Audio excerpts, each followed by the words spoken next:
Good evening, guys, and welcome out to Revolution. We're going to be doing part 11. This is examining TurretinFan's response concerning Revelation 16:5 by Nick Sayers, part 11. And so TurretinFan is going through my book, which I wrote back in 2015, 2016. I actually wrote it in 2015, the first part of it, or the main part of it. And that's when I handed it to James White personally in his hand, and he refused to take it. So after that, I was approached by members of the Dean Burgon Society who enjoyed what I had written and said, why don't you put it into a book form? And so I spent quite a few months sort of cleaning up the article and eventually came up with the book. And so the title is Revelation 16:5, Beza's expansion of the rare nomen sacrum form of Jehovah, NIM, in the final triadic declaration. And so we're going to go straight into TurretinFan's video on this. So this is his video number 11, I'm pretty sure it is, or it might be number 10. But this is our response video, part 11. So I've got his video right here, ready to go. So so he's on part 10 in his video. So let's just get straight into this, and we'll so he's written here, in this episode, continue our consideration of Nick Sayers' book, Revelation 16:5, Beza's expansion of the rare nomen sacrum form of Jehovah and I am in the final triadic declaration. This episode deals with sections 2.7, 2.8, pages 111 to 118. So I'm just getting that up on my screen now, just on a draft edition that I have in Word document, or in Google Docs, actually.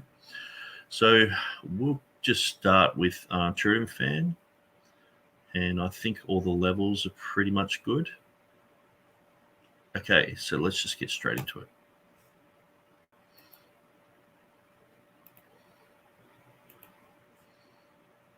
And so just as usual, I might fast forward a bit of material if he's talking about other debates and other things that aren't relevant to 1611.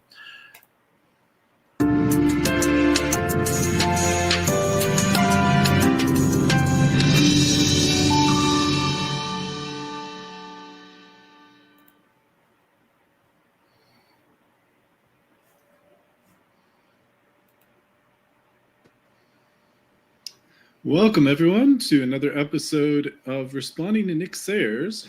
This is a response to Nick Sayers' book, Revelation 16:5, Beza's expansion of the rare nomen sacrum form of Jehovah and I am in the final triadic declaration. Should be an interesting episode. I hope that folks will be edified by it. I know we're slowly grinding our way through. I do have some material to respond to Nick from his most recent videos responding to me. And so I think like some of these videos that I'm doing, I'm sort of pointing out key things that need to be taken into consideration. And so like the fact that as soon as I'd written my book, people like James White, or when I'd written the draft of my book and tried to hand it to James White, things like the whole concept of having conjectural emendations in the modern critical text all came to light. And then James White, he responded to that by actually distancing himself from the Nestle Alarm 28th edition and saying, I don't go with that text, I go with the Tinderhouse text. It was like, oh, okay. And so that was, some of these developments have happened since 2015, 2016, and since I've written my book. And so I think TurretinFan, in some of his responses, he's only going with limited response material. Having been on the end of what James White said, it's a bit like me, say, in 5 years going back and looking at his Marian debates with Sam Shamoun. Like, if I haven't really followed it, then I don't know all the details. There's certain things like Sam Shamoun, he can just be completely obnoxious or just say something that contradicts what he said last week. And so that's the sort of thing that we were dealing with James White. He would say one thing, but then he would get cornered and say another thing. And then he would make an official statement. And it's like, it's hard to actually go and pinpoint every time that someone is, reacting to what was said. And so what I find in this, or in these last two videos, so it might even come up in this one, but is some of TurretinFan's responses are sort of like, well, no, James White's always, distanced himself from conjectural emendation. And it's like, man, I went through every single one of his, every single video that was online that James White had done lessons on with conjectural emendation. I was typing in Revelation 16:5, conjectural emendation, conjecture, and looking at every single thing that James White had ever written on it. He never once mentioned that it was in the Nestle Alarm text. Then when it was pointed out to him by James Snap Jr., who's not a King James guy, when it was pointed out by Jeff Riddle and myself, then all of a sudden he's made an announcement that he doesn't go with those conjectures either. It's because that was the thing. We were like, well, why are you following this text? And his silence was sort of like, well, I go with those. I just don't think he knew that there was conjecture there until it was pointed out to him, which is, for someone going and becoming one of the most popular people to go to about conjectural emendation, for him not to know that it's not in his text. So basically, since I've written the book, we've proven that Revelation 16:5 is not a conjecture. James White's been saying that for like 20 years before I pointed it out. Since 1993, he said it's a conjectural emendation. So it's not. And then, because the whole thing is, Beza had a manuscript. So one of the things is, with my book, after I wrote my book, a lot of people were reading it and going, yeah, let's study the things that Nick didn't get around to doing. Let's like reinterpret the Latin that Beza had.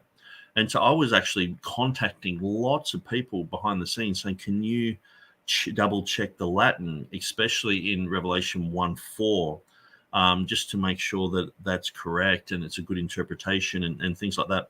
And so Riddle, he redid the Latin. So did Larry Brigden from the Trinitarian Bible Society. And these guys were like, he's clearly saying he had an ancient manuscript. Then on my forums, which are very public, we got thousands of people involved with a lot of the forums that I do. People were putting up things of old commentaries saying, this guy's saying Beza had an ancient manuscript, and with the reading of Asomenos. So everything that I have written, it's up to a certain point, and I could write 2 or 3 more chapters to go with the details that have come out since the book's been published. But up until the book was published, it was like, well, that's the information that we got now. And, the last 4 years, I guess, more light's been shed. And that's got to be brought out too, because I've brought out a certain side to it. But the whole fact that Theodore Beza, he says in his annotations that he corrected it due to an ancient manuscript as well. So not only just this is just internal information, a lot of what I'm saying, but then it's like, okay, well, we have an ancient manuscript with the reading of it's a good, bona fide, genuine ancient manuscript. And so that he went with the reading with that. And just the fact that no one knew about this up until just recently. And it was discovered by KJV guys. You know what I mean? And so what we're pointing out is people are not doing any type of scholarship in this. People are actually just reacting to what we say. And oftentimes it's sort of like I'll be doing the debate circuit about Revelation 16:5 and talking about it and things like that. And people are like, Revelation 16:5, conjecture. And I'm like, well, you guys have a conjecture too. And then so it just changes, but it's still Revelation 16:5 is bad. And then it's like, well, actually, we've got a completely new revelation that it's Theodore Beza. He clearly said in his annotations that he had an ancient manuscript. It's just that people have misinterpreted what was said there and overlooked what he said. But we're looking at Latin scholars. So Larry Brigden, he's a Latin scholar. Jeff Riddle, I think he minored in Latin or majored in Latin.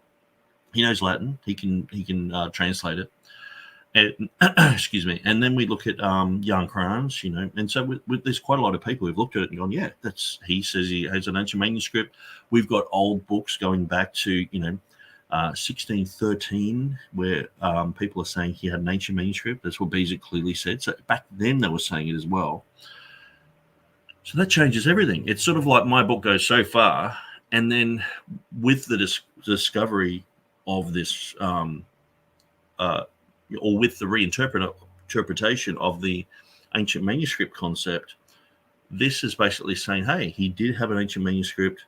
So not only is it, see, the thing is, the people who are in Munster, most text critics, they're willing to throw out the Pericope Adulterae. They're willing to throw out, say, the last 12 verses of Mark only due to 2 manuscripts, okay?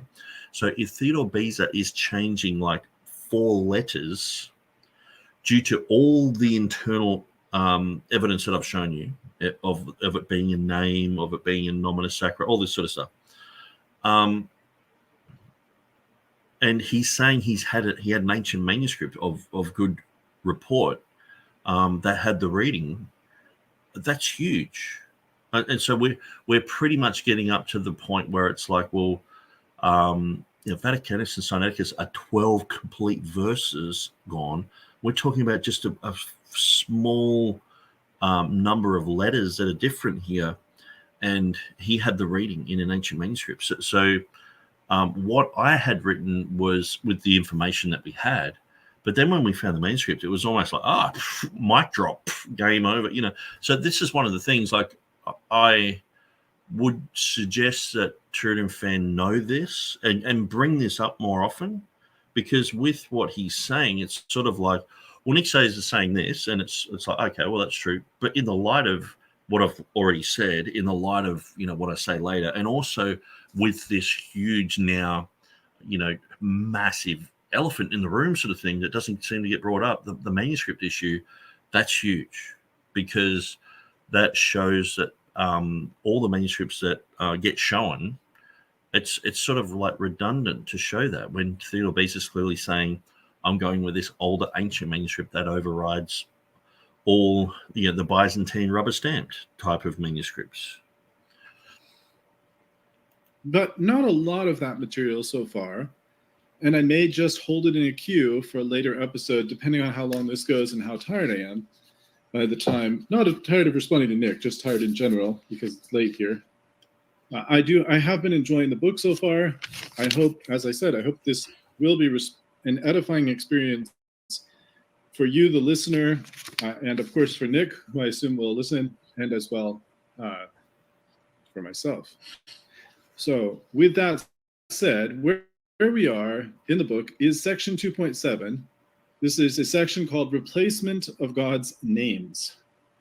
Here's what Nick has to say. He says, as we have seen, there has been a huge amount of effort by scribes in all cultures in the application of the Tetragrammaton. There is an interesting way to understand such replacements by looking at a theological exercise in 1 Corinthians 13. Some preachers have suggested that because God is love, you could replace the word love in 1 Corinthians 13 with the name Jesus. So the reading, charity suffers long and is kind, charity envies not, charity vaunts not itself, is not puffed up, would read Jesus suffers long and is kind, Jesus envies not, Jesus vaunteth not. He has itself, I would put himself when you're changing to Jesus, is not puffed up. And then you could do the same with Bob, and so forth. Instantly, we're confronted with our own areas of lack and the perfect standard of Christ's love. It's a great exercise, Nick says, but we could also do the same for many such names in Scripture. Some exercises could include placing love in the name of Jesus or truth, or many aspects of God's character. But likewise, with the information in this book, it would also be plausible, says Nick, to place which art, wast, and shalt be in Scripture, and also for Jesus. This would be an interesting... Sorry, just cut out a little bit there. I'll just go back in seconds. Plausible, says Nick, to place which art, wast, and shalt be in place of Jehovah or Lord in Scripture, and also for Jesus. This would be an interesting exercise. And Jesus, which art, wast, and shall be, saith to him, even for those textual critics who reject the reading in Revelation 16:5, this exercise applies because it is the name of God, the I Am, and Jehovah.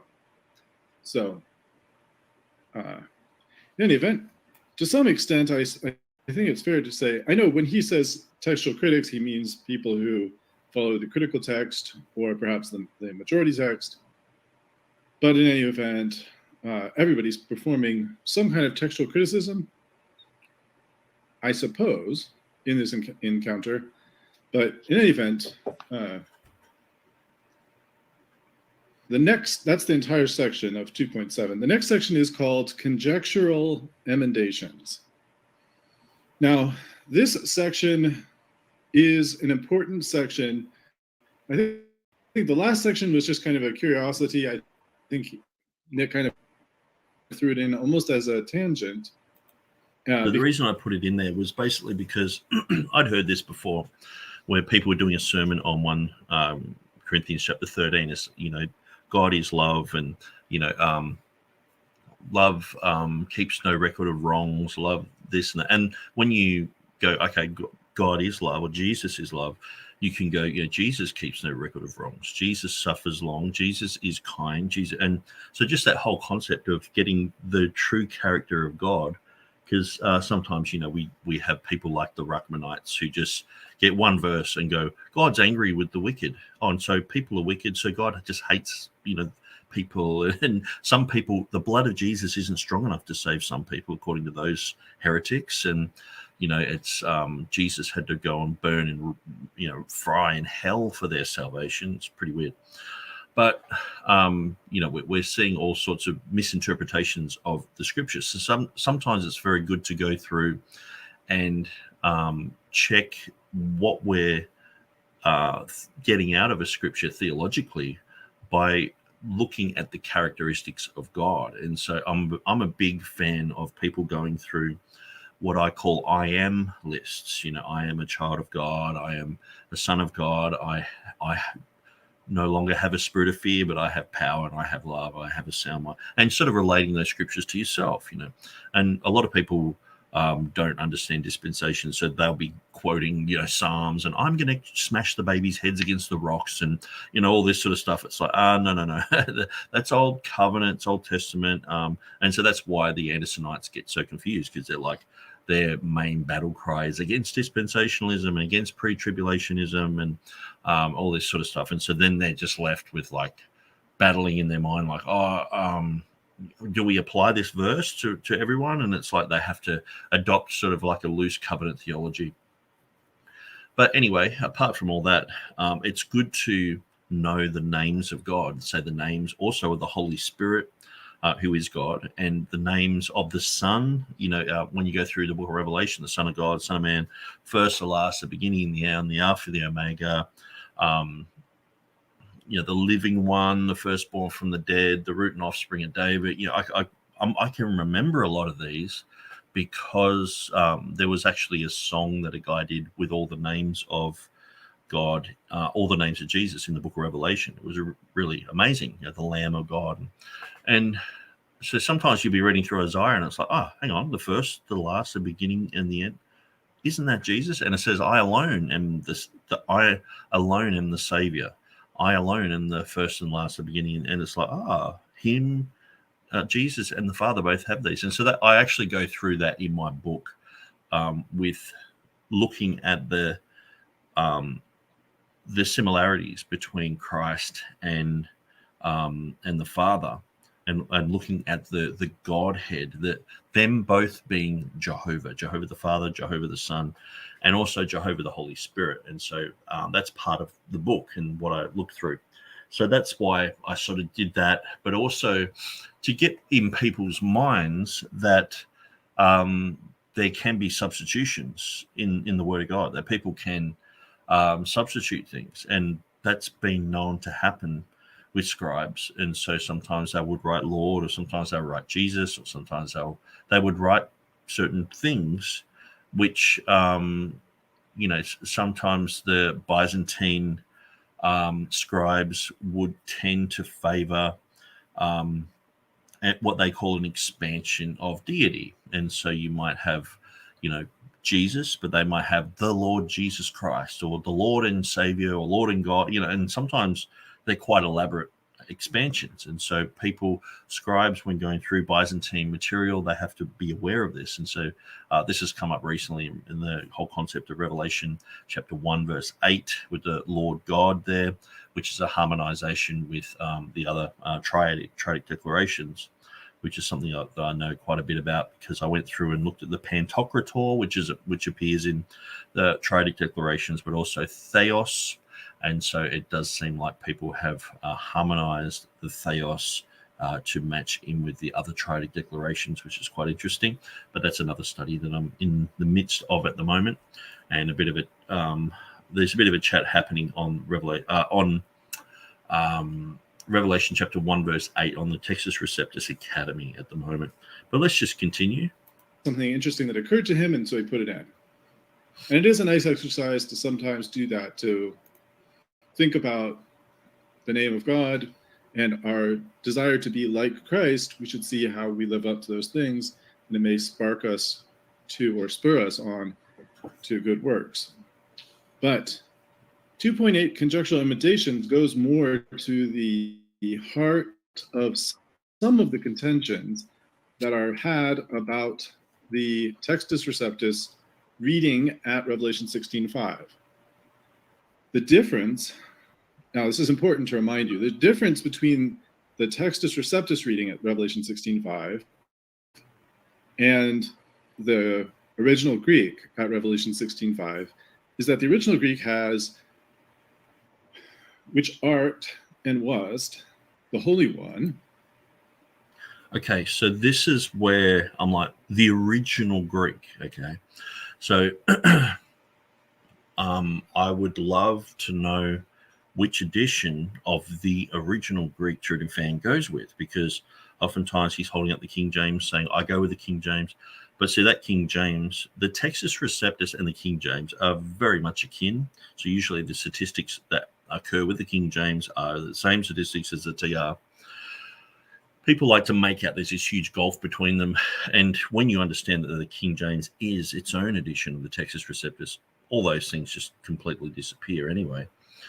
But the original Greek that's getting brought up here, and I'm not just saying original language, because there is sometimes people like James White, Dan Wallace, and others, they play the word game where they'll say, oh, in the original, and they're not specifying whether it's the original document or the original language. And so they like to play on that, and people pull other people over the coals saying, where are the originals? You're not reading the originals. They're like, oh no, I was talking about the original languages, and so they tend to do this bait and switch type of thing on that. But obviously TurretinFan here is saying in the original, so in the original, like the manuscripts that add up, and later on, I'm not sure if it's in this video or the next one, he talks about the tenacity of the text, it's in the Greek, etc. So what about all those verses in the critical text where there's like one manuscript, or as we've pointed out, the conjectural emendations? Oh, so they just get rejected by James White and TurretinFan, I guess. But we've pointed out Theodore Beza said he had a manuscript, so you can't even just read through my book without having that information and go, yeah, well, plus Nick's pointed out that he did have a manuscript, which is a huge deal, because to a lot of TR people, they were like, well, there's still no manuscript evidence. But see, the whole thing is, once you know it's a nomina sacra, see, a lot of people have actually come to this issue. They have no idea that the name of Jehovah is the name of God. They learned that reading my book. They have no idea that the expansion of Jehovah is which art and wast and shalt be. They have no idea that that's also the expansion of I am. They have no idea that Jehovah appears, then a triadic declaration appears. That all these things are brought out. These are all new. And so a lot of people have actually been fighting against this, and they go, oh, okay, I've learned this one new thing, still don't agree with it. Oh, I've learned this other new thing, still don't agree with it. Learned this other new thing, still don't agree with it. Learned this other, and it sort of gets to the point where it's like, I sort of wish that someone came to this issue knowing all these things first, and then going, oh, apparently Nick Sayers is saying this, or that, and that they don't have to start actually read my material to learn this stuff. and rejecting it all the way through, going, oh, I still think it's wrong, no, it's still wrong, and it's like, well, I've got to sort of put the training wheels on a lot of these guys, bring them up to the knowledge. It's like, okay, now do you sort of understand it? And they're like, still don't get it. It's like, well, think back to what I've said. Remember the first ever nomina sacra was to do with the name of Jehovah. We're dealing with the name of Jehovah here, not just any other name. Not just any nomina sacra. It's like, think about what you're saying here. Slow down. Think of the puppy, not the puppy, the training wheels of put on your mind, guiding you through this book, and go, okay, so it's the name of Jehovah. I've gone to at length to explain that. It's related to Hava, it's related to Haya, it's related to be and to I am and all this, and showing you all the commentaries of people proving that. And so that in itself should be a huge thing. And that should be brought up. You know what I mean? It's sort of like, oh, now we're dealing with this block of information like it's a completely separate thing from everything. It's like, no, we're building a case. And so as I go through, I'm going to just remind where we've come from, but also the whole issue that Beza said he had a manuscript. Why is that completely rejected? Like, when I was talking to Stephen Boyce, I was like, oh, by the way, this is what these people are saying now, and blah, blah, blah. Even Jan Kranz has admitted that he said he had a manuscript, but then Jan Kranz was sort of like, oh, but he tricked himself. He didn't really have a manuscript. It's like as if he knew. He's just labeled the guru of Erasmus and Beza, and so everyone goes, well, he must know. So how do you know that, Jan? Well, I'm the guru. Whatever I say is true, sort of thing. It's like, you don't know. You're just making this up. And it goes against your story that you've been saying for the last, textual critics have been saying for the last, 50 years, 100 years. So it doesn't help you to go with us. It helps you to go against us, And so it's sort of strange to go, well, Beza, if you read the notes, Beza said he had a manuscript, and people just go, well, some people speculate that he had a manuscript. It's like, well, have you even looked in? Do you even know anything about this? Like, see, I wouldn't make a decision on whether something's genuine or something's false unless I had all the information. I might go, oh, look, I'm not sure. It's like with the Sinaiticus thing. I'm just like, well, I don't have all the information. So let's go through it, and we'll see how we go. Now, I have my presuppositions, but the thing is, it's like that's not dealing with all the information. You've got to have all the information to make conclusions. So people are coming to this issue with it just amazes me. In the back of people's minds, it's like, James White is correct. They just have this. And I'm like, no, look, I can prove him wrong on this point. And that's why I was through the book. I'm like, look, he said this wrong here. He's got the wrong photo here, just to sort of break out of their mind. It's a bit like we used to do this on the streets, street preaching. So sometimes you get these Ray Comfort kits, and they've got all sorts of things where you ask certain questions, and they're trick questions. Everyone gets them wrong the first time. And so you say, how many circles are on this page, or can you read this? And it has, there's something went in the, and that has another the there, but most people never pick up on that. They skip through it. And so you're like, read this. And it's like, no, you got it wrong. Read it again.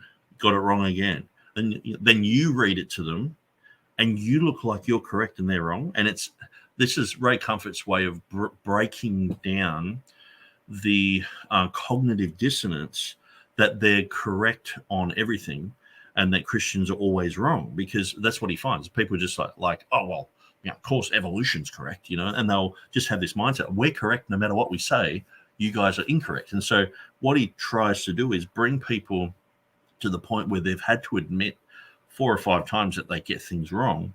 And then in explaining the gospel and explaining against, evolutionary concepts, atheistic concepts, he's like, but you got it wrong before. Could you just be reading this wrong again? And so this is one of the things I find with showing critical text people TR information. Oftentimes I'm relating it back to, these guys do the same thing. these guys have done exactly the same thing there. Why aren't you pulling them over the coals for this? Why aren't you exposing them?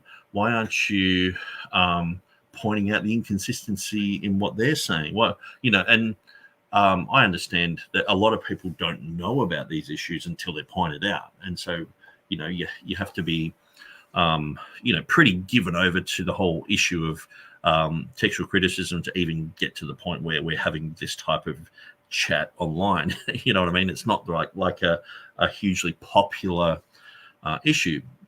But I believe that these are some of the most powerful issues, because I've had people contact me on the issue of Revelation 16:5 and said that was a game changer for them. They read through and went, yeah, no, that's correct. And especially pointing out when people like James Snap Jr. are like, no, James White got it wrong here. And he's not a King James only guy. So why would people hate him they just hate him because he gave the same information. And so anyway, we'll just continue through. So we got Hudson. We got Bob in the house. Says, hello, Nick. Hudson is saying, hi, Nick. YouTube channel, The Baptist Broadcast, did a hit piece on King James Bible Onlyist. He also said the original language. The Baptist Broadcast. Okay. Oh, that's interesting. So I'm not sure who the Baptist Broadcast is. I have of recent, like the last few months, there is some Baptist one there. I'm pretty sure Anderson is behind it. He's got a few of his pastor mates to do it. I'm pretty sure he just writes all the content for it. But I've just been following that for some of their eschatological things, and just to sort of brush myself up on the strange things that they believe. Like some people can't be saved. Apparently, John 3:16, God so loved the world, except for this person, this person, this person. Yeah, they got a list. It's like, okay, so I've always gone out and preached. It doesn't matter if you're a Hitler, you can get saved. Anyone can get saved. And for these guys to go, no, not everyone can get saved. It's just like, man, this is a different gospel. Anyway, we're talking about this issue, so let's just continue on. And the Textus Receptus has, instead of having the Holy One, it has which art and was and shall be. So the difference is either the Holy One or shall be. Okay, let's just have a quick look. Okay, so and I've mentioned this several times before. If this is a nomen sacrum, okay, so nomina sacra is the plural, nomen sacrum is a singular for this type of phenomenon that we're about to see. So we go to Matthew 1:1. Okay. So when we look at Beza's text, it has Vivlos genesios Jesu Christo, Vio David, Vio Abraham. Okay. Now, if we look at the manuscripts, I've got quite a lot of manuscripts written out here. This is one of those verses where I thought, I'm just going to put everything that I possibly can on this, on my page, and I'm going to try and match up every page to this. So if I'm doing, say, Revelation 1:8, which I've just started to do, I go here and go, okay, where did I find this information? I put it on the other one. So, but you can see here, some of them, it has Vivlos, Genesios, Jesu, Christo, Vio David, Vio Abraham, that's Bengal, Wetstein. So these are printed editions. But when you get into the manuscripts, what's this? Il, Hu, Vio Dad, or Vav, Vio Abraham. So we don't read it like that, do we? We know it says Vivlos, the book, Genesios, of the generation of Jesu Christo, Jesus Christ, Vio, the son of David, Vio David, Vio Abraham. Okay, so we don't look at this nomen sacrum concept, and we don't just read through and go, okay, well, this is what it's saying. Or say this one here, which is Codex Basiliensis. We don't go Vivlos, Genesios, Vio, Vav, Vio, Abraham. We don't do that, do we?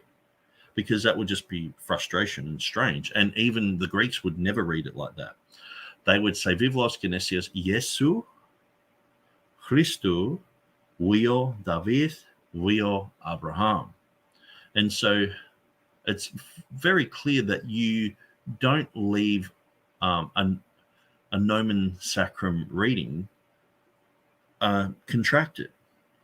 When you get to the printed era, and so if we just go to, say, TR editions, you might see the early editions of, say, Stephanus has Vivos Genesius Jesu in nomen sacroform, Christu, and then the rest of it, we are David, we are Abraham, is in expanded form. But these two here, the name of Jesus Christ, when we look at the 1549, it's the same. But look at the 1550, it's expanded. So all I'm saying is if it's a nomen sacrum form, if it is a name, see, most people have no idea it's a name. Okay, so we have to teach them that it's a name. Then we have to teach them it's not only just a name, it's the most sacred name in the whole entire New Testament, probably apart from I am. Okay, so we know the I am in capitals. Yeah, it's all good. Yep, I am. But here it's like, what's so special about this name? And people, they learn it. It sort of goes in one end, and then it sort of just goes out the other, and they're like, yeah, but it says holy. You know, it's like, yeah. Are you understanding that this is the most holy name of God? That's the claims of Theodore Beza. That's the claims of the translation, the translators of 1611. That's Piscator. You're looking at who else? Tremelius, Janius, legends of that era, all saying the same thing. Not disagreeing with Beza on this, all going, yeah, no, good point, Beza, yeah. Well, and we're talking about people fluent in Hebrew, fluent in Latin, fluent in Greek, you know, all the rest of it, who know a lot about these issues. And Beza's just pointed it out, and then also pointed out, hey, I've got this ancient manuscript, that's why I'm changing where I've changed. And they're like, yep, good deal, because they're used to dealing with the nomen sacrums. And so then when you get to Theodore Beza, so in Revelation 16:5, of course, Theodore Beza, he amended that text because of a manuscript and because of all that I'm saying here. And so the thing is, what's got to be said here is that what Nick is saying is that this is the most sacred holy name of God here. And he's saying it's been, because it was such a long name, they just put holy on the end. And that allowed people to know that it was a sacred name, because you couldn't just condense the whole thing. What do you have? The first letter and the last letter of which art and was and shall be, ho'on, kaho'en, kaho'osomenos.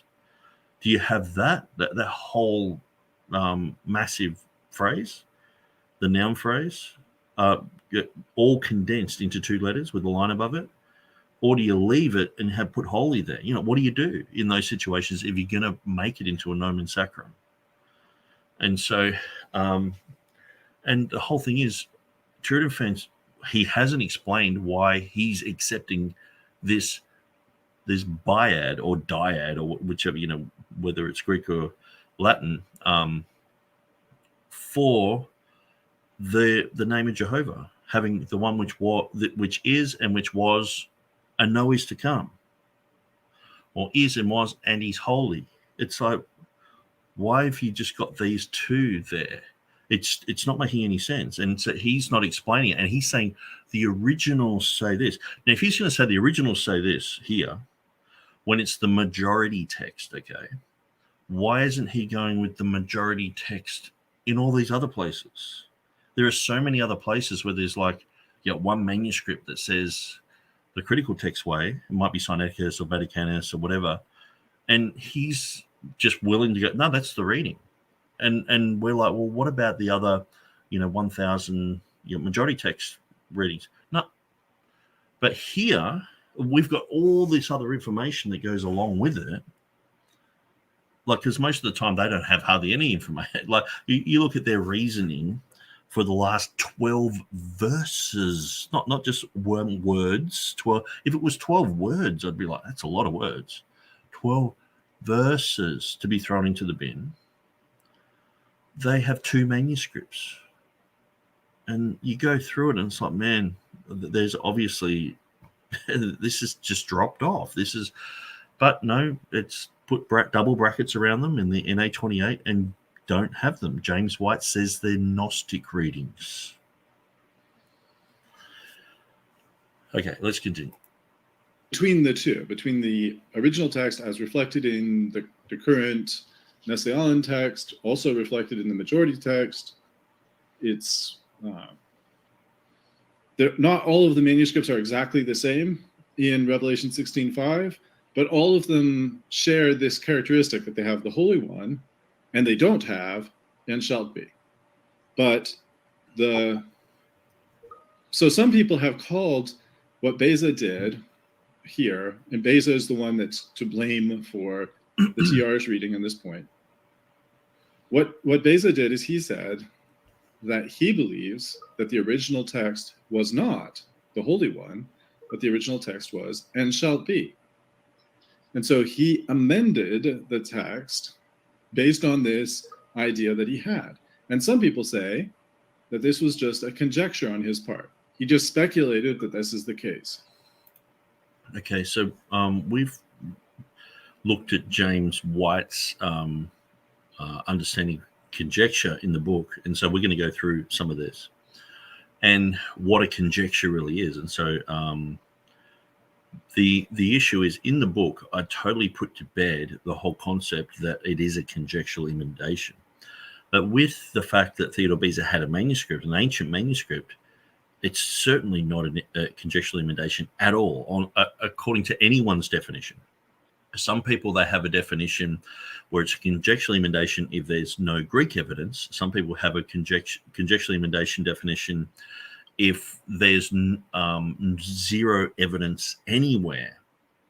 So if you have some sort of reading and it's purely just because of internal evidence, that could be called a conjectural emendation. But there's two types of conjectural emendation. I might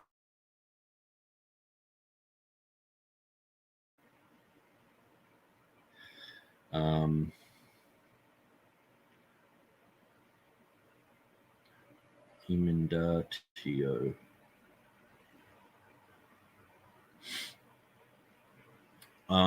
So there's got to be a distinction made between the emendatio codicum ope, which means emendation by means of manuscripts, and emendatio ingene ope, emendation by means of reasoning.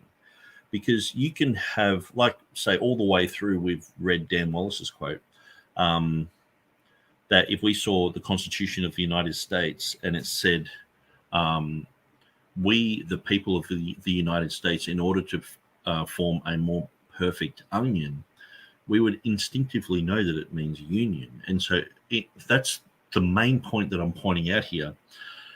If people were going, no, it means onion, and it's like, well, okay, well, then I go through and show them, no, we've always talked about a union here. It's been a union. We're coming against this other union, the British Empire, and we're forming our own union of 13 states. And other literature talks about union, and we're not talking about an onion. We're not in the kitchen. We're not making a recipe book. We're talking about an onion, a union here, not an onion. And so this is the thing. I'm going through Revelation 16:5 going, well, do you know it's a holy name? No. It's like, oh, well, here's the evidence. It's like, okay, well, I admit it's a holy name. Do you know it's the holiest name of Jehovah? Oh, no. Okay, well, I admit it's the holiest name of Jehovah now. And so the thing is, I'm not just talking about TurretinFan. I've had to sort of guide people through these tiny little steps to just get them to the point where they can be an opponent to argue with on this, because they don't know anything about it.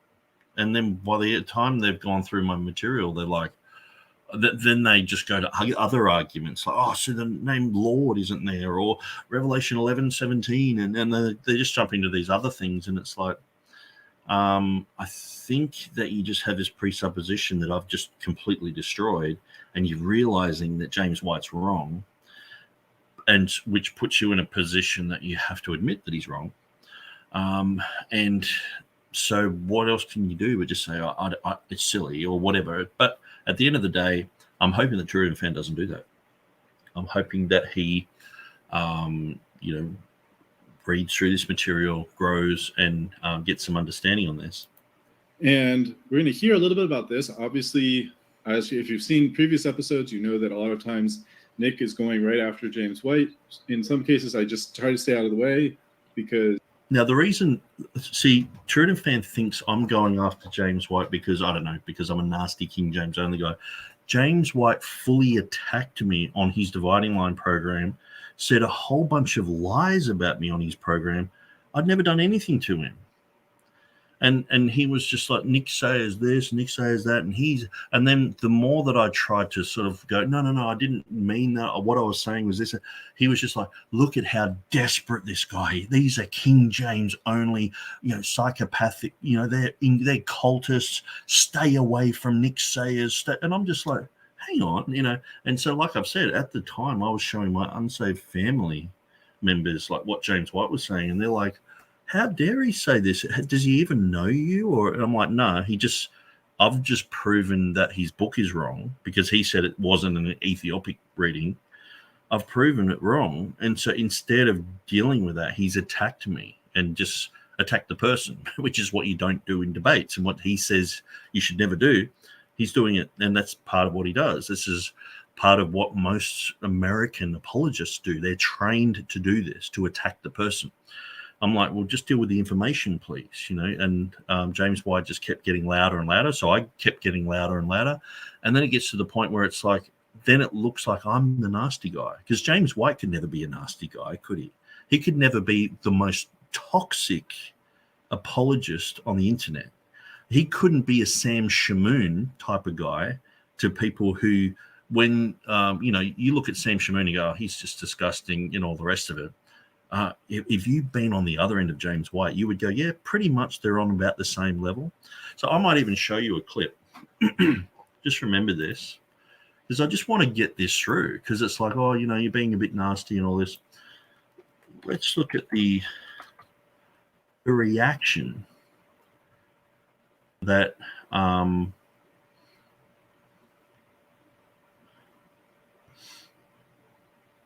okay, now I did have a link to the yellow post. Okay. With Luke Luberfor. Now, I'm not sure if this has been taken down, but I thought about this and I thought people have to know. They have to see firsthand how James White responds to people. Because if it's in writing, it's like, well, James White said this, and he's like, they're going, can you believe how insane this guy is? Can you believe it? This guy's nuts. And then he's so desperate. This guy's, and you just play going, no, I'm not. I'm not nuts. I'm not desperate. How come he can write a book on, the King James only position or whatever and do all these, pictures and all that, and I can't? He was like, look at him. He's writing all this stuff. He's a desperate guy. He's not just like Mark Ward. Oftentimes he's passive aggressive. Oh, I take my hat off to someone who can do such scholarship. But so boring. I knew a guy once who knew all the Latin readings of the Commuhenium. These guys exist out there.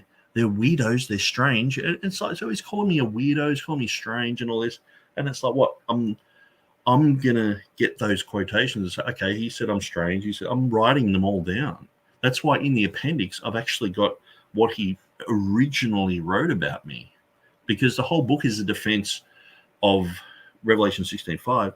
Plus what James White has said about it. That's the original writing of the book was to James White. So, of course, I'm going to say, well, James White said this and James White said that. And I think I'm actually too polite in this book. Looking back, if I could go back 8 years, I would say be more full on with James White. He's a jerk. Because at the time I was like, oh, no, he's just misunderstood. And, now I'm like, no, he is an absolute jerk. And that would be one recommendation I would give myself, to go back and be more full on. Anyway, so we're going to look at the yellow post. Rev 16:5.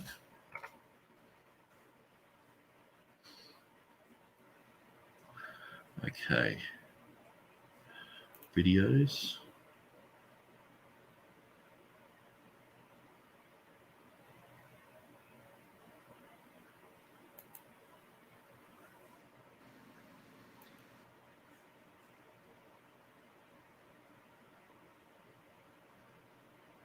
Okay. So I know Luke Lou before. I've had to block him. He's pretty obnoxious himself. But let's look at James White. Well, let's talk about Luke 2:33, and we'll talk about the conjectural emendation with James White. What it means. Joseph and his mother marveled, or his father and his mother marveled. So this is verses 33 and 43 that are used here. Since it's in the book, I'm not interested in going through all that. Okay, so I want to get to Revelation 16:5 here because he does go through it. Now, he did have like a 2-minute... Because I have addressed this, and I have made the very strong argument that Revelation 16:5 truly gives the lie to so much King James only argumentation. I don't agree. And it does. And it doesn't. Revelation 16:5, King James says, "Thou art righteous, O Lord, which art and wast and shalt be, because thou hast judged thus." Modern translation says, "Just you are, O Holy One, who is and who was, for you brought..." And so I remember as I was looking up all the material that James White had ever done on Revelation 16:5, I looked at all this. Now, I'd already gone through most of this material was on the KJVtoday.net website.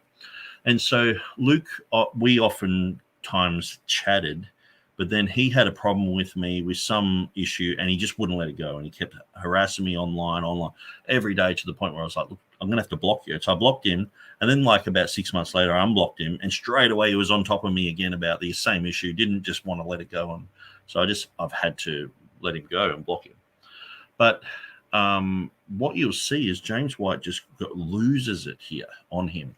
So regardless, like, let's just have a look at this. Is Beza's doing, Calvin's successor, Geneva. Now that really bugs him. I mean, that doesn't bother us. Not at all. We love Beza.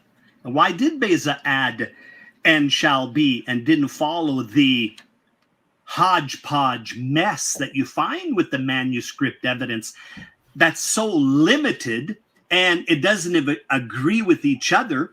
He tells us why. He states very clearly John always uses the three together. That's the internal evidence or the internal provision. It's called the formula. And was, and is, and shall be. John always uses the three together, and therefore it's certain that it should be and shall be. So he says, I faithfully restored the good book. And what was straight, O Holy One. I just want to see how James White's reacting, not Luke. What you have to say. What's so this? Many of these King James only guys are rabidly anti-Catholic, just foaming at the mouth anti-Catholic. You know, they wake up in the middle of the night going, "Surveillance." I mean, that kind of anti-Calvinist. Sorry, did I say anti-Catholic? Well, they're anti-Catholic too. Anti-Calvinist. Sorry, anti-Calvinist. And they're just, yeah, well, that too.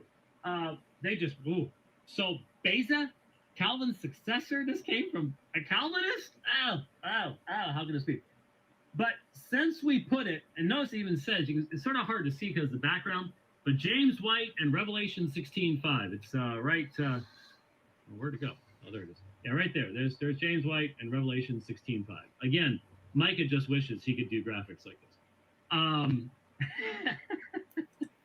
Well, those graphics were good enough to catch your attention, that's for sure. And on top of that, I had a comment by Richard Carrier, Dr. Richard Carrier, the atheist, about the Yellow Post.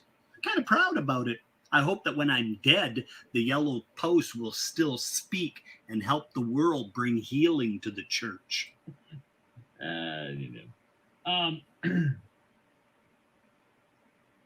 Beza's conjectural emendation. Now, there's no question that this is where it came from.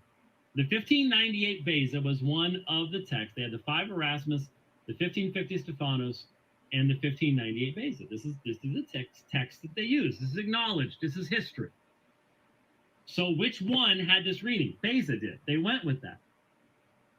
All right. So what are they going to do? Well, they're going to follow the formula, number one. They're going to provide a guess based upon that formula. And Beza said he had manuscript. He had evidence in readings. Let's continue here.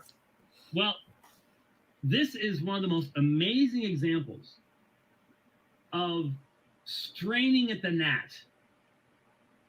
Listen what's here.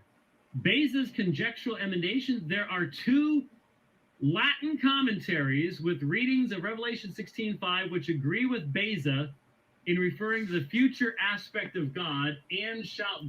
So what you got to understand too, people are responding to James White's book where he says there's no evidence. So people are like, oh, let's show some evidence. And he's like, what do you call this evidence? It's just a commentary. And it's like, yeah, but it's evidence, you know. And so, and the more we dug, it's like with everything with James White, he'll say there's no evidence for the reading of Ephesians 3:9, and then we found evidence, and so he doesn't say that anymore for that verse. He just went on to some other verse where he says there's no evidence, you know, but he never talks about the no evidence ones to do with Westcott and Hort text, Nestle Alarm text, the conjecture. He doesn't like to talk about them. He just avoids them. He's just like, oh, you know, I only bring these ones up where there's no evidence just to destroy King James only. It's like, no, you've got a double standard.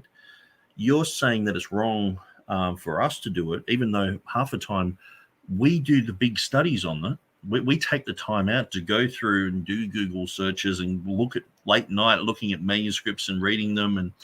And then we come up with all this information and it's just dismissed like, these guys are nutters, you know. And it's like, I know Luke probably got most of his material from the KJV Today website from me. I've been studying this for, 10, 15 years. And I gave him a lot of information as well. And so it's not really about the personalities here. It's about the information.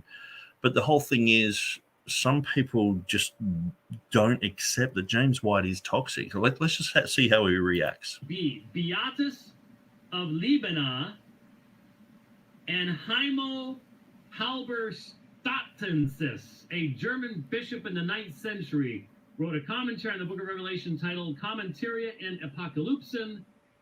So you have 2 Latin commentaries, allegedly. And then listen to this.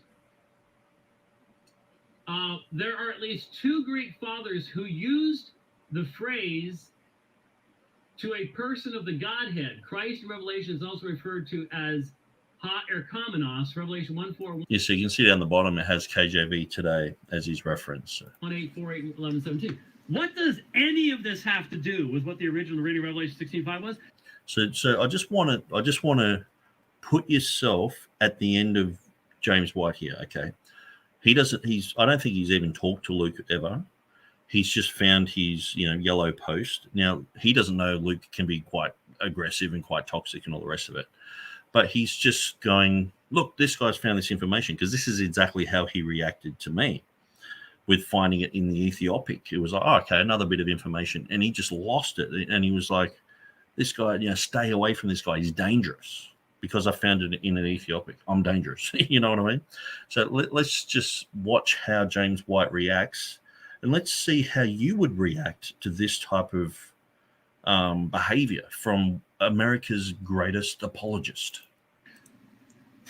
Lots. You said there was no evidence. We have 2 commentaries, 8th and 9th century. Tacitus and Josephus is 10th century. We have 2 early church pastors that cite and shall be, and not O Holy One, of which you did say he did. And then there's more. Listen up. From any meaningful perspective, zip. Nothing. Thor. Nothing at all. Thor. It is purely throwing dust in the air. Throwing dust in the air is James that says, confess your sins one to another. And the Greek word is different in a King James that says, confess your fault. Hamachia. It has lots to do with it. Then notice Clement of Alexandria referred to God as ha esomenos, who is to come. Ooh. And Gregory of Nyssa referred to Christ as ha esomenos in on the baptism of Christ. Can you imagine what these people would be doing if we made a change in the King James and used this kind of argumentation? Well, there's a guy about 1,700 years ago used this word in something completely different. And so we should change King James Bible. Yeah, they buy it for a second. Don't they? Just all right. Let's rip that out there. Betsy, let's start writing a new page here for the King James Bible. That's what we do right now. Desperation. You said there was nothing. This is desperation. And then what you can't see is looking over here on the side. You can barely see this, but it says summary. See here, summary. Which art and wast and shalt be completes a formula. Oh, so it's a formula. Yeah, used 5 times in the Bible. Mentions the future aspect of God. Oh, there's a future aspect of God. By using the formula. Hymo alluded to this formula. Copies of Revelation were extensively corrupted very early. Bruce Metzger approved the use of conjectural emendations in principle. Not here, but in principle, Not only did he apply it here, he says so. Anyway, the evidence is 2 Latin commentaries, 8th and 9th century, 2 Greek fathers as early as the 3rd and 4th century, and then Irenaeus cites the majority of all the verses you're trying to butcher out of the King James Version and makes mention that 616 was not part of God's word. That's important. Sinaiticus has confirmable examples of a scribe confusing similar-looking words. I mean, listen to this. This is, to me, one of the greatest examples I've ever seen. Congratulations to Luke. Why, thank you. Came up with it. Thank you, James. He got this from somebody else. Yes, I got it. Knowing where it is. And it's sourced at the bottom this there. Is the most concentrated effort I've ever seen of anyone to try to get around to what I documented the King James only controversy. And this is what I love, because this is the biggest example. Well, thank you very much. I'm glad you commented, but I'd like to continue in part 2. Thanks for the... Okay, so he keeps going on there, but this is the main thing I wanted to show. Like just watch James White. You imagine what these people would be doing if we made a change in the King James and used this kind of argumentation. Well, you know, there's a guy about 1,700 years ago used this word in something completely different. And so we should change King James Bible. So the thing is, if you're a friend with this guy, it's like being a friend with Sam Shamoon. It's like, well, he's a good guy. No, he really but when you're on the opposite end and he's saying this about you, and people have followed you and gone, hey, I really like what you're saying. I like your website. I like your Facebook groups. But then all of a sudden, not only are critical text people treating you like an idiot and going, you're a jerk. And it's like, where's all this coming from? It's coming from James White and his fanboys.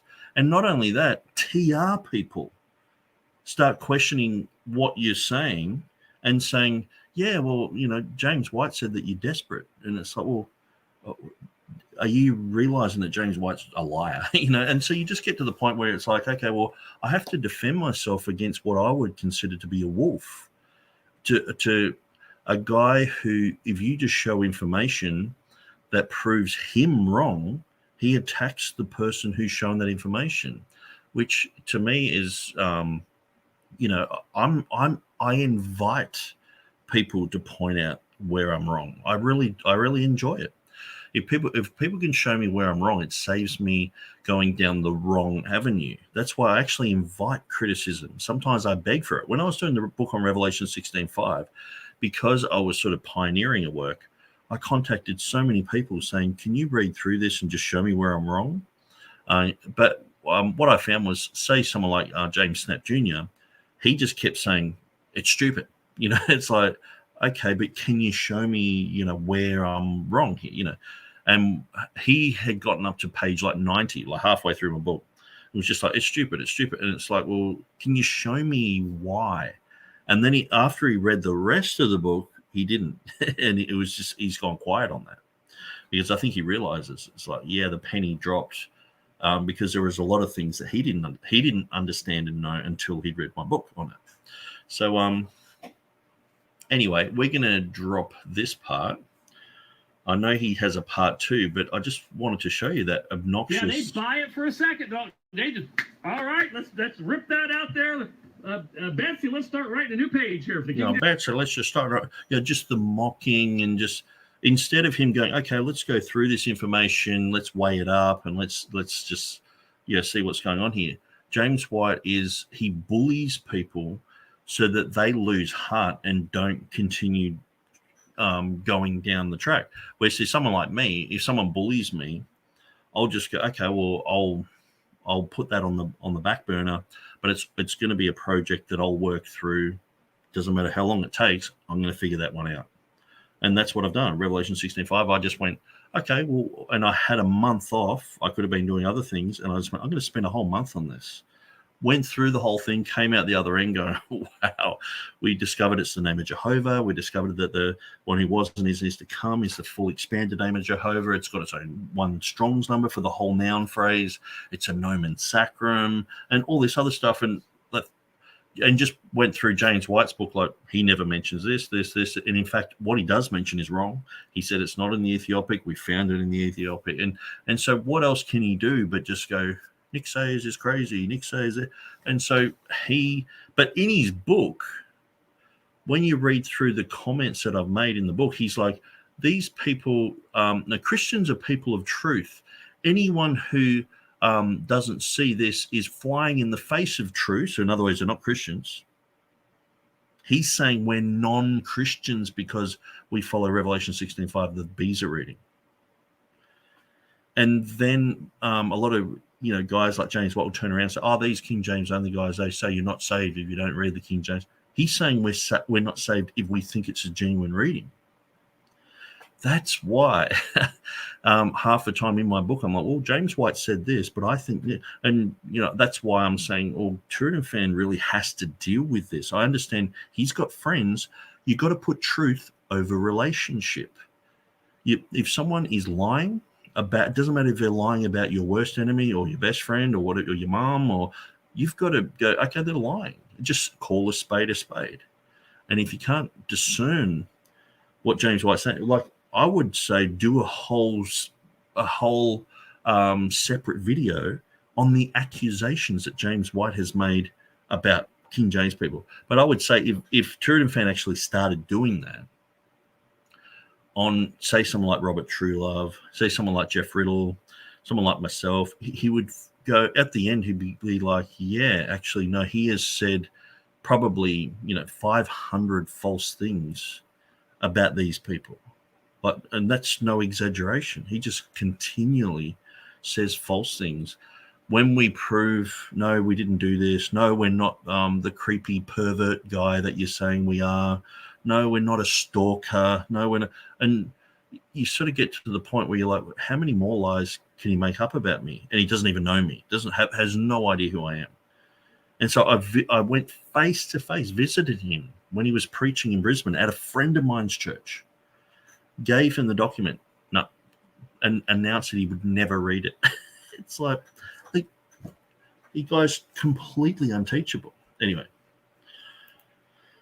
So Philip Earl Evans just said, I completed a note concerning Revelation 16:5. We are still expected to watch during that time. I just completed a note concerning Revelation 16:5. We are still expected to watch during that time. I'm not really sure what you're saying there, Philip. Maybe you could explain yourself. I'm just going to get back into TurretinFan's material. This is not about James White. This is about Revelation 16:5, and whether or not James White is right or wrong, it's really doesn't matter. What matters is the truth of what's God's word. And if it happens that James White is right, great for James. If he's not, too bad for James. Same for Nick. But the issue is too, you can multitask here. You can see whether either one of us is right, but you can also see which one of us is lying. If I've ever said anything about James White that's untrue, let me know. I will repent, publicly apologize and repent. But yeah, I think James White's material is there on the dividing line for everyone to see, and people just separated. Like a lot of people who were TR people used to follow him, and they just got tired of him saying, you guys are just in a cult, you guys are in this and that. And it's just like, sorry, dude. And so that's why there's a lot of venom against James White, because he was the first one spitting poison.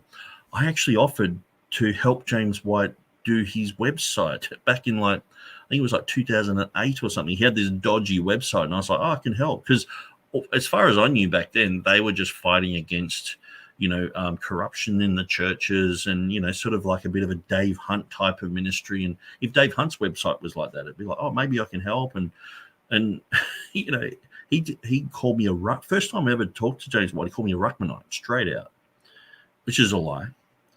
And so this guy is just toxic. He's obnoxious. If he's going to treat me like that, I'm the type of person who would fight back. There are plenty of people who would go, oh no, James White's against me, and they would just not comment anymore. How many people has he just bullied like that? So I think that's a big issue. When it comes to this issue, why is James White considered the guru? Why is his material still being spoken of as if it's true? If I was to talk to pretty much anyone and say, oh, Revelation 16:5, why do they still call it a conjectural emendation? When I've proven that it's not, when the understanding that Beza had an ancient manuscript clearly shows that it's not a conjectural emendation. So that shouldn't even be in the vocabulary anymore. But it just keeps getting brought up because of James White. It's like, oh, we've got James White's book, and what do we do? That's what it says. Just keep repeating James White stuff over and over. And it's just like, how do we have to wait until he brings out a 2024 edition of his book where he doesn't use that word, and it's like, oh, well, we'll stop using it now? Or can people use their own minds and go, well, obviously it's not a conjectural emendation, I won't call it that anymore. Obviously there is Greek evidence that Theodore Beza used in that ancient manuscript. We're going to use that. And so you have to use that type of information as well. And so Nick happens to be right, great for Nick. If Nick happens to be wrong, Nick should change. Same for James, same for Nick. I'm not trying to just and I agree. Play favorites because I'm friends with James. I wouldn't say you're playing favorites. I would just say you are friends with him, so you see any type of me defending myself as an attack on James. Where if you look at, like, if you're at a nightclub or something like that, and you see your friend getting punched in the head, you go and defend your friend. But then if you found out, oh, he spat on someone's face, he tipped someone's glass upside down, and he's hitting on these married women, and so someone punched him out, it's like, well, I didn't know that. And so this is the thing. I can understand if TurretinFan hasn't followed this from the beginning, he doesn't know. He doesn't know that James White is probably one of the most toxic apologists in the world. And I could probably get 100 people to back me up where they've been James Whited themselves. And I actually put myself out there because I'd seen how he treated people. So I was like, okay, I wonder what he's going to say about me, because I'm not going to let anything go that he says. So I was like, okay, well, I'll say this, only give a certain amount of information, and he would just make it into this huge other big story. And so I would go, well, why are you saying these other things? Where did you get that information from? Or are you just making it up? And then I'd say another thing, and he'd make it a bigger story. And it just got to this huge, big story where it was like, I wouldn't let it go. And I was just saying, why are you slandering me? Why are you lying about me publicly? You should, even a born-again Christian should never do this, let alone someone in leadership, let alone someone who's got their own program, and they're backed by thousands and thousands of people saying you're a great apologist. And I just kept bringing this up. Why are you lying? And I would do the same to Sam Shamoon. Sam Shamoon, well, I was on his program in his comments, and he's like, Nick Sayers, you're a this and that. And he said probably out of everything, it was about 10% of what he said was true. The rest of it was just absolute rubbish. I was like, man, this guy's just a liar. He's just making stuff up. He just can't help himself. And just because he's got a huge fan base doesn't make him uncorrectable. Anyway, so I'll drop that topic. But on some points, I agree with him. And at some points, I may not. But baptism's a great example. I'm not a Baptist. James is. It's an important thing to James, but I don't follow him on that. So this chapter starts with James White. James White said, in the King James only controversy, which I have somewhere back there on the shelf behind me, I believe. So how does, or maybe it's here next to me. Let's see. I may actually have it right here next to me. Yeah. Here we go. So this is the book that's being criticized, the King James Only Controversy. Can you trust modern translation? So James White said in the King James Only Controversy, and there's a footnote here to this edition, I think, this updated edition from 2009, page 237. And I'm happy to confirm that there is indeed a page 237. And he said 236 begins a section called A Fully Documented Challenge and says, I would like to provide an expanded discussion of textual error in the King James Version for those who demand a single example of error in the King James Version.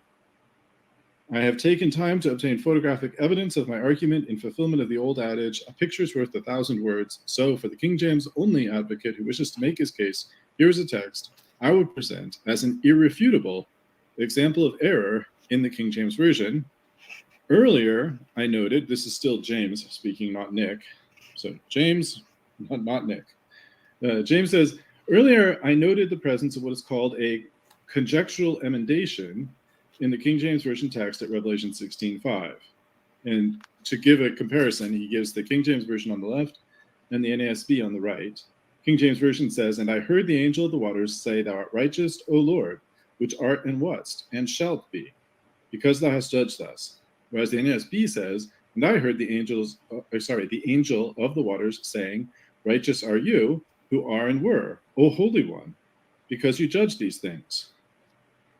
James continues, every Greek text, not just Alexandrian texts, but all Greek texts, majority text, the Byzantine text, every manuscript, the entire manuscript tradition reads, O Holy One, containing the Greek phrase, Hosios.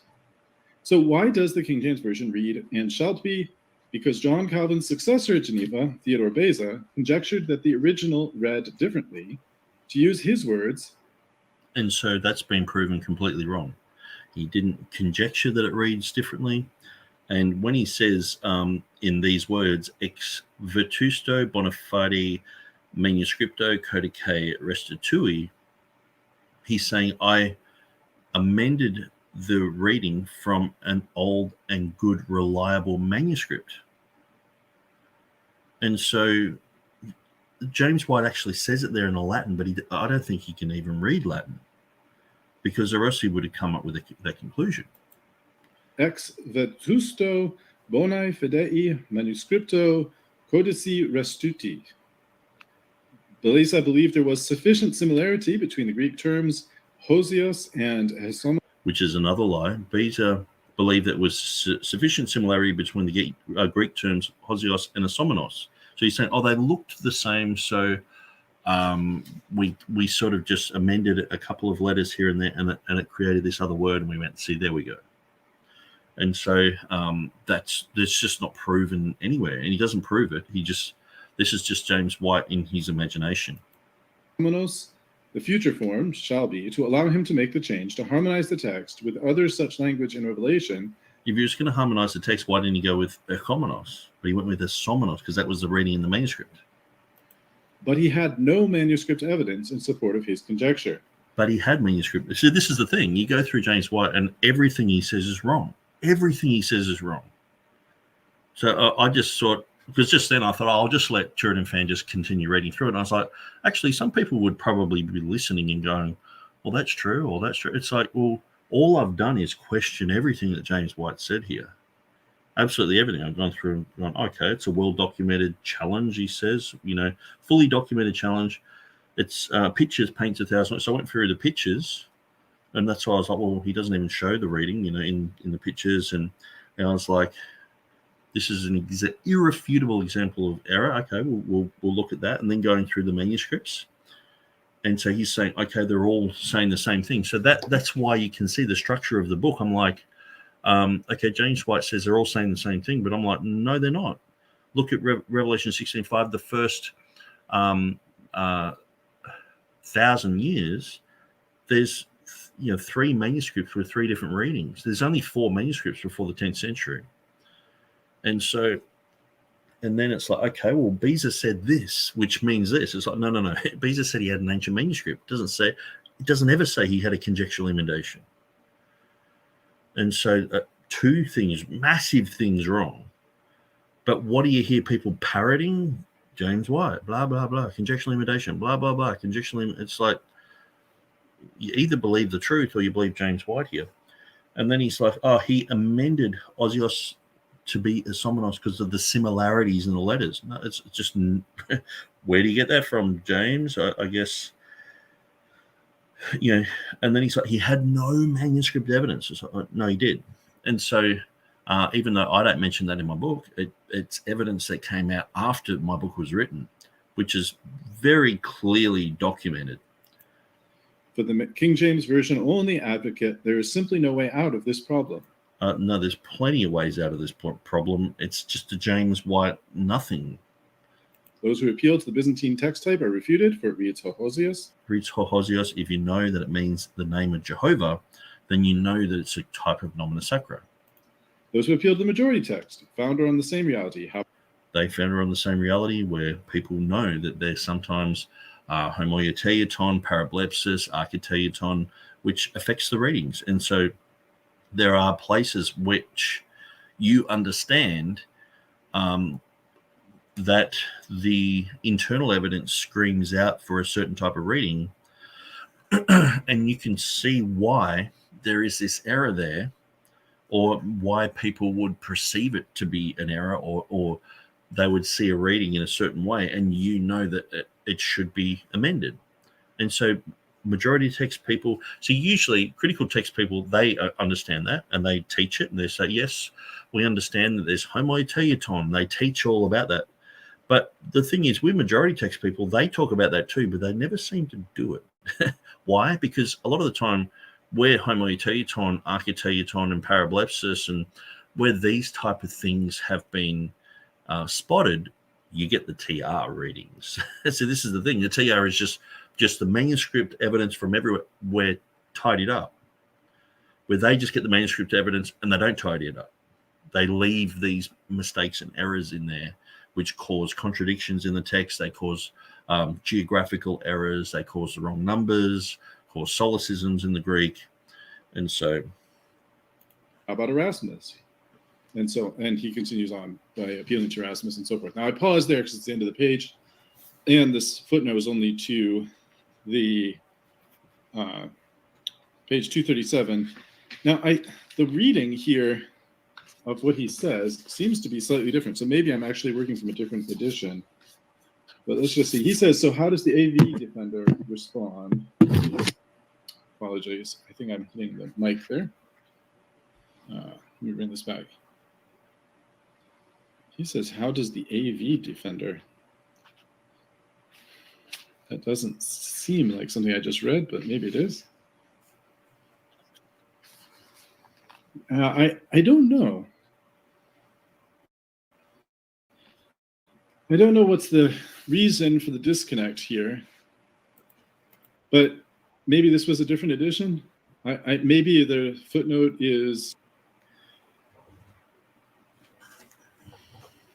I'll look it up.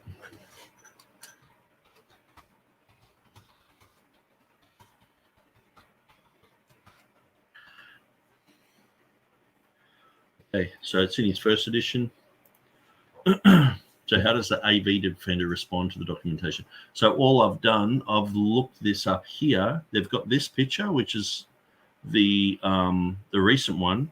So I guess I've assumed, well, it's on 241 there. So we've been looking at page 237. Well, actually, I would suggest that that's actually probably an update, because let's just have a look.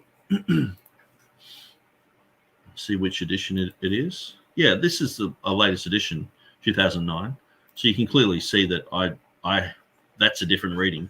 How does the AV defender respond? But in this book, he's got how does the King James Version only advocate? So I guess someone's gone through and read through that and said, no, it sounds better like saying it like that, you know.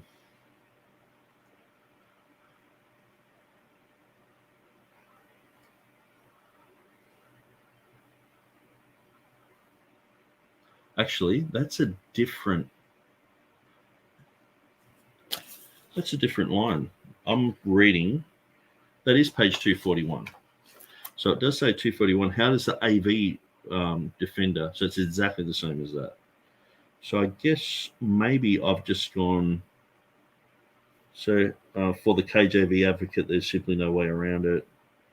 Page 237, where I'm quoting 241. So I'm not even sure if it's actually an error. Let's have a look. I don't know. The footnote doesn't line up, unfortunately, with the text. At least I think this is the same edition. So he says here, it's the updated June 1, 2009 expanded edition. And maybe I don't have that edition, but I think I do. I think that's what this edition is. Let's just double check. Yeah, this is copyright 2009. So I don't know. I can't explain the disconnect. But the quotation he offers is this. So how does the AV defender respond to the documentation that the King James Version contains a reading created out of the mind of Theodore Beza, one unknown to the ancient church, unknown to all Christians until the end of the 16th century? So again, I don't know the reason for this disconnect. Perhaps he's quoting from the original edition. Okay, so all I've done is down the bottom where it has page 237. That should read 241. But maybe what I've done is I've actually sort of summarized it like that's the section. It's from two, because he's got, James White has it in sections. This is part, part 1, part 2, blah, blah, blah. But, or maybe what I've done is I've actually seen, for the King James Version advocate, there is simply no way out of this problem. And then I've seen later he's got, so how does the KJV defender respond to the documentation? And so I've thought that was the reading, and I'm going, oh, that's page 241, or 2, whatever I've written there. I've actually just deleted it. But so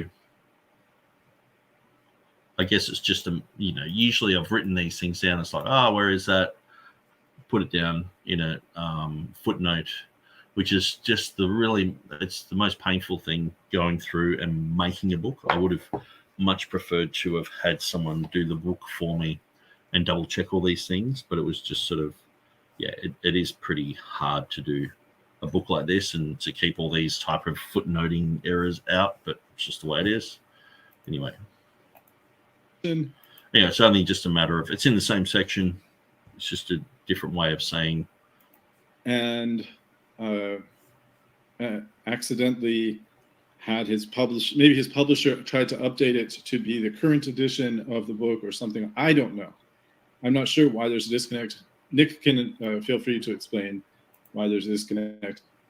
It certainly sounds like something that James would say. I mean, it sounds, it sounds like Dr. White, but in any event, was this reading, so Nick responds, was this reading only in the mind of Beza?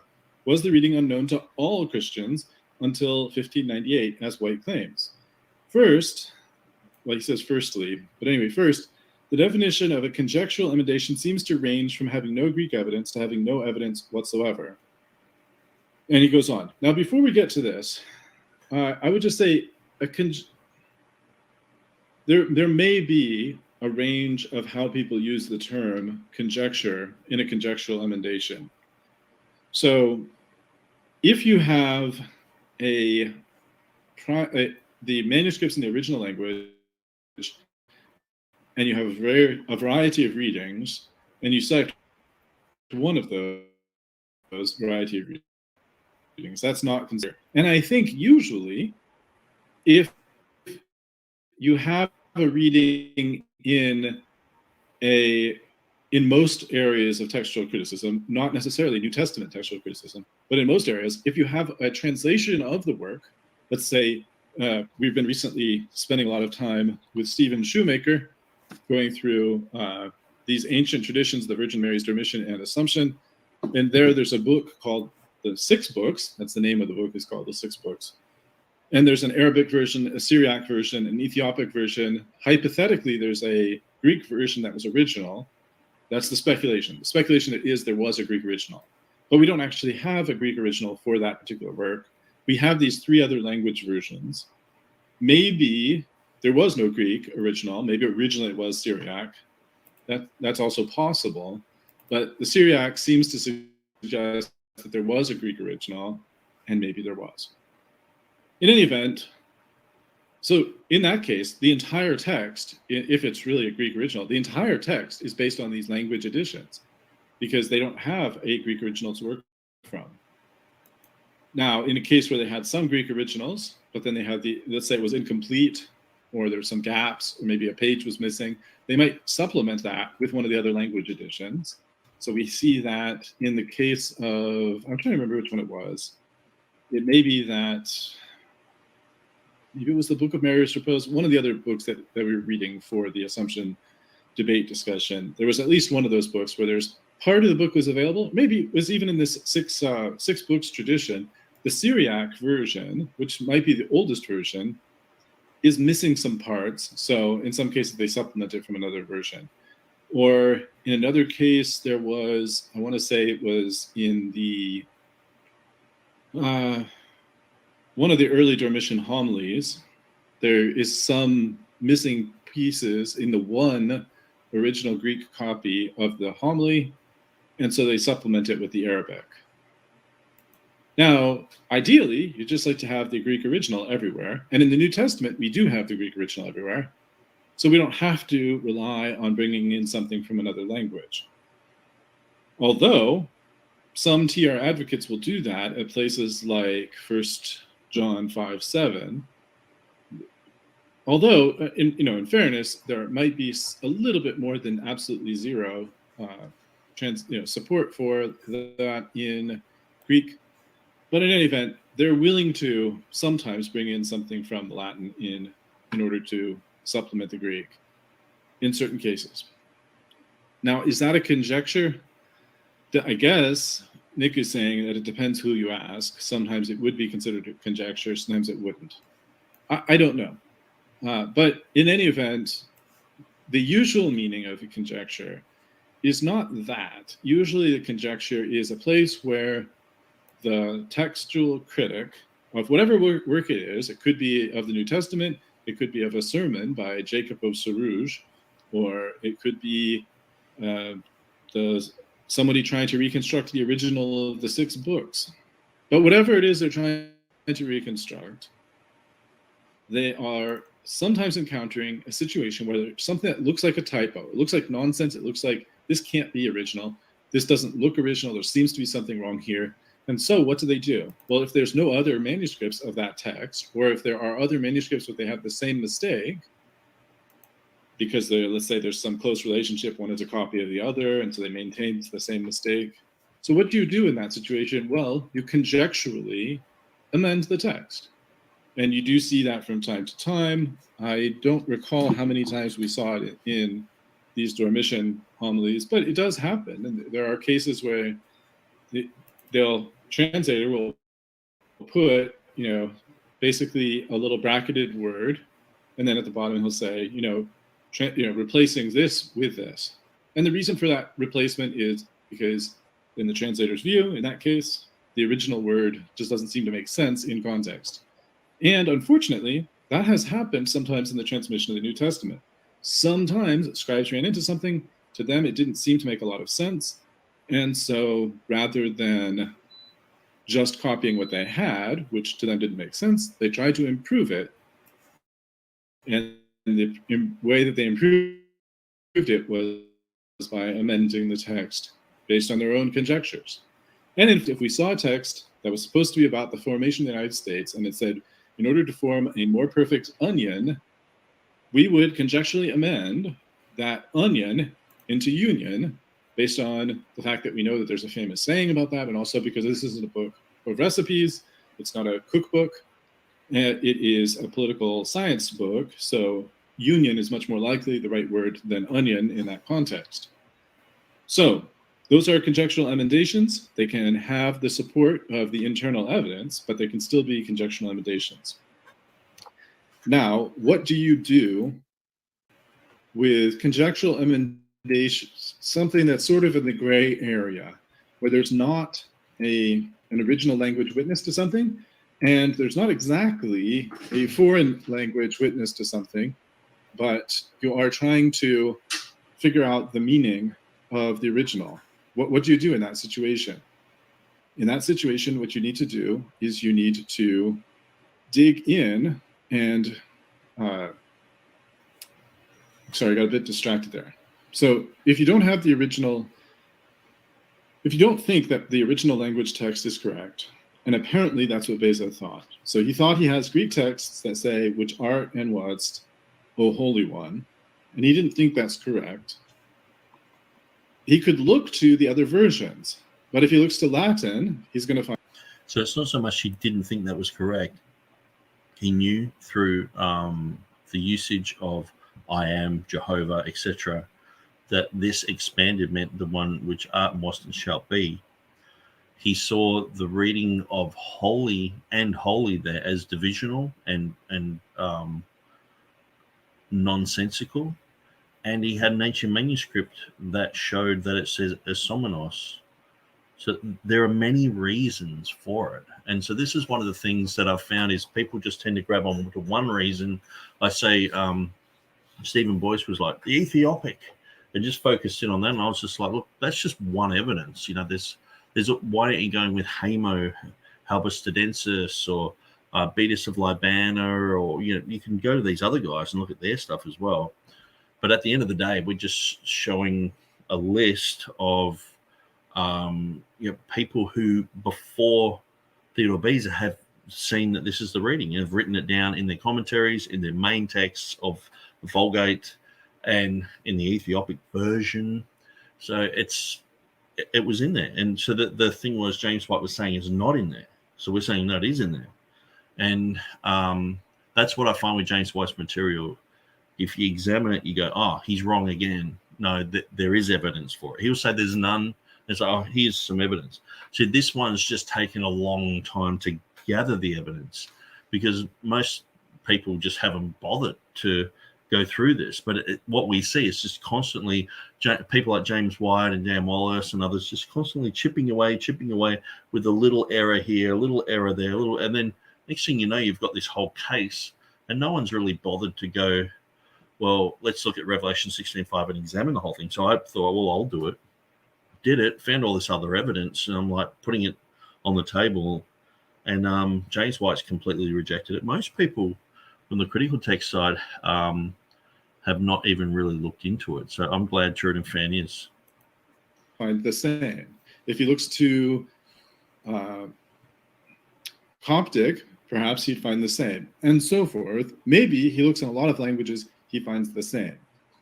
But what if he finds something that's not the same as what he has in Greek, but also isn't viable from his standpoint? It's what he finds in this target language isn't correct.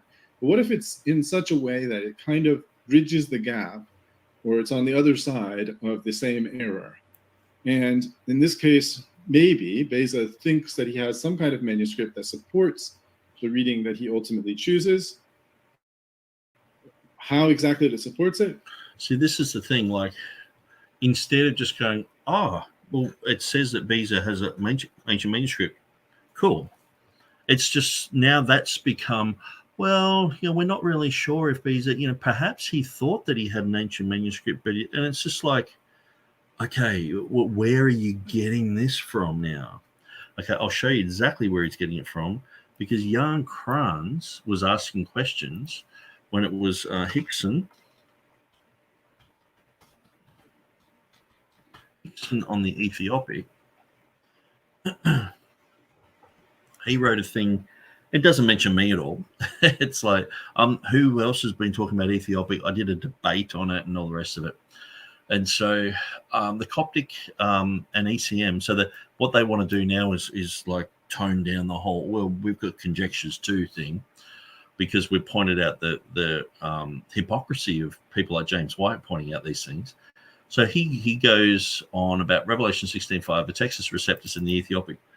Notice he doesn't mention, Nick Sayers brought this up, you know, that's just not even mentioned there. But then he's got he goes on about how the Latin was poorly done and all this. which seems to be exactly what Stephen Boyce said, and I've responded to that at length. But at the end of the day, regardless of all that he's written, which, you know, I've gone through and proven to be probably half of that is just issues that have nothing to do with it, and not really dealing with the main topic and not understanding the topic at all. So when we look at Kranz, in the comments, thank you, Elijah, he's talking about the conjecture and all the rest of it. And so he makes some accusations. The Ethiopic does not so much admit Hozios, but transposes it as this to go with this. And so he's got his own understanding. So let's look at the other Kranz comment. Where are we?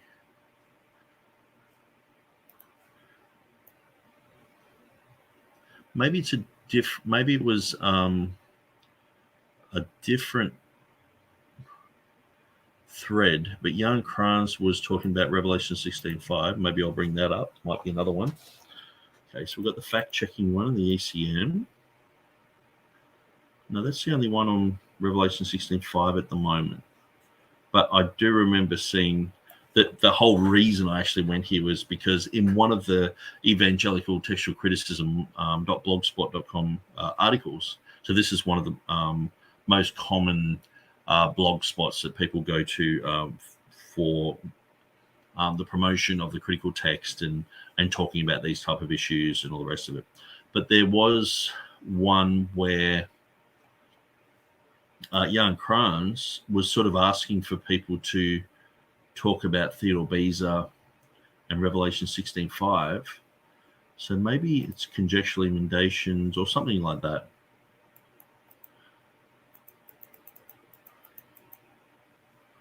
Okay, so we've got that article that we've looked at. New conjecture. List of conjectures accepted in the Nestle editions. Okay, so yeah, Jan Kranz has been putting in conjectures. Okay, so let's just go back to that article. I'm pretty sure he puts a link. Whoops, I need to go to where the comments are. Here we go.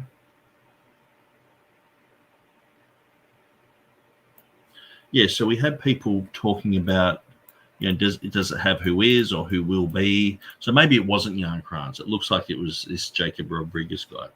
So, but I'm pretty sure Jan was sort of thankful for all this and all the rest of it. So he has the conjecture here.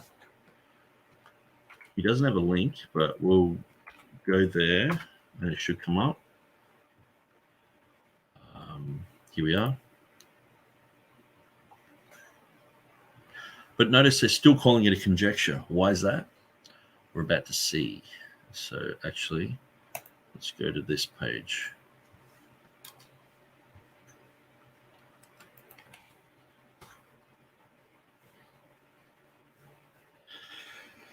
So he has here, Beza's Annotationis. He says 1582, Theodore Beza, and he says it's a substitution. And then he has, I'll grab this, I'll put it into a notepad, and I'll enlarge it so you can see it. This is where TurretinFan is getting his concept that Theodore Beza's manuscript story is not really to be trusted, because this is just no other place where it's like what you would never naturally think that Theodore Beza would just lie to everyone like this. But this is what the Academy do. They just say, well, Beza lied. Erasmus is a liar. The King James translators, they lied too. They're just all liars, and they're all related to King James only kookies, but not as bad because we still recognize that they're good scholars, but they're just liars, So here he says, Beza's hand copy, and I've got that in the front of my book, Hozios is underlined and Hosomenos entered into the margin.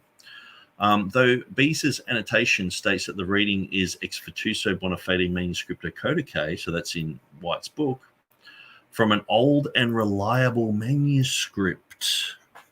So this is Jan Kranz's interpretation of what he says in the Latin there. Let's go to Latin. So this is what it says in James White's book, but James White says it's a conjectural emendation. Isn't that quite amazing? So let's just go to translate. I'll just bring this up. We'll go to Latin.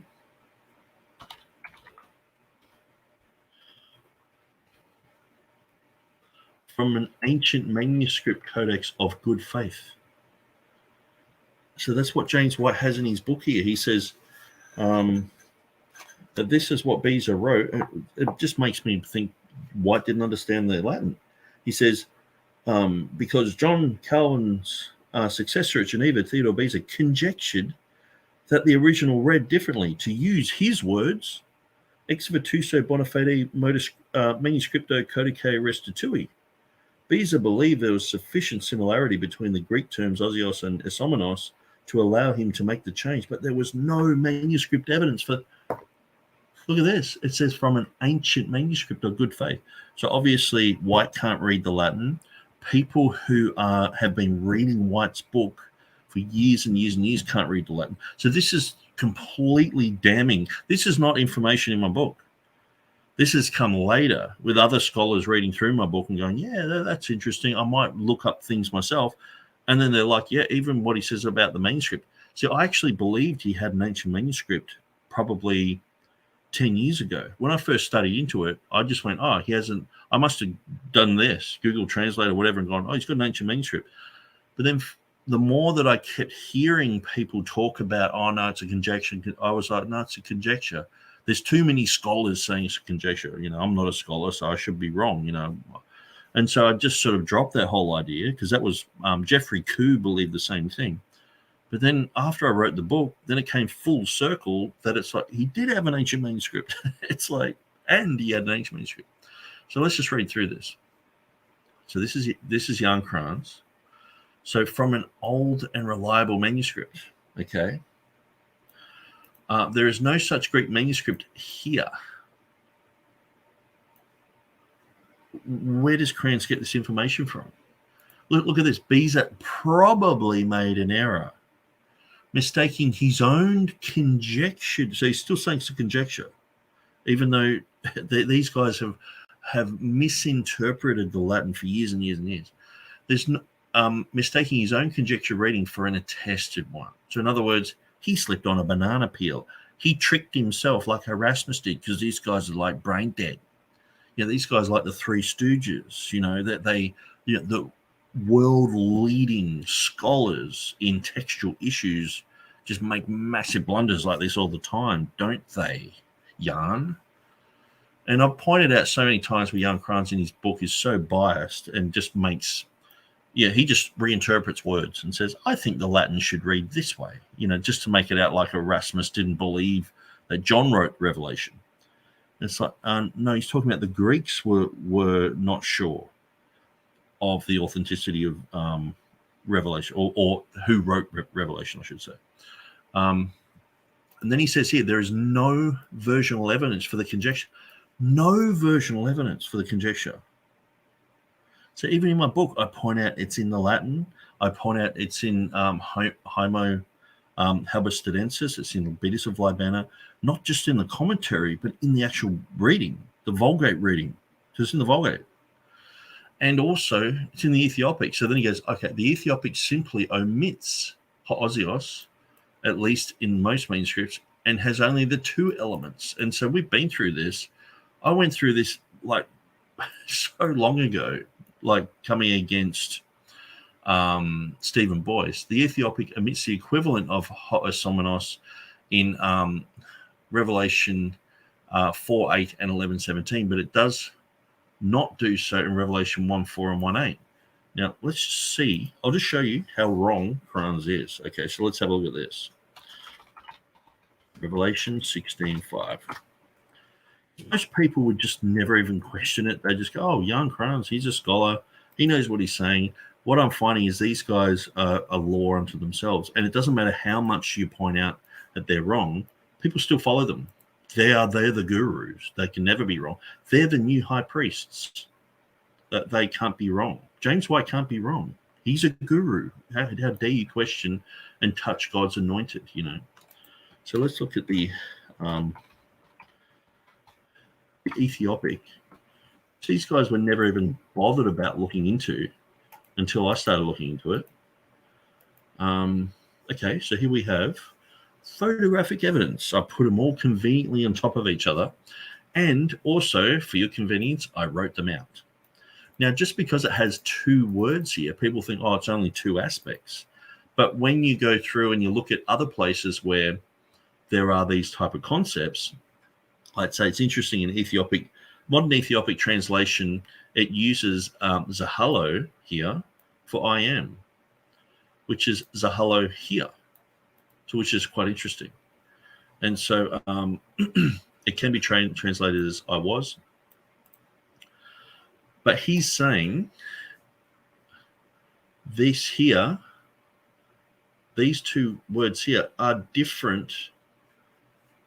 And so let's just have a look at this. The Ethiopic omits the equivalent of Hosomenos in 4.8 and 11.17. Let's see if he actually does that. Okay, so 4.8. Now we got 1.4 here, 1.8. Then we got 4.8. Then we got 11.17. We got Revelation 16.5. Okay, so I've underlined them. So we know there's the 5 triadic declarations. Now what I've done is I put a green line under what would be equivalent to Lord or Jehovah, just pointing out that that appears every time except for the first one, which we know that happens in the King James too. So it's pretty much equivalent to King James here. So what we see is this word here and this word here. Okay, that's in 4. We see the same word here in 8. Then we see the same word here in 4.8. Then we see the same word here in 17. And then we see the same word here with a tiny bit of difference, meaning is to come. Sorry, not is to come, shall be. When you look at it, which is exactly the King James. It's exactly Beza's reading.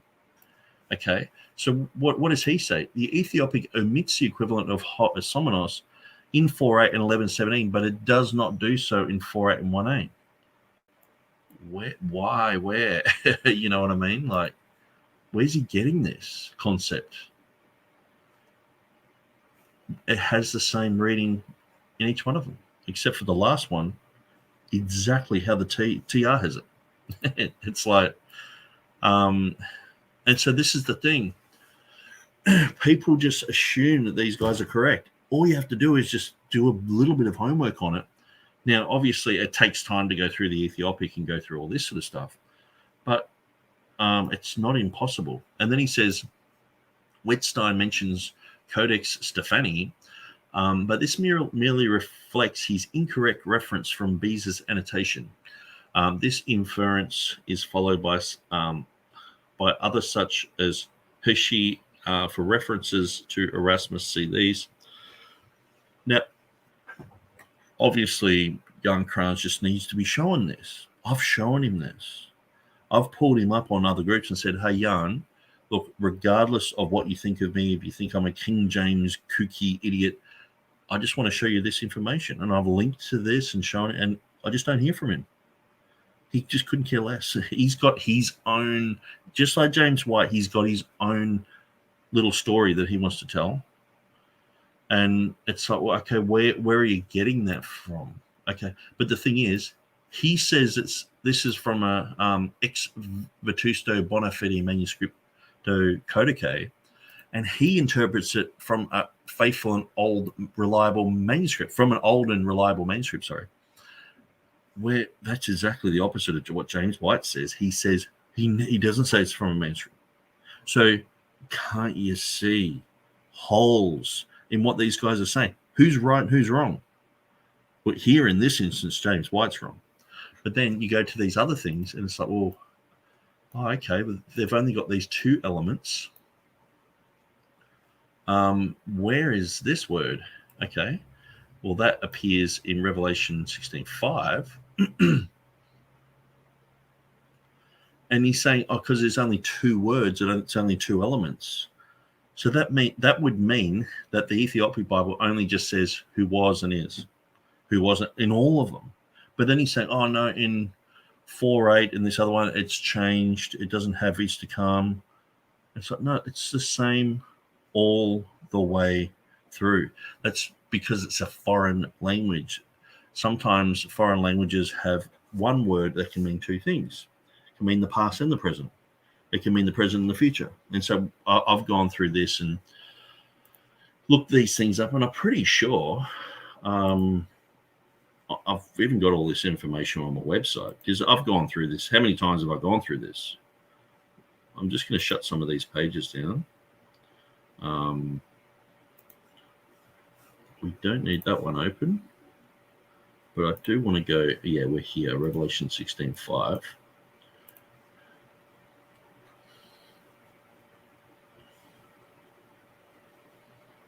Okay, so let's grab these readings and let's see if we can translate them into modern geese, because sometimes it works. Sometimes the languages haven't changed that much.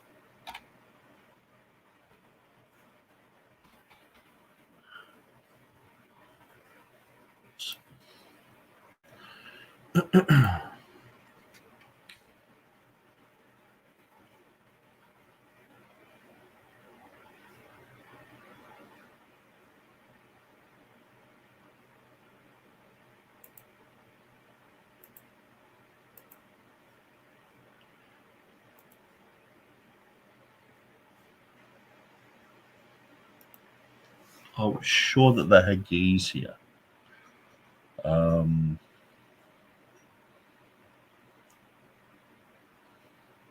No, I guess they don't. And that would be why I sort of have limited information. I've just got, okay, well, Zahalo, this same word appears here and there. But yeah, you can clearly see the extra letter there at Revelation 16:5, which makes it different. So yeah, so I would examine all that. And Hoskia, he talks about the Ethiopic and will be.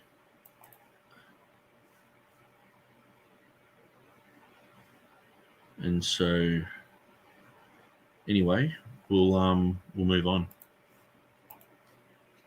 We'll try to see what's going on with that in a moment.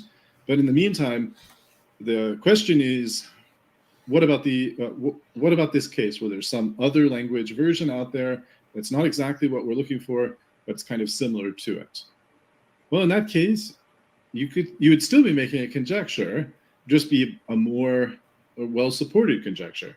So if you have one says, in order to form a more perfect onion, another one says in another language, in order to form a more perfect anion, you'd think, well, anion, this isn't a book of chemistry, it's probably not anion, and it's probably not in order to form a more perfect onion, because this isn't a book about agriculture, this is a book about political science. And so between those two errors, you might still conjecture a third way of union. And that might be right. Or you might see that there's some other word like unique in the other language, and onion, in order to form more perfect unique. What does that mean? But then you realize that unique is on one side of the error, and onion is on the other side of the error, and union is somewhere in the middle. So in any event, though, in all these cases, you're still conjecturing. You're not just selecting one of the readings that's out there to which there is a witness. And the witness could be the actual text in a manuscript, or the witness could be a foreign language version. And sometimes the foreign language versions get complicated because sometimes the foreign language can be translated in multiple ways, could have been translated in multiple ways from an original. So an example that Nick likes to use is that there's an Arabic translation of Revelation 16:5 in which it just says eternal instead of which art and wast and shall be, or instead of art, which art and wast. It just says eternal. But does eternal mean art, wast, and shall be, or does it mean art and wast? It's hard to know. It's not a very useful witness as to the original Greek there, because it's not. But it is a useful witness to the fact that they recognize that it was the eternal God. So here you have a clear example of someone substituting where it has the past, present, and future aspect, and they've just joined it all together in a reverse sense of what people would do with the I am and expanding it, or Jehovah and expanding it. They've contracted it to the eternal. So proving my point that, as I've gone through, 1 Corinthians 13, God and love and Jesus, and you can put your name there and see how you match up with all that. Sometimes these things were substituted. Here's a clear example of someone substituting and putting in just I am back into where it is. It does mean I am. It does mean Jehovah. And they've just gone, they've written eternal, the eternal one. And so oftentimes you've got to match these where it's said in Revelation. You've got to match that with the I am statements and Jehovah statements and things like that. And you find similar wording. As I pointed out in my article, which I just had up there, it had Zahalo, which is in the Ethiopic. It appears in Exodus 3:14 when it's talking about I am. So it's clearly using, I am verbiage. Not a direct literal translation of the Greek. It's not a word-for-word translation. It's kind of an equivalent translation. And of course, the more equivalent the translation is, the more difficult it is to use it as a witness for one particular reading versus another one. So all those things that said, let's go back to Nick's chapter and continue on with what Nick is saying here. He says, was this reading only in the mind of Beza? Was this reading unknown to all Christians until 1598? As White claims, firstly, the definition of a contextual emendation seems to range from having no Greek evidence to having no evidence whatsoever. Now, I pause here again. There's a difference between having no evidence whatsoever and having no Greek evidence. And there's a third option, which is that you might have a witness to a reading, a witness to the reading, that's not a Greek manuscript. So an example of something that's a witness that's not a Greek manuscript would be the short ending for the Lord's Prayer, where it just ends, but deliver us from evil, without thee, for thine is the kingdom, the power, and the glory forever. Amen. So the Latin text has the short ending and witnesses to a short ending. And if all the Greek manuscripts have the long ending and the Latin has the short ending, it wouldn't be a conjecture to think that the short ending was original. You would just be using the witness of the Latin. Now, that's problematic for someone like James White. So if the long ending of the Lord's Prayer was in all the Greek manuscripts, and there's not any Greek manuscript that has the short ending, to select the short ending would seem to contradict this tenacity of the text principle that James White follows as a general principle. It would seem to contradict it. Now, I say that it would seem to contradict it because in general, a longer reading is also a witness to the shorter reading, even though the shorter reading isn't a witness to the longer reading. So I'm not 100% sure how he would come out in such a case. I don't know if there's any such case out there where he would take a shorter reading than all of the Greek manuscripts. I doubt he would do it in the first place because it's just very unlikely that all the Greek manuscripts would have an error like that. But in any event, I'm just saying in that case where the witness is a non-Greek manuscript, that's not a conjectural emendation of the text. It's just appealing to a witness that's not a Greek manuscript. The use of a witness, if the only witness is not a Greek manuscript, then someone who believes in the tenacity of the text, someone like James White or myself, we would reject that reading. If it's not found in the Greek manuscripts, at least in some of the Greek manuscripts, we generally would reject it. And again, but see, the thing is, this is not an issue now because it's in a Besan manuscript. It's in a manuscript that Beza had. He said he had it. You're only just going, Jan Kranz said he didn't have it. He tricked himself somehow, slipped on a banana peel. Yeah, are you going to believe that story? that anecdote about Beza, that he's just that dumb, and even you sort of get this thing, it's 1598. Yeah, they keep talking about that, so they can push it so he's older. So like a Joe Biden sort of guy walking around like, this is the sort of language that they talk about these scholars like. They just rubbish all over these guys. Clearly it was in his 1582.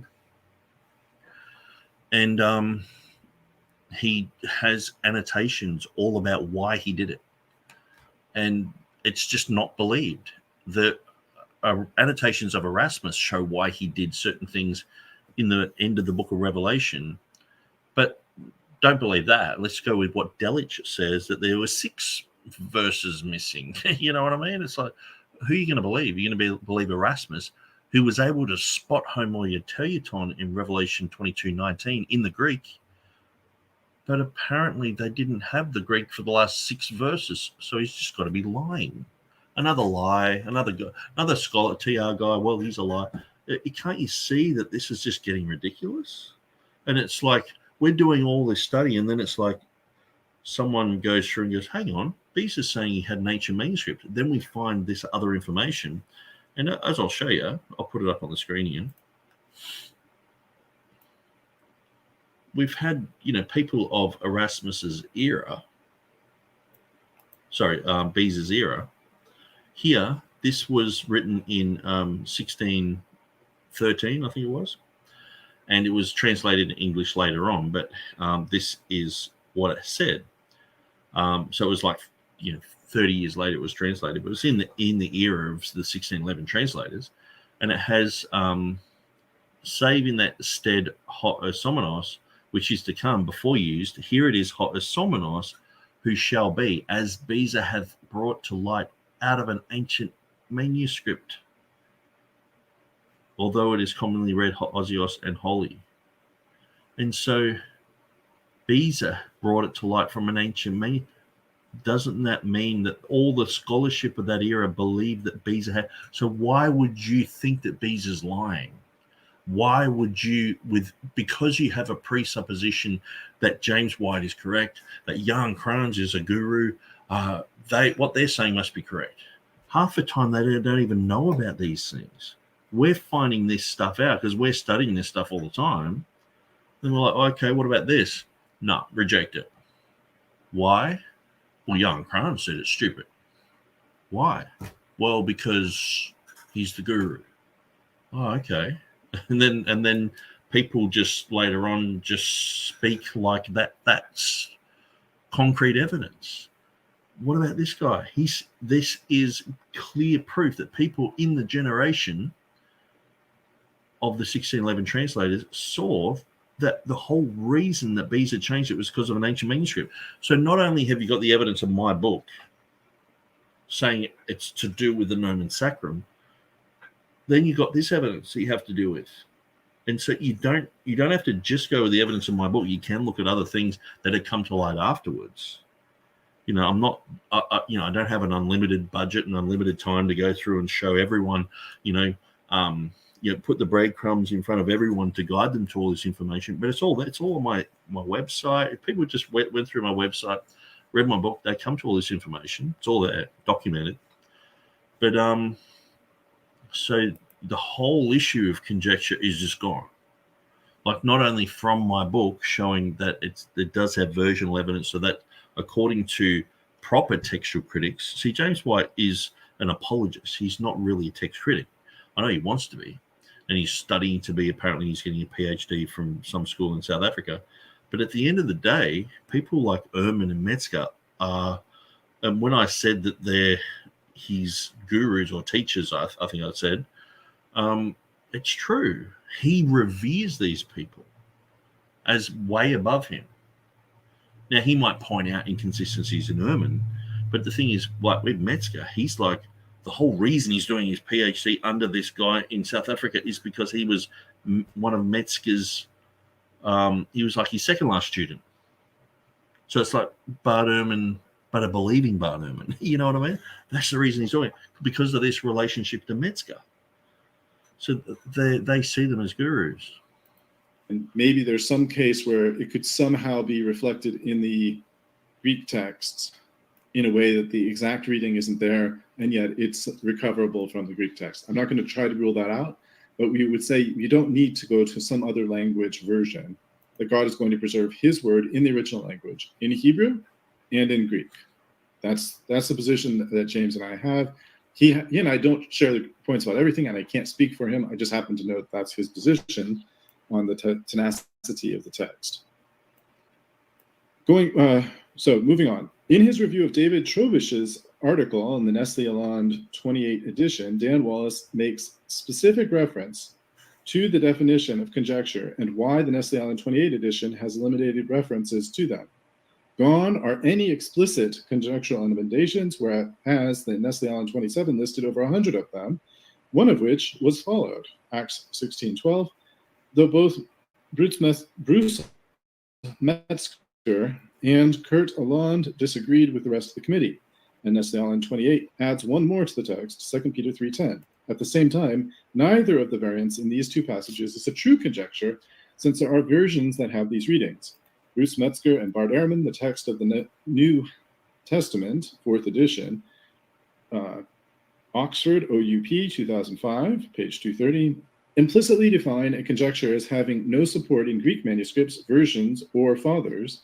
The need for conjectural emendation for the New Testament is reduced to the smallest dimensions, is reduced to the smallest dimensions because the amount of evidence for the text of the New Testament, whether derived from manuscripts, early versions, or patristic quotations, is so much greater than that available for any ancient classical author. So that's a lot to take in. Dan Wallace is saying that there's a difference between a conjectural emendation in the sense of not having any Greek manuscript witnesses and a conjectural emendation more broadly, meaning that that it's a pure conjecture, that there isn't any witness to the other reading. And apparently, the Nestle-Aland 27 had listed, not in the main text, but had listed over 100 possible conjectural emendations, and that was reduced. But there was one that it had followed at Acts 16:12, and then the Nestle-Aland adds another, 2 Peter 3:10. And the allegation is that even in these cases, in Acts 16:12 and in 2 Peter 3:10, there's some versional support, some versional witness to this reading. So in other words, there's not an original Greek manuscript that has this reading, but there is an ancient translation of some kind, or maybe a patristic citation of some kind, that witnesses to the reading that's found in the main text here. Okay, so I've just got to go back here. Sorry, I was just trying to read something else. Manuscript that has this reading, but there is this reading. And in second, allegation is that even in these cases, in Acts 16:12 and in 2 Peter 3:10, there's some versional support, some versional witness to this reading. So in other words, there's not an original Greek manuscript that has this reading, but there is an ancient translation of some kind, or maybe a patristic citation of some kind, that witnesses to the reading that's found in the main text here. I don't know all the details of these things. I would say, as far as James is concerned, and myself, if there's not any Greek manuscripts to support a reading, it's not the correct reading. But I understand Dan Wallace may take a different position. I'm not sure. There are other people who take other positions, and some are willing to correct even the Greek manuscripts based on these versions. So, but again, there's a difference between having a version support or having a patristic citation as support and having Greek manuscript evidence. So, this is Nick again. He says, so according to White's senior tutors, it's just a rhetorical flourish that's not totally necessary, but anyway, it's senior tutors. It's nothing to do with being rhetorical there. When you go through James White's material, he sees that Metzger is like a guru in the field.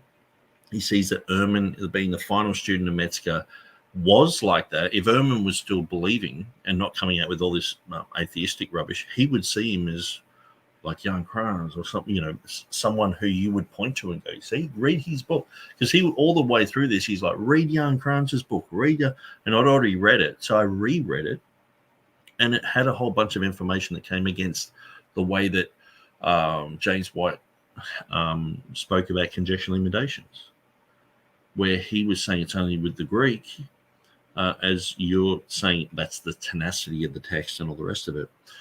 And I was like, well, Jan Kranz, people like Metzger and Ehrman, they define it differently to James White. So there is a huge issue here. But he's saying it's a conjectural limitation. People are like, oh, it's a pure conjecture. And we're pointing out versional evidence and patristic evidence and things like that. And he's just laughing at it. And it's like, well, why is he laughing? And it's like, oh, because he's saying it's only in the Greek. It's like, okay, well, let's see if his text has these issues too. Sure enough, it does. And then he's like, well, I go with a different Greek text in those places. And it's like, oh, okay. So we've been going through this back and forward thing and trying to figure out what James White means by conjectural limitation, because oftentimes he was very vague. And anytime someone would bring up a conjectural limitation, he would talk about Revelation 16:5. And then just say, if people believe that this Revelation 16:5, that they're not people of faith, they're greatly deceived and all this sort of stuff. It's like, we're not even Christians. But then he can have a text, and then he's finally pressured to admit, yeah, we've got those as well. And I don't think he knew, because if he had known, he had done 20 years of going around saying Revelation 16:5 is a conjecture. So basically, let's look at all the evidence. Okay, James White for 20 years has been saying it's a conjectural limitation. It's not. Easily proven. Now we're saying you guys have conjectural limitation. Well, it depends how you define it, but yeah, we admit that, but we don't go with that text anymore. We go with this other text. But then all of a sudden he does go with the text. So you see, we can't help it that James White changes the goalposts every time he's cornered.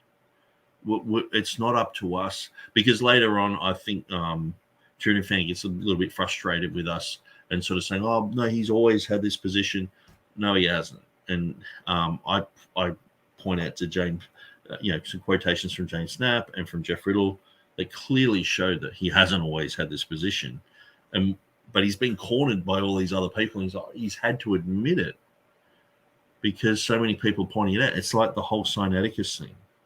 The whole thing, Sinaiticus was not found in a waste paper basket, blah, blah, blah. And he's like, haven't you ever read Tischendorf's material? And everyone, even critical text people, are looking at James White going, why are you saying this?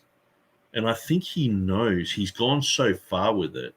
When you go so far with a mistake and you're like, actually, that's really dumb. And you either just admit that, hey, guys, sorry, I was wrong, like the Fonz. No, he's just going with it. And people are just looking at him going, James. And even like James Snap Jr. mocks him just in front of everyone. And he's respected by critical text guys and TR guys. And so he just mocks it and goes, look at this guy. Why won't he just admit fault? Has he ever, we've been talking about this for like 10 years now. Is he ever going to just come forward and say, hey, someone said this about me? Does he ever read criticism about himself? You know what I mean? It's like, anyway. Metzger and Ehrman, the strict definition of a conjectural emendation does not apply when a version or a quote from a father is found. So quotes containing shalt be have been found. This is why I said, this is Nick speaking, of course, that White is off target, because beside the Ethiopic version, the Latin futurus of Beatus, referred to in Hosker in Revelation 16:5, against what White says in his footnotes, equates to the Greek asomenos, and so this reading does have manuscript support within the closed class of Greek and Latin sources used for the Textus Receptus, and we shall see more external evidence for asomenos in the next chapter. Whew, that was a monster of a sentence. So, what Nick is saying here is, he is saying that there's an Ethiopic version, and we'll have to consider this point in more detail later. His claim is that there's an Ethiopic version that's a witness to the Textus Receptus reading here, and that there's also a witness in the commentary of Beatus. I think it's Beatus of Libanus, who we talked about in a previous episode, I believe. Pretty sure we did. That Hoskier found. So I just want to point this out. I was just quickly searching for this. This is under some James White titles. And so let's look at this. The King James only controversy is scholarly and accurate. Its evaluation of opposing viewpoints fair. Anyone troubled by criticisms of English translations will find White trustworthy. I hope this book will be widely circulated. It will do much good. Bruce Metzger. So Bruce Metzger said that James White's book, King James only controversy. So when I'm saying, that Metzger is like a tutor, James White sees him that way. He speaks about him respectfully. He talks about how amazing it is that that Bart Ehrman was his last student, and that's why he's doing his whole PhD thing underneath this other guy, because of the connections to Metzger. So it's not like I'm just going through going, these guys are just, his guru. They are. He's trying to basically create a persona about himself that he is like a Metzger, a Bart Ehrman type of guy with this link to Metzger. Hoskier did a very extensive study of the manuscripts and other versional evidence for Revelation. He did a lot of hard work on that subject. And Nick is saying that these are, one is a patristic evidence of some kind, although Beatus is not very early. Trying to remember. I should just check. Beatus of Libanus, or Lyabana. I'm not sure the right pronunciation. He was a monk, a theologian, and a commentator on the Apocalypse. So he's just after the patristic period. He's in the first, he flourishes around the second half of the 8th century, so just after the death of John of Damascus. But his commentary was a 4th century commentary on Tychonius, I think it was, by Tychonius. Anyway, there was, his commentary goes back to like the 4th century. And he wrote a commentary on the Apocalypse. So it's quite an old commentary, and apparently it survives in 32 manuscripts, which leaves for an interesting textual critical approach to reconstructing the text original of Beatus of Libana. But in any event, Beatus allegedly, we'll just say for the sake of the argument right now, that Beatus has a reading that matches the TR, and that the Ethiopic has an Ethiopic expression that, if you translated it back into Greek, would be the same as the TR. If that's the case, then this is no longer in a, what's the right term? This is no longer a true conjecture, but now this is a conjecture in the sense of not having any Greek support, but it is not a conjecture in the truest sense of the form. I need to, again, before I get to that, I need to pause to give 2 caveats. The first is, when you think about this in the most technical sense of the term, a conjecture is what the textual critic does. The textual critic conjectures. It's not, a textual critic could make a conjecture based on looking at just a single manuscript, which often is the case with ancient works that are only preserved in a single manuscript. I was reading, somewhere I have it around here, maybe it's up on the shelf, Origen's De Pascha. Origen's De Pascha was discovered, it was a manuscript discovered, I think, in the 1940s. When they discovered it, it was the only copy of this work that has ever been found. So anytime there's any lack of clarity in the text, conjecture is necessary in order to supply what's missing. So either you just put an ellipsis or you put in a little box that says lacuna here, gap, missing part here, or you try to fill it in with your own conjecture. But somehow you have to, if you're reconstructing the text, the only way to do it in that case is to conjecture. And likewise, if there's what appears to be a typo, you have to conjecturally amend to fix the typo. Sometimes those are really high probability conjectural emendations, like onion union or anion union or unique union, depending on the context. Other times it might be a difficult question. This doesn't seem like it's the right word. There's another word that seems like it's probably the word the guy was thinking of, but there is actually a way to understand it with the other word. So is it right? Is it not? It's on the fence. It's hard to say. Well, the scriptures thankfully aren't like that. We don't just have one manuscript to work from. We have many manuscripts. Even of the books that there aren't that many manuscripts, there are still numerous manuscripts of those books, and there's many versions and so forth.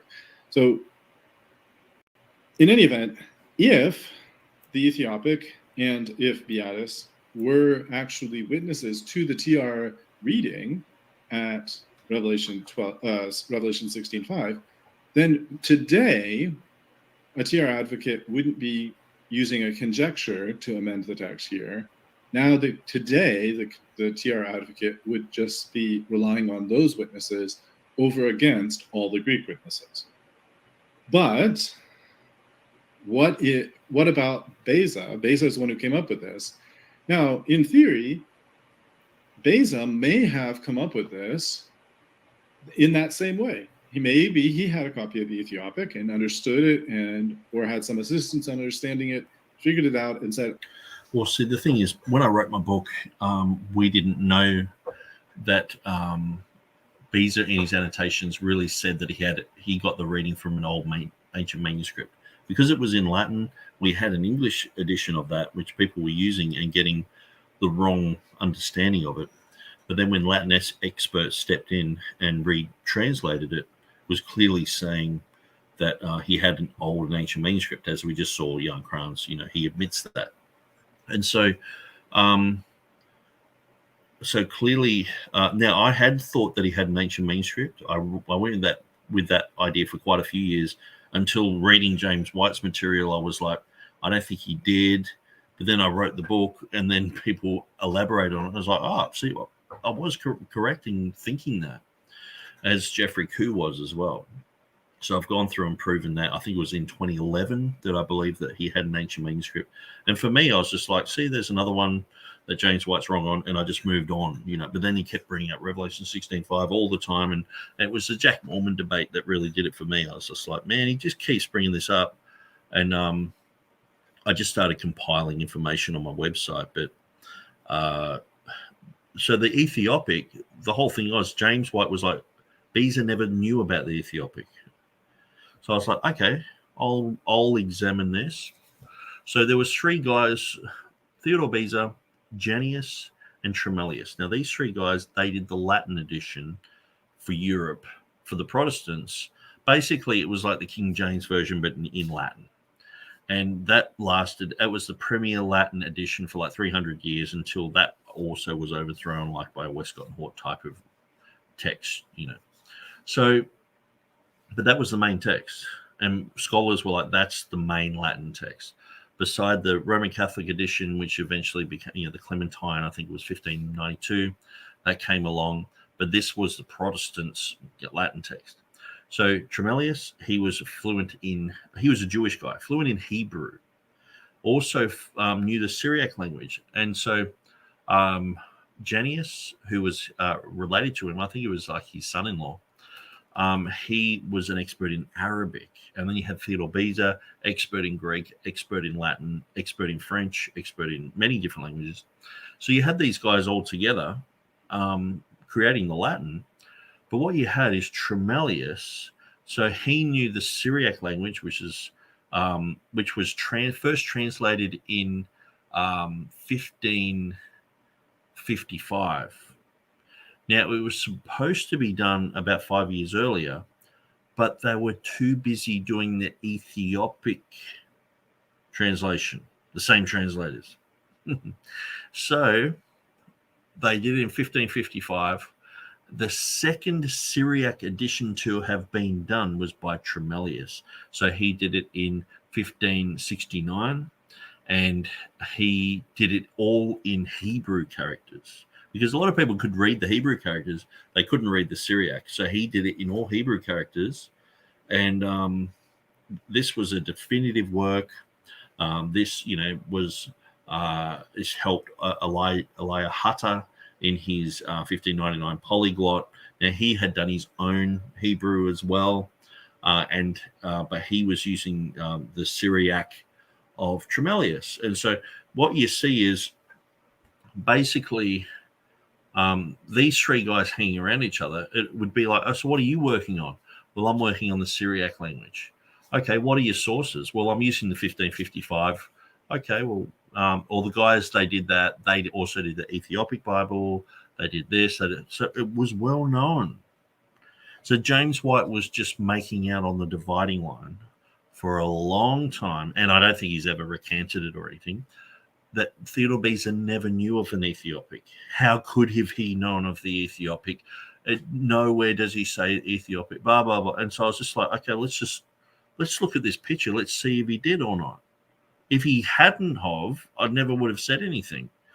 But I just went through and went, hang on, Beza with Tremellius and Jenius, these are like, these three are hanging around each other. They're doing premier Latin translations that are lasting for like 300 years. These guys knew their stuff. And one of them did a Syriac Bible. And the first Syriac Bible was the same translators. It's a bit like, imagine looking back in English translations, okay? And, say Tyndale did his, and then, Coverdale did his, okay? You would think that Coverdale would know what Tyndale had done. You know what I mean? He would be thinking about him nearly all the time, that he's doing an update of his edition. Now, these guys had done the Ethiopic, then they did the Syriac, and then Tremellius did a second edition of a Syriac.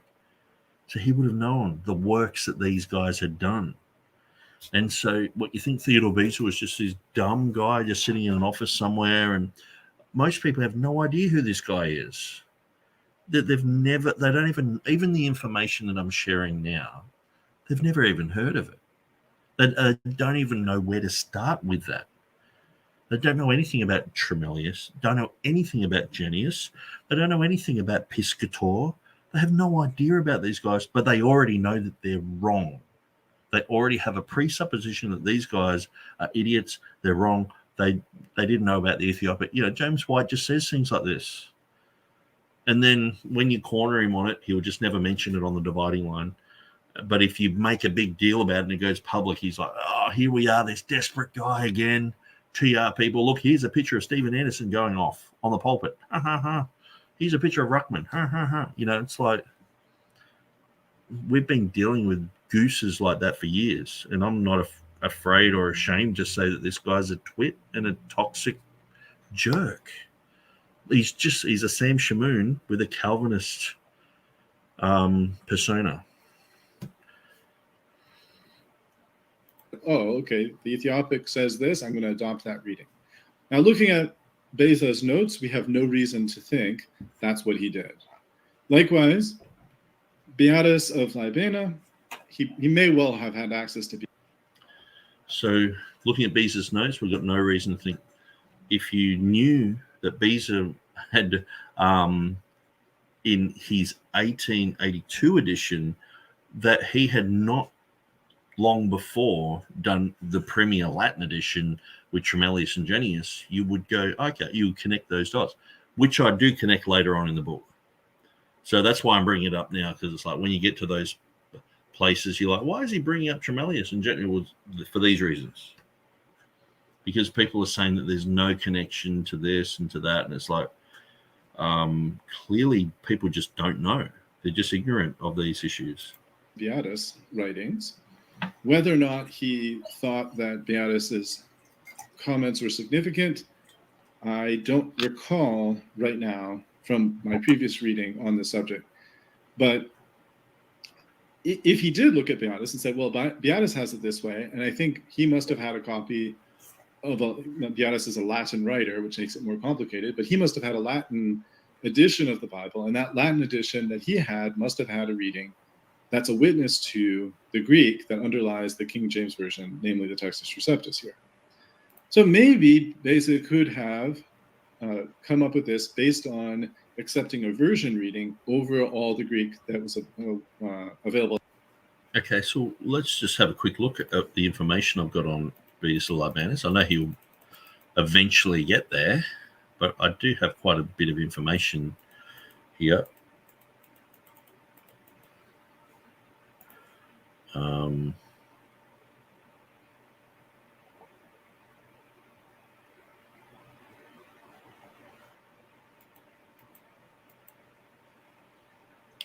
Beatus of Libanus, Spanish theologian.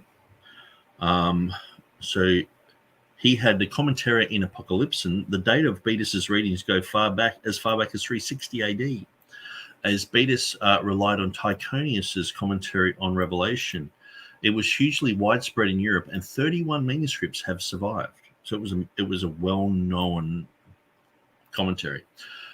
Considered together, the Beatus codices are among the most important Spanish medieval manuscripts that have been the subject of extensive scholarly and antiquarian inquiry. Okay, so Beatus has Et Futuris, which has been translated and will be. The context is Justus est qui fuisti et futurus est sanctus. So they still have the word holy, but they do have the full reading. Just are you, which has been and which will be the Holy One. Okay, so which is interesting. It has the past, but the main point that I've pointed out all the time is it does have and will be as the future. So it incorporates both readings and will be and the Holy One. 31 existing manuscripts have the reading in Latin and Futurus S, which is the exact equivalent of Kaihosomenos, which is what Beza has in Revelation 16:5. With Beatus's book, there may have been several hundred copies that have been lost in time. For example, when the Complutensian Polyglot was printed, they ran 600 copies. Only 123 survived from that time, from 1514 to 1522. So we can see from that example that in just 500 years, a massive printed book like that can lose almost 80% of the copies. How much more so for older manuscripts, depending on how you count variants? This would mean that the reading of shall be appears here 62 times in 31 manuscripts. The fact that it appears in the main text as well as the commentary speaks volumes. So it's not just a commentary. The fact that the commentary leans upon the 360 AD Tychonius's commentary also speaks volumes. Here is a latter English translation. I heard a voice from the waters say, "Thou art righteous, O thou which wast and shall be holy, because thou hast judged thus and shall be." And so I've taken some pictures of this. This is one of the original documents. The words Latin et futurus est or shall be appear twice in this picture. And so I show where it appears. I think that's it. Futurus est. I think it's there. And then it says it again here. Futurus est. Yeah, it's the same. Beza most certainly knew of the Beatus reading as the commentary. It was it was a widely popular commentary. In the age of Beza, the Reformation Bible scholars were very deep readers of the early church writers. Beatus copied old Latin versions as early as the 4th century, which contained the reading Isomenos. Beatus was making a compilation and thus preserving the work of Tychonius, who wrote the commentary on Revelation around 380. I think I said 360 earlier. I'm not sure why I've written 380 there. But anyway, it was 360 to 380. Besides, the same reading was in Jerome. So that's quite a huge. It's like saying Adam Clark's commentary. It was well known to people. It wasn't just this rare thing, and also it goes back to 360, 380 with the commentary. So I think that's very important to understand as well. At the time, that's a possibility. But the usual explanation is that actually Beza conjecturally amended this, not that he actually had a witness. But there is a problem, and that problem Nick is going to point out in a minute, which is that in the text that we just read from James White, that there's the translation that's usually offered these days of that text says that he did correct it out of a bona fide old manuscript. Now, what does he mean by that? It's an interesting question. The big problem is, if he did have an ancient copy of Revelation that did have this reading, then his wording of the sentence is a bit strange. Why would he correct it out of such a manuscript? Why not just say he is adopting the reading of that manuscript? Why not correct? Why say he's correcting it instead of just saying he's relying on it or using it? But well, let's look at what he said. I mean, even Kranz says from an old and reliable manuscript. And so let's look at, say,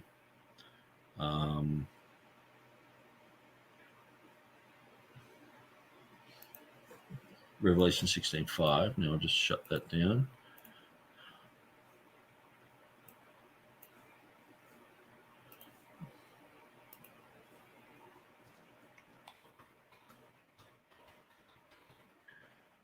Manuscript.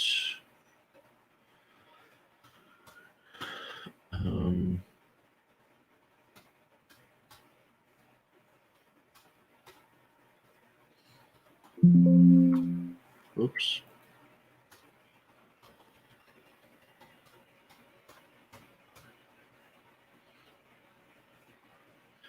So without doubting the genuine writing in this ancient manuscript, I faithfully restored in the good book what was certainly there. So he faithfully restored in the good book what was certainly there. And so it doesn't say he conjectured. See, James White just says, oh, he conjectured. So people are like, oh, he conjectured. Or it's like he's corrected the text. He says here he's restored it. Okay, so I'm pretty sure we got Beza's notes here. Okay, so I break up this here a little bit.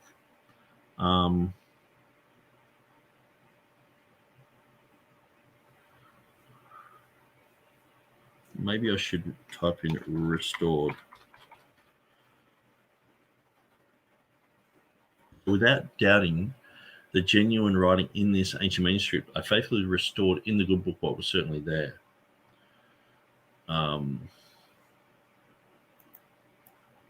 Okay, then it says here, so it was restored. I'm just wondering what the actual Latin is there. Let's just have a quick look at this.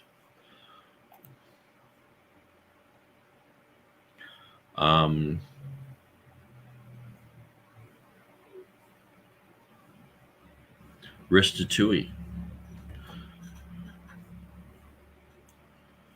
So restitui, restored it. So he saw it as a corruption in a sense of, but clearly he says up here to go and look at Revelation 1:4. So that's where I got the concept of the nomina sacra from there. And I didn't really understand this section of it. Riddle and but Larry Brigden have opened this section up, and now we're like, yep, that's definitely, he's saying he got it from a manuscript as well. So I think it's just been a mic. That whole thing's just a mic drop situation where if you have gone through and gone, okay, the whole nomina sacra thing, Revelation 16:5, and Jehovah and I am, and all the stuff that I've gone through, to me that's still all valid. But if you don't even want to go there, Beast is like, I had an ancient manuscript, so I got it from there. It's like, oh, mic drop, just clearly. Then it's unclear how we should understand exactly what he said here. And we'll come back to that a little bit more when we get into the issue of what did Beza say and what did he mean by what he said. But the question comes down to whether or not Beza had a witness to the reading that he found or whether he didn't. Now, I don't know if this is a spoiler or not, but I think when we look at Beatus of Libana, and then when we look at the Ethiopic, we are not going to find witnesses to the Textus Receptus reading at Revelation 16:5. And we're not going to find a witness that supports Beza's conjectural emendation, which was to replace O Holy One with and shall be. What I've proven is that it does have the future form. And so that's been the main point of what I'm talking about. I don't think Beatus does that. And I don't think that the Ethiopic does that. And if Beatus does it, we need to be extremely careful in understanding whether Beatus was doing that in the text of the commentary or in the explanation of the commentary, and whether or not that was an interpretation or whether that was a reliance on something else. But in any event, if there is, in fact, some witness in Beatus, then it's not the Textus Receptus person can say that they, today, are not relying on mere conjecture, but they're actually relying on a version witness, and they think Beatus is the most reliable witness of this text. Why you would think that, I have no idea. A commentary in Latin as your primary witness to a text would be a very unusual. So this is where what I find is, instead of, because when we're going through and we like, oh, it's in the Ethiopic, oh, it's in Beatus of Libana, oh, it's in Homo Halberstadensis, oh, it's in an ancient Greek manuscript that Theodore Beza said he had, oh, it's in this. Well, what I find is people just grab one of these, and like Stephen Boyce is like, Ethiopic, and just goes on about the Ethiopic. And then, so I've gone through and shown that pretty much absolutely everything he said about the Ethiopic was just wrong. And also, it's like, I'm not just saying the Ethiopic. This is what James White was doing too. Why is he changing the text just because of an Ethiopic? And it's like, I'm just showing you that there's evidence because you said there was none. And it's like, okay, well, here's one. And then it's like, well, here's another one. Here's another one. Here's another one. And just showing you it's not like I have a choice in this. I would show you evidence that's against it too. But it's like, I'm showing you for it because, obviously I'm building that case. And so I've never said that he changed it because of Beatus or Libana. But I'm just saying that reading is there, and you have to deal with that. You have to explain how that reading got into Beatus of Libana. It's there. It's in the commentary, which goes back to 363 AD, to early church writings. I haven't written that. It's a commentary that's very popular, 31 that are left. It's very famous in Spain, still people studying all that. It's you can't just grab one of these things as a standalone thing. That's the whole thing that I've been talking about for a long time, is people tend to go, okay, well, if Nick Sayers is saying this is a conjecture, this isn't a conjectural emendation here, well, none of the manuscripts have the reading. And I'm like, well, haven't you listened to what we're saying? Beza said he had an ancient manuscript that had the reading. So why are you saying none now? Or do you just disbelieve it? And then it's like, well, and we have versional evidence in the Ethiopic, in the Latin, so you've got a whole case. You've got internal evidence, you've got external evidence, you've got manuscript evidence, you've got And it's like, you can't just talk about one thing and forget everything else and go over to something else and then forget forget there's an Ethiopic, forget there's what Beza said, forget, the internal evidence, forget that it's related to Jehovah, forget that. You've got to, each time you go to one of these points, bring that with you and say, I guess in the light of things, they were talking about the name of Jehovah here. They're talking about, this is relative to Lord being in the text, which is, in the other triadic declarations, except for the first one, which Nick points out in his book. Bring that knowledge with you to each one of these examples. Not just Beatus of Libana. Who would change their text with one Beatus of Libana comment? Who would do that? It's like, okay, that's not what I'm saying. It's just another evidence that points to this reading. Most reliable witness of the text.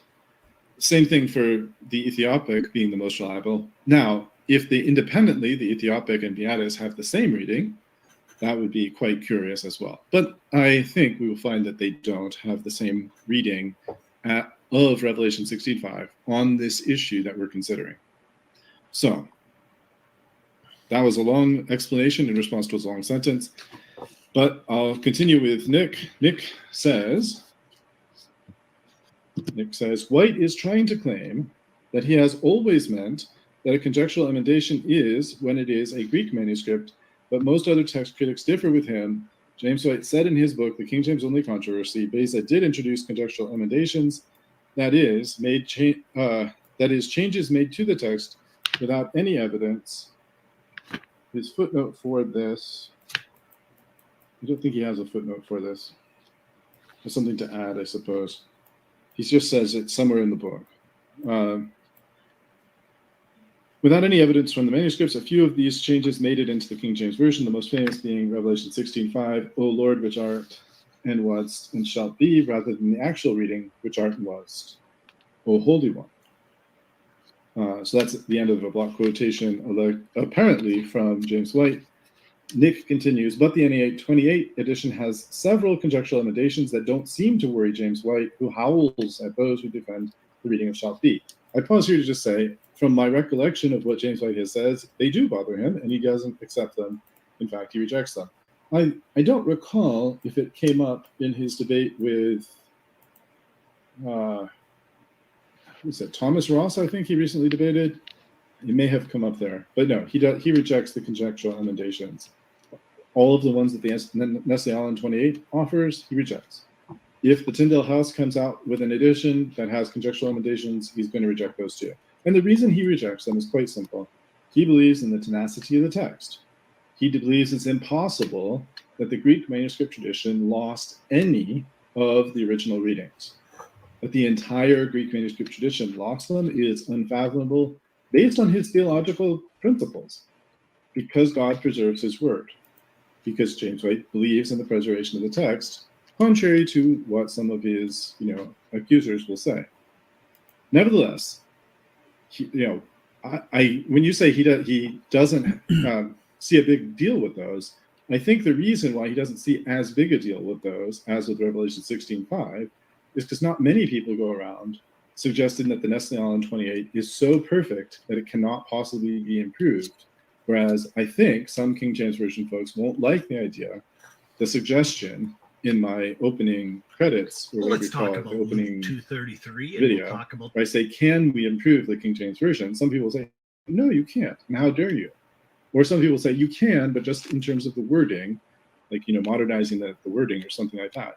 But in terms of fixing a problem like Revelation 16:5, a lot of people are just really against that. Whereas most people who like the Nestle Aland 28 are open to revising it if it turns out that Nestle Aland 28 is wrong. And I would think in these two places, in 2 Peter 3:10, for example, Nestle Aland 28 is wrong in the main text, although the original reading is there in the apparatus. So, he says, but do any of the conjectural emendations in the modern Greek text have anywhere near the amount of validation as Revelation 16:5? For example, in Acts 16:12 and 2 Peter 3:10, why does White not howl at the scribes in Munster, Germany, like he does to those who defend the KJV reading at Revelation 16:5? I suppose it might be because none of them are willing to defend their conjectural emendation in the form of a dialogue with Dr. White. But I think he would push back on them if he were given the opportunity to do so. Of course, they don't hold it with the same kind of ferocity as somebody like Riddle. So he says, Jeff Riddle, he gives a footnote, reveals how at 2 Peter 3:10 in the Nestle-Aland 27th edition, it was clearly marked as a conjecture, but in the Nestle-Aland 28,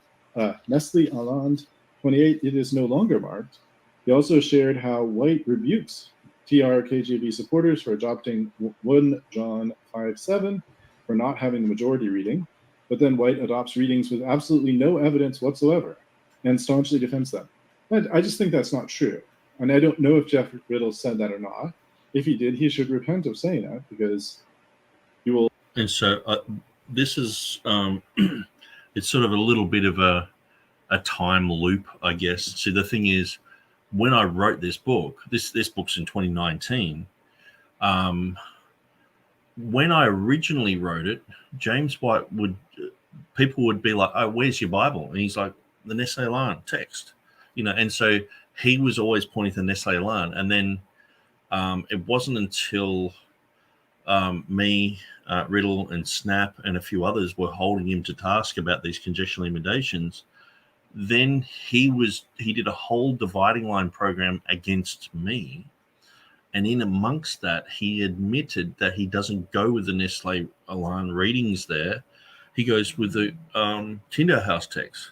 Because we're all like, okay, so are you going to do a whole bunch of videos against them and their conjecture? Or is it just pick on TR people? Because we proved it wasn't a conjecture. And he was just like, well, yeah, we've got these problems too, but I don't go with those readings. I go with the Tyndale House text. And it's like, we were all shocked at that. So the thing is, I don't know if TurretinFan even knows about all that. He's just like, well, James White has always defended the tenacity of the text. And it's like, well, no, for the last 20, 30 years, he's gone through and said Revelation 16:5 is a conjecture. It's a conjecture. If I was to do a Google search, let's do this. Let's just type in conjecture James White. See what comes up first. Does the Bible teach predestination? Okay, well, James White came up first, but I don't think it's Revelation 16:5.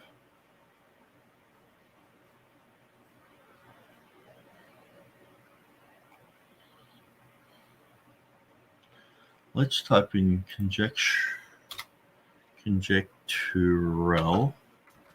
emendation.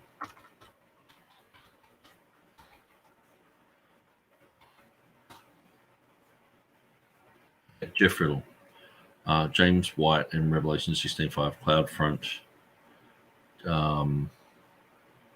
Okay, well, the text of the Gospels. Yeah, so this is James Snap. So this is James Snap talking about this stuff.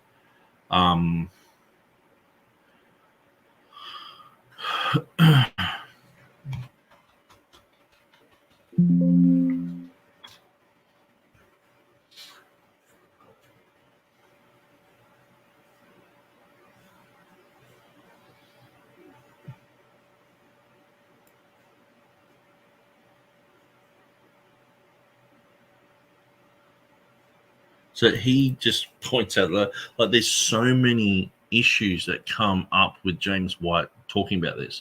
I don't really want to go through all this stuff, but it's just obvious that if he's been saying for 30 years, we aren't people of faith.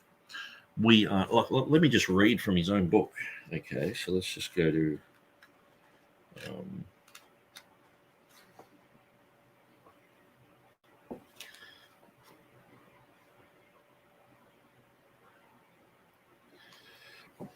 it says, how does the AV Defender respond to the documentation that the King James Version contains a reading created out of the mind of Theodore Beza?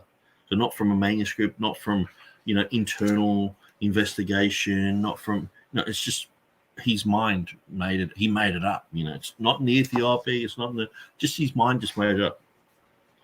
One unknown to the ancient church, unknown to all Christians until the end of the 16th century.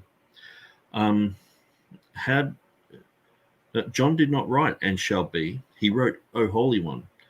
So he's just like, that's exactly what it. And see, doesn't this come against the Textual Confidence Collective of Mark Ward, Timothy Berg, and these other guys who say, well, you can never really be sure about what it reads. This is no, it definitely doesn't say this. It says the other one. It's like, well, isn't that like an absolutist type of term? This is a united testimony of all relevant historical information. Listen to this. To deny this is to engage in the most egregious form of irrational thought. So this is the worst type of thinking. So me writing a book about it, I've just written a whole book on how not to think properly, It is not faith to deny reality, it is deception. So if we deny what James White says about it, we're denying faith, and we're not so it's not faith to deny reality, it is deception. We don't want reality, we just want to be deceived. We're just, we got Ruckmanite ideas here, and we've got Gail Rippling here, and we've got these other, Stephen Anderson's on top of us, like he's dancing on the pulpit, dancing on our head, and we're like, King James is always right. It's always right. We're just desperately going through this, And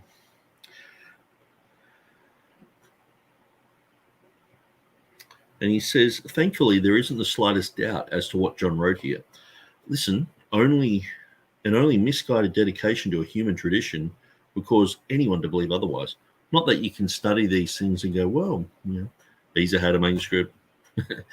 Okay, well, all the rest of the manuscripts that say holy, it's a nomina sacra because it's the sacred name of God. Da, da, da. He never mentions any of this. He didn't even know it.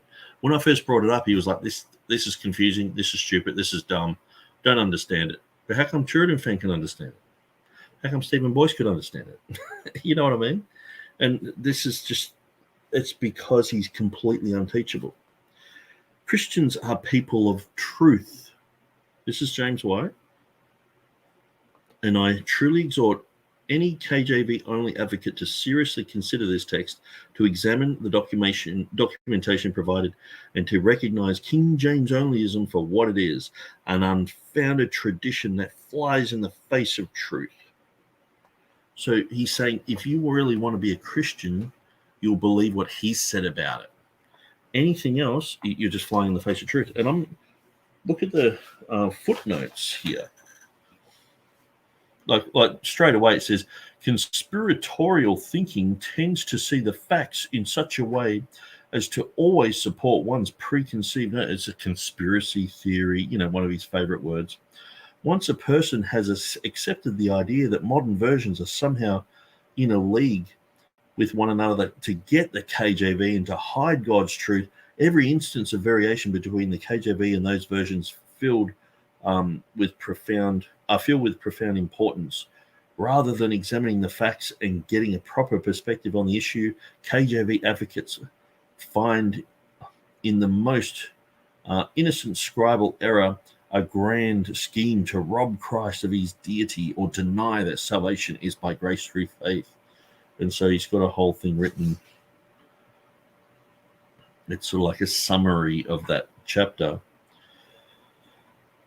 But he has a footnote. Lest in desperation a King James only advocate make the attempt, Tischendorf notes they only confirm his assertion. He notes that Cop 8th, which means Coptic Ethiopic, omits Hohosios, but the KJV reading is not even found here, as a Somenos is not put in its place. Yes, it is. That's the Ethiopic reading. It's like cringe. And so then he says it's not in Hoskia. That's where I found it. it says quite simply before Beza, no Christian had ever read the text the way the KJV has it today. Okay, except for the 32 editions of Bleeders Libana that survived to today. So there would have been hundreds of them. So, and it appears in the commentary and in the text. So that we could be, how many people would have read one edition? Probably maybe 10 people, 20, 1,000. This is a well attested reading.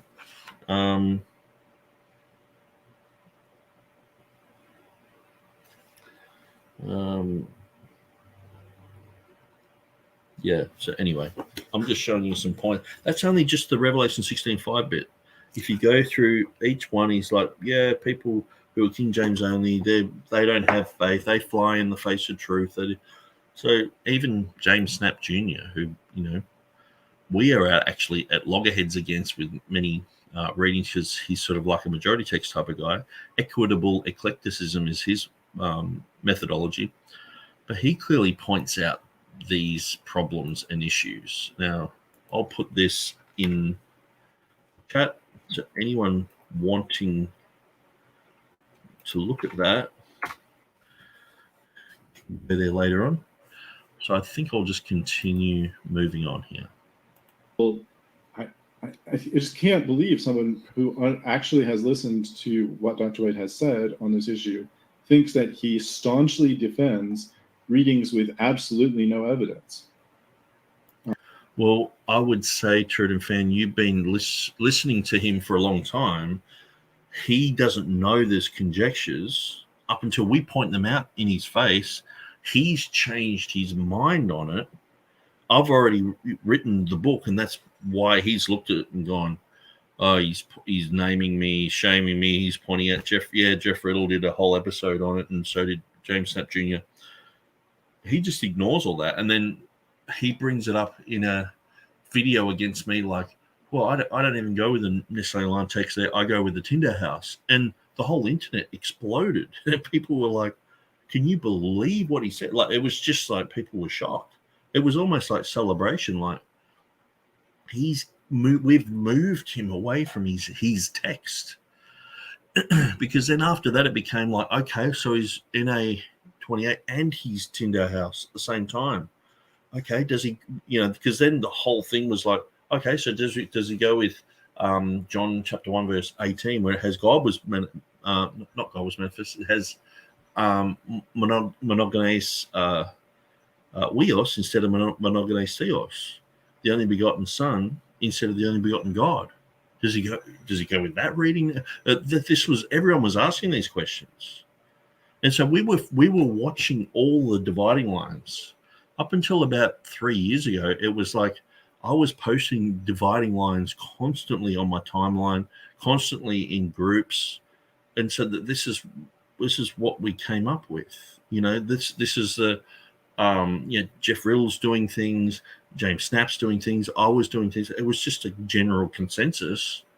And then he said, I don't go with those conjectures in that edition. I follow another edition. And we're like, huh? And so we felt like we cornered him enough to say it. Now, if you don't know that, and you just you think that he's got this tenacity thing, did he know about these conjectures before we'd pointed them out? I dare say he didn't. And then all of a sudden he's like backpedaling and saying, no, I'd go with this other text. And you're saying, well, we need to repent because we're making these claims. I put all this in the book, and I left it in the book to show the double standards of White. Because why then hasn't he, if he's known about these conjectures, why hasn't he brought them up and talked about how bad the Nestle Alarm text is, how desperate they are, how they fly in the face of truth, all these things that he's written about Revelation 16:5, which most of it was proven completely wrong. Why doesn't he say that to the Nestle Alarm guys in this book if he knew about it? Why doesn't he say, so why doesn't the critical text defender, how does the critical text defender respond to the documentation that the critical text contains a reading created out of the mind of Bruce Messer, whoever, who created this conjecture, the CBGM, Peter Gurry, who created that? One unknown to the ancient church, unknown to all Christians until the end of the 20th century or the beginning of the 21st century. I could say Peter didn't write. I'm not sure what the Greek is there, but it's I can't even remember the English, but in 2 Peter chapter 3, verse 10, it's the united testimony of all relevant historical information. To deny this is to engage in the most egregious form of irrational thought. Why isn't he coming against the NA28 guys like he does with us? Why does it, if he knew it in the past, why didn't he? If he only knew it when we pointed it out, why is it just good for him to go, oh, well, I go with this other text? Why doesn't he go, oh, yeah, I go with this other text? And also, I just want to say to you guys, these guys are committing a logical fallacy. It's the most egregious, horrible way of thinking, like he does with us. He's hypocritical. But this is what I find. All the way he's hypocritical. So that's why I left it in the book, because we proved that it wasn't a conjecture. And not only that, we proved that he had these other conjectures, and then he's done full circle. So that's why I left all this in the book, because this was all just happening as I was writing the book. There was 10 other things happening while I was writing the book. A month after I've written the book, I could have written another 2 chapters. This used to be a hot topic. Now it's all cooled down, and you can't just go, oh, well, I think James White doesn't agree with this and that. You have to have followed his journey of him flip-flopping. It's like saying, oh, no, Joe Biden doesn't agree with gun laws. It's like, well, you just go back and you look at what they've said in the past and you go, well, yeah, of course, between 1995 and 1998, he had this stance, and then he had this other stance, and he had this other one and another one. If you're going to write a book about each time James White's flip-flopping around the place, I'd have 50 chapters there. So it's like, well, okay, I'll leave that section. I'll write down the bottom. James White has completely abandoned this now, and he's gone with some other thing. It's like, and he's got the gall to call us inconsistent. So anyway, maybe there's some weird meaning to it, like saying that by reading I mean the exact text of the entire book from first word to the last word. There's no copy of a manuscript out there with exactly that 30,000 characters in a row the same. Anyone who reads White's response to Riddle will immediately see the double standards of White. This is Nick's reading. I don't think so, but I would say definitely TurretinFan, if you're going through this book, and I've made a footnote, and you can, most of the time you can listen to Jeff Riddle's material, and so it's not that hard to access. I would go through and see, examine it, point out if there's faults. You can't just say, well, James White doesn't believe this, doesn't believe that. I mean, Jeff Riddle has a lot of credibility regardless of what James White has lied about. So this is what I'm realizing. These guys, because they have a huge fan base, they're a bit like the mainstream media. If mainstream media gets on there and says, oh, Russell Brand is a psycho rapist, well, people are like, cancel him. And that's what's happened to a lot of us guys. We've been going through and we're like, oh, the King James says this and this is happening. Oh, we found this information. And James White gets on his program and goes, these guys are psychos. These guys are idiots. And then we're cancelled by tons of people. People like Jeff Riddle, people like Robert Truelove, people like Taylor DeSoto, completely like cancelled by tons of people. And then you become Mark Ward's enemy. Like he chases you down like a hound. Like, finding out that you're a Ruckman, you're truly a Ruckmanite at heart and all this. And it's like, man, these guys are causing so much division, so much damage in the church. Well, we'll see. So equitable eclectic text proponent, James Knapp Jr., who rejects the genuineness of the Johannine comma, picked up on the blatant inconstancy, I think he means inconsistency, of White. Here's part of the article in which Snap is quoted. I think he means that he's, oh no, I guess Riddle quoted Snap in his rejoinder to James White. No, and Snap was saying, Riddle's point was simple. If it's wrong to reject the Comma Johannium on the grounds that its Greek support is relatively light and sparse, why is it right to accept the Nestle 28 at Acts 16:12 and 2 Peter 3:10, where the adopted reading has no Greek support at all? Whatever one thinks of the genuineness or non-genuineness of the CJ, Riddle's basic point is valid. White was in over his head, and it shows in his video. Well, I don't think that's the case, but why, I would say, why don't you think it's the case? Have you seen the video? Have you read Riddle's material? Have you read Snap's material? You're already saying no. And see, this is the problem. I don't mind that you're reading through the book and saying, okay, let's leave James White completely out of this and let's just look at the material, you know. But the thing is, this is a response to James White and his toxic claims against us.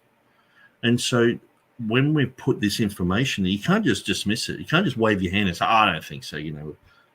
It's either true or it's not. If it's true, you've got to deal with it. And you can multitask and do the Revelation 16:5 thing and check out if James White is really doing this stuff on the side, which is it's very clear. When you got 10 people saying you're a donkey, buy a saddle. If it's just one person, you don't even worry about it. But it's like 10 people are saying he's done it.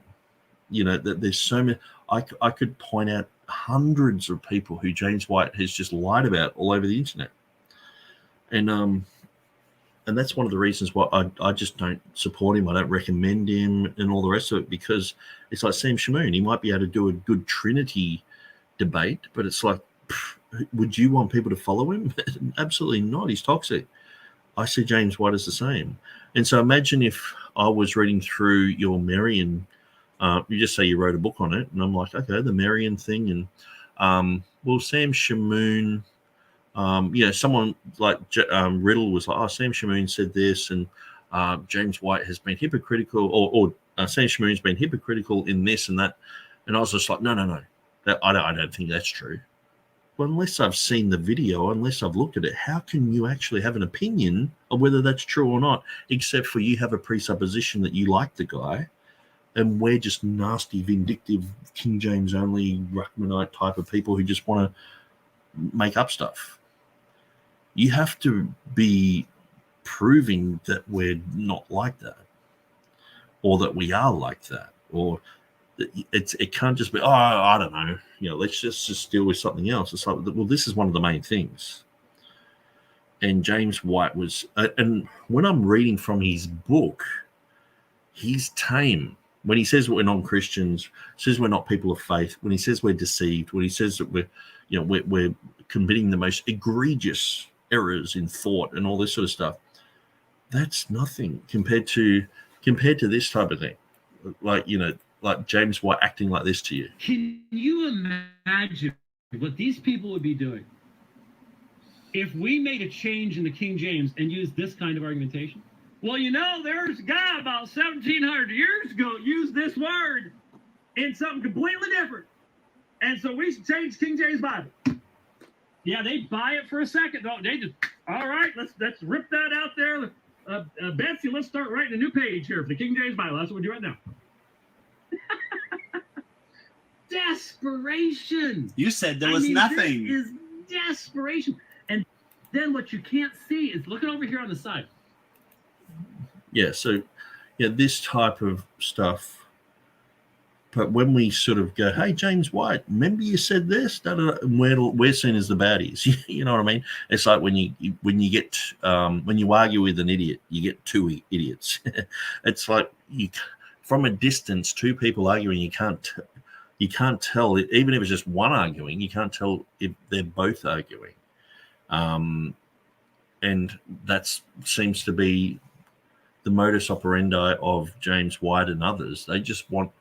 They mock us, they slander us, they commit libel, they there's so many untrue things that they've said about so many people, and we defend ourselves, and we look, then people come along and go, you guys are just being bullies against James White. I mean, like, seriously, I've probably watched 300 episodes of The Dividing Line, going through these textual critical issues and making sure I wasn't misrepresenting him, making sure I got every point correct. And it's not like I've just written this book just out of I just hate the guy. And I've written this book out of, man, this guy's saying so many untrue things. We've got to make sure that we get the facts right here, and also trying to show him where his error is so he can go, yeah, okay, well, but we did make him turn from the Nestle alarm text to the Tinder house, even if it was only just for that episode or for that week or whatever. He was like, no, I go with this other text now, until everyone was like, what the hell? And then he's like, and then he's in his latest debates like, no, in Nestle alarm, I go with that. So anyway, let's keep going. That the argument, setting aside this, attempt to say someone's in over their head, if it were true that on the one hand James White was defending 2 Peter 3:10, Nestle 28, without any Greek support, and rejecting 1 John 5:7 for the reason that it didn't have Greek support, it would be hard to see how that isn't a double standard. Maybe there's some conceivable way that it could be a single standard, but it would be hard to understand. But Snap continues. He says, and it does not salvage his case at all to divert viewers' attention to the Textus Receptus reading in Revelation 16:5, where the TR reading has no extant Greek support. Whether advocates of the Textus Receptus and or KJV accept some conjectural emendations is not the question. It is for White, of course. The thing is... No, you got to understand, this is James Snap. He doesn't believe in Revelation 16:5. I'm using someone who would be considered neutral. He's against James White and he's against me. And so he's just pointing out the inconsistency of James White to say, well, he's pointing out constantly Revelation 16:5. Why isn't he constantly pointing out the conjectural emendations in the Nestle line text? It's pretty basic logic, To see that once one adopts any conjectural emendations in the New Testament text, one forfeits the right to use the Greek support for your favorite reading as late and sparse line, as if it is absolutely decisive, because if it were absolutely decisive, then the same principle would preclude the adoption of the Nestle 28 readings at Acts 16:12 and at the end of 2 Peter 3:10. Except it would carry even more force, inasmuch as the late and sparse Greek support for the CJ is still something, whereas the Greek support for these two readings in the text of Nestle 28 is non-existent. So that gets us a little bit off the track, because 1 John 5:7-8 is, as he said, there's very late, very sparse support in the Greek there. There's not Greek support for the reading, for the difference in reading in Revelation 16:5. So those would be akin to one another, I guess. There might still be a difference between the Revelation 16:5 reading and the 2 Peter 3:10 reading, in the fact, if it's the case, let's say that the Coptic has the reading of 2 Peter 3:10, but because the Coptic doesn't have the reading, just like every other translation doesn't have the TR reading of Revelation 16:5, so then there still is a difference between the level of support for the reading. There still be some difference, but in principle, Snap's right, except that White does accept the idea that it is absolutely decisive. If there's no Greek support, then it's not the original reading. He does accept that. He doesn't reject it. So, but see, the point was, like, people were pointing this out to White, and he's just like, no, that I'm going, that the Nestle line is the text. And then when it got to the point where he couldn't deny that there's conjectural emendations in his own text, that's when he was like, oh, I go with this other reading. Because, and so just because people are only just tuning into this, it doesn't mean that that's always been his position. Because we were pointing this out for quite a while, and then he changed. And so that's why I left it in the book, because it was quite a big thing for White to do that. And part of the change was my book. So I can't just, I can't delete the fact that I've written an article, which is pretty much the book, showing White. He said, I refuse to read it. I'll never read it. And then I was like, he must have read it because he said this one thing, and nowhere else in the world does that appear. He's quoted me nearly verbatim, but not mentioned my name. And then it's like he's realized, yeah, these guys are pointing out an inconsistency. So then he's gone, I go with this other text. And so I can't help it that he has changed the goalpost. I can't help. Well, I could just omit this whole thing and not document it, but this is part of the whole journey, because we've been showing information to him and he's changing the goalpost. It's like, oh, here's some more information. I'll change the goalpost again. Here's some more information about Beza finding, ancient manuscript. Let's change the goalpost again. It's so I can't just change my book each time James White changes his mind, So I just put a footnote there.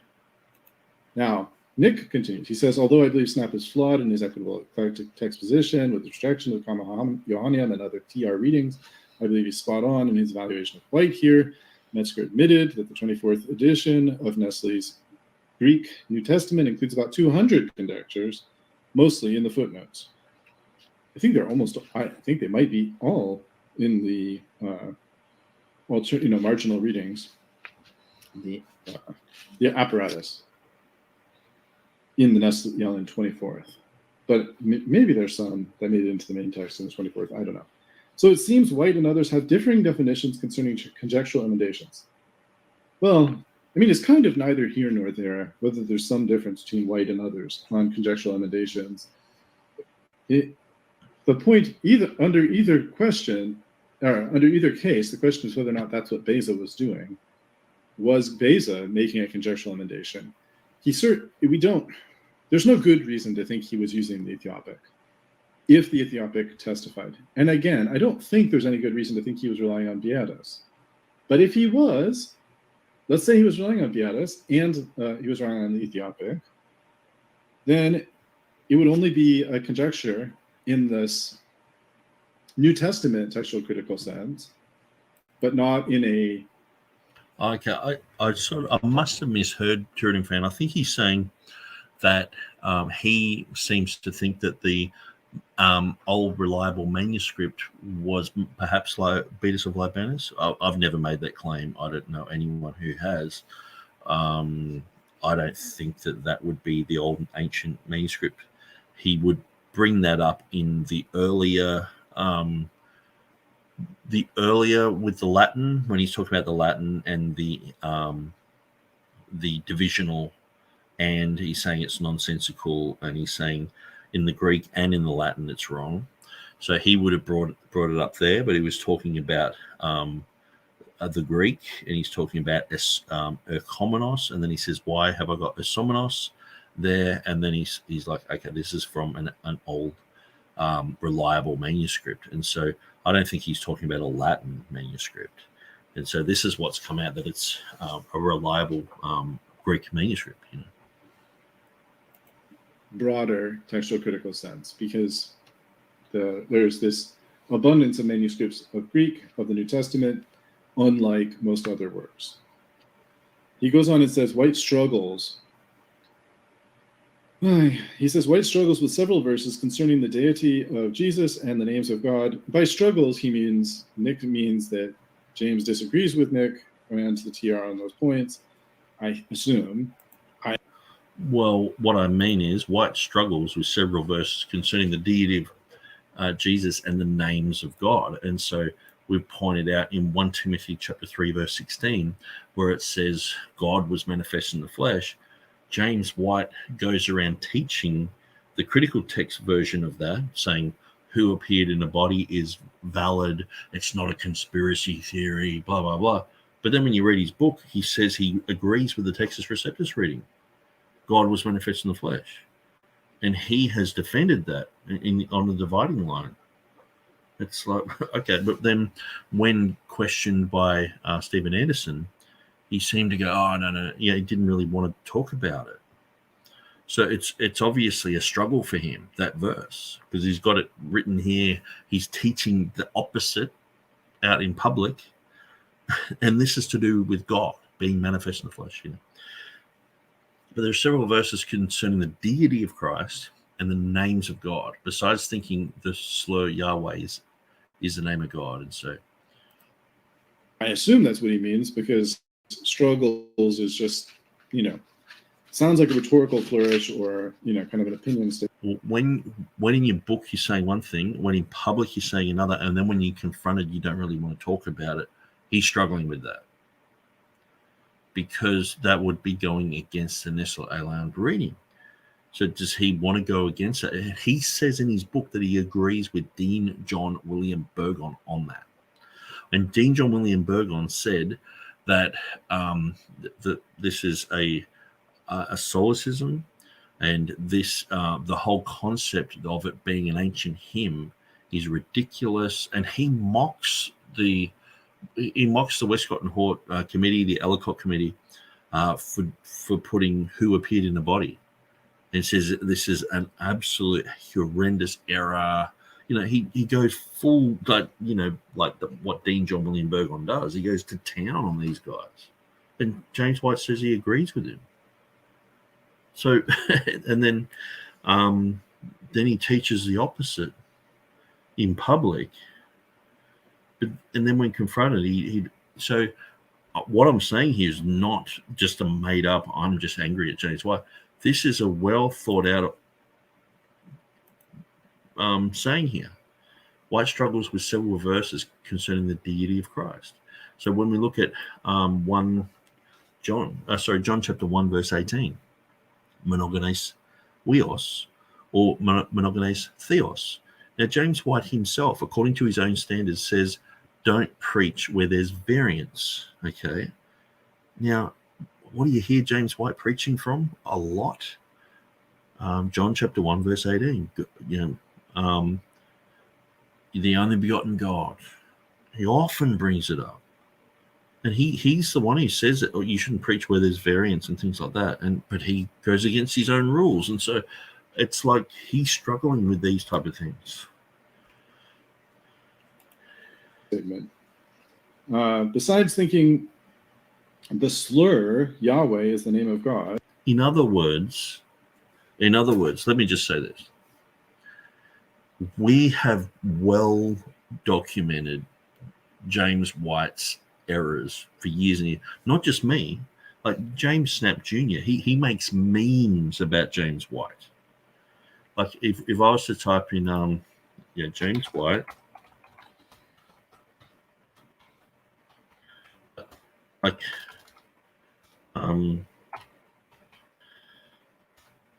James Snap Jr. thinks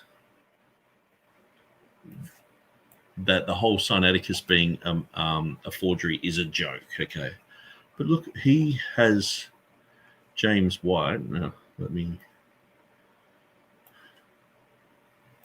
James White.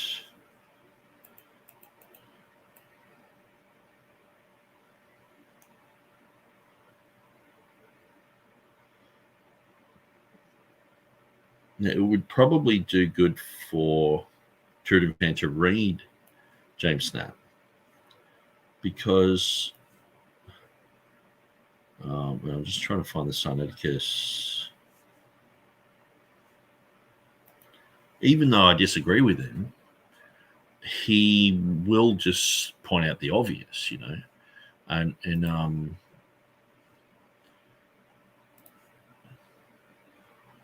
he makes these type of memes. Like look at this. So, Codex Sinaiticus was not found in a trash can. In 1844, von Tischendorf had several monks burning scraps of ancient manuscripts. So I'll go to that one. And so it's quoted directly from White of what he said. I'm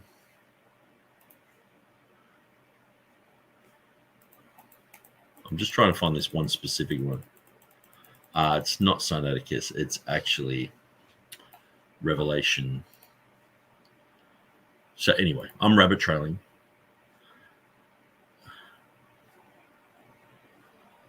Yeah, another one, Text of the Gospels. Just use sound exegesis and you will reach the same conclusions about what the text means, whether you read Codex Sinaiticus or a medieval Byzantine manuscript, the very same. He makes these type of claims, and so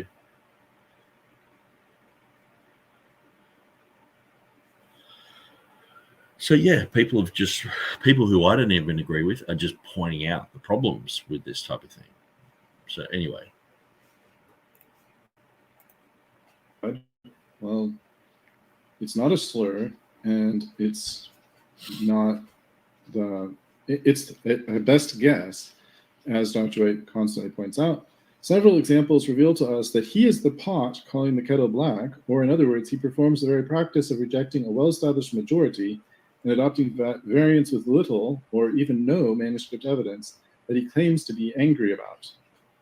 I don't think he claims to be angry. I don't think anger is even really the right adjective to describe his feeling. He finds it absurd that people are willing to accept the Textus Receptus in places where there is no evidence to support it, or that the evidence is so flimsy as to demonstrate that people are just accepting the TR. But see, the problem is he'll say, okay, Ephesians 3:9, no, there's no evidence. Then we're like, okay, well, here's 4 or 5 manuscripts that people didn't know of. And it's like, well, okay, there's these manuscripts. And then we're like, but your text in the Neshe Elan, here's 50 readings that are based upon 1 manuscript. Here's another 20 that are based upon 2 manuscripts. Here's another 50 that are, and so we can't understand why he's so ropeable about us, and he doesn't critique his own. So he's not looking in the mirror until we basically hold him down and show the mirror right in front of his face. And he's like, okay, I go with the Tyndale House text. It just changes the goals instead of just going, yeah, NA28 has these problems. I'm going to critique it. I'm going to find out who did this, and we're going to get to the bottom of it. Help me to do that, guys, or whatever, imagine if he said that. We go, yeah, we'll help you. We'll show you where these conjectural emendations came from. We'll do the study. We'll I'll put it on my website that James White has admitted that he's wrong. And because it's the TR and not based on the evidence. Now, what about the cases? And see, one of the things is because James White omits the fact that the Westcott and Hort text and much of the NA28 based upon it has these readings with flimsy evidence. Because he never says that, we run into people all the time who are the product of James White. And they say, oh, the Textus Receptus is based upon hardly anything. And it's like, well, hang on. Which reading? And they show us a reading. It's like, well, that's got 99.9% of all the manuscripts to back it up. Which other reading? Oh, Ephesians 3:9. It's like, and so that half the time they don't even know that they actually think that the TR is based upon 5 manuscripts. And they think that most of the readings are unattested, but the critical text is so well attested. It's just this thing, this strange concept. It's just it's just repeating a lie over and over to the point where people are starting to believe it and create their own little concepts about it. Where the evidence seems stacked against the readings that White adopts. Well, we could consider those questions, but I think the answer would be that White actually digs in and examines the evidence and comes up with an argument based on the evidence. And on top of all that, what this section, including the quotation from Snap and all the references to 2 Peter 3:10, all of these are kind of an accusation of hypocrisy. They're just saying that I think they're a false accusation of hypocrisy because Dr. White does reject the conjectural element. And see, that's the thing. That means you think that we're lying about it, or we're just, we're just wrong and we're just reading it wrong.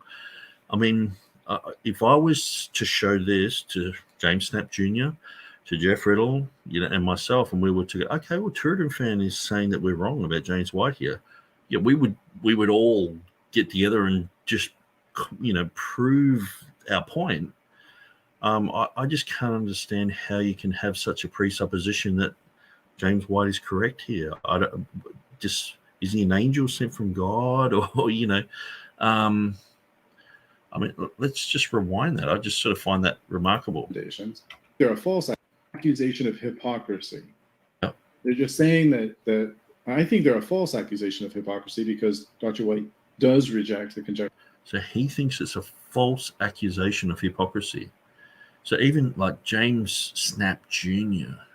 will get that soundbite and go, what the, I think he's had a stroke. I haven't seen him online for a long time, so I think he's got some really bad health problems. But there's, I can understand if you went, okay, let's read through this. Let's go back through James Snap's material and read everything he said about James White and see if it's true. And then you'll discover it is true. He's saying rubbish about Cultish Sinaiticus. James Snap Jr. just points it out. Now, I know James Snap Jr., he said things about me and about the text that have been wrong, okay? And he won't budge from that, right? But when he's pointing out the stuff about James White, I'm like, yeah, we've all seen that. Jeff Riddle's like, yeah, I know. We've seen that too. Taylor DeSoto, yep, we've seen that. Dane Johansson, yep, I've seen that. Will Kinney, yep, I've seen that. There's 50 other people going, yeah, it's pretty obvious that he's wrong there.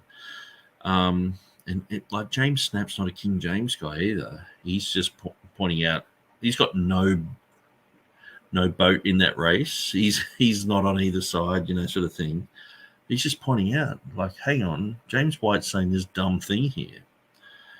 And but when it comes to these conjectures, it's actually James Snap Jr. just pointing out, well, you guys are getting pulled over the coals for your Revelation 16:5 conjecture, which we've proven it isn't, for a long time now. And he's like, well, why isn't James White talking about his own conjectures? And that's what pushed James White to reject the NA28 on these things. See, TurretinFan's like, oh no, he rejects them. It's like, yeah, now. You know what I mean? Now he knows. Now we've shown him. Recommendations. But they're just an accusation of hypocrisy. And even if they were true, which again, I'm saying they're not true, but even if they were, that wouldn't change the argument about Revelation 16:5. It's not neither here nor there. It is a separate argument, but this is in response to James. See, the thing is, you can't separate the fact that James White has been the go-to guru for Revelation 16:5 for the last 20 or 30 years, okay? Going around America saying Revelation 16:5, conjectural emendation, Beza made it up in his own mind, King James onlyists are idiots, TR people are dumb, look at this stupid reading, I'm talking in a southern accent, hey, Betsy, let's go and change the manuscript, let's go and, and just mocking, and you provide a bit of evidence, and he's just like goes off about it. And we've had to deal with that, for years and years and years. So for us to go, okay, well, James White, you're wrong here, you're wrong there, you're being hypocritical here, you're not. We're just pointing out the facts. If we are making false statements, please show us where we're being false, and I'll publicly repent. I'll get a website saying I was wrong about JamesWhite.com, and I will stand there and just have a video on loop saying, hey guys, I was wrong, and show exactly where I was wrong, and won't provide any other context. I'll just say, I'm so sorry, James. I'm so sorry. You're better than us. I'll say whatever he tells me to say. I'll beg his forgiveness. But it won't happen because we're not making this up. He is being an absolute hypocrite on dozens of things. So he goes on, White advocates some very obscure readings with little or no evidence, including what he himself would consider conjectural emendations. Where's the evidence of this? There's no quotation of him, no citation of him defending any of those. Kenneth Sison said that to support a bad manuscript reading Okay, is in no way more meritorious than to support a bad conjecture.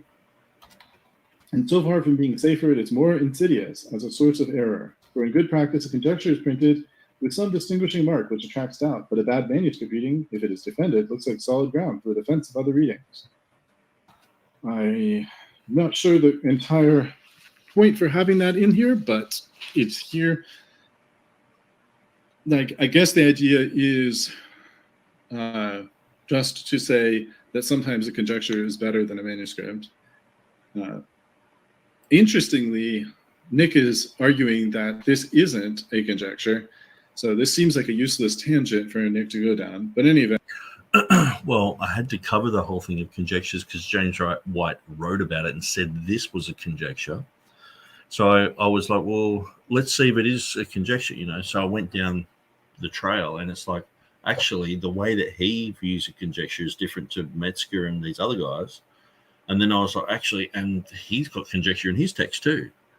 So why isn't he dealing with that? Why is he just attacking us about this conjecture? And then, see, a lot of these parts of the book were written in different stages too. So I was like, okay, let's deal with conjecture. So they're all different compartments, and I've brought them all together in a row. And it's like, okay, well, there were some things that I left out. There was probably 50 pages that I just didn't even talk about, and a lot of it dealing with James White too.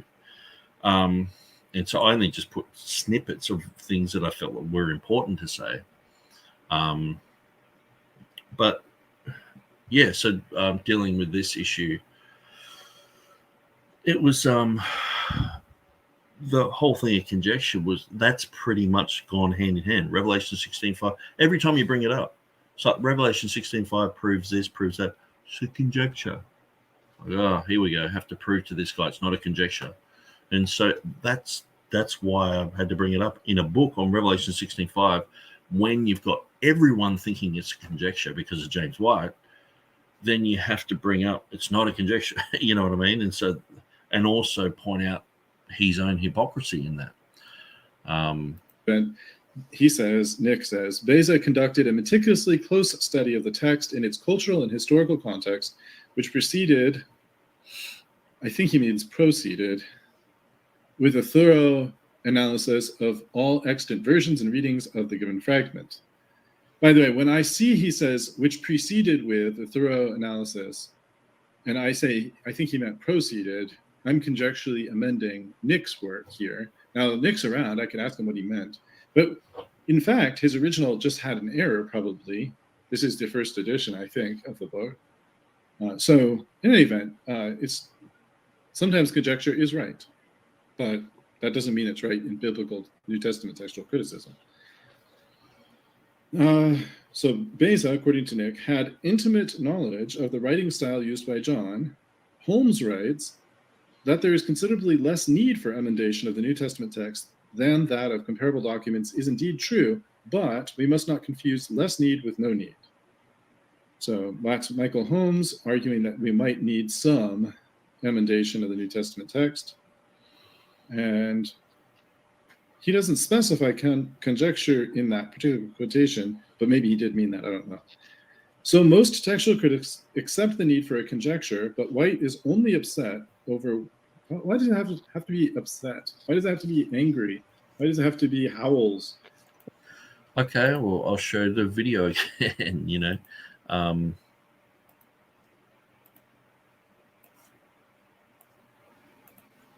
Well, let's talk about Luke 2:33, and we'll talk about the conjectural emendation with James White.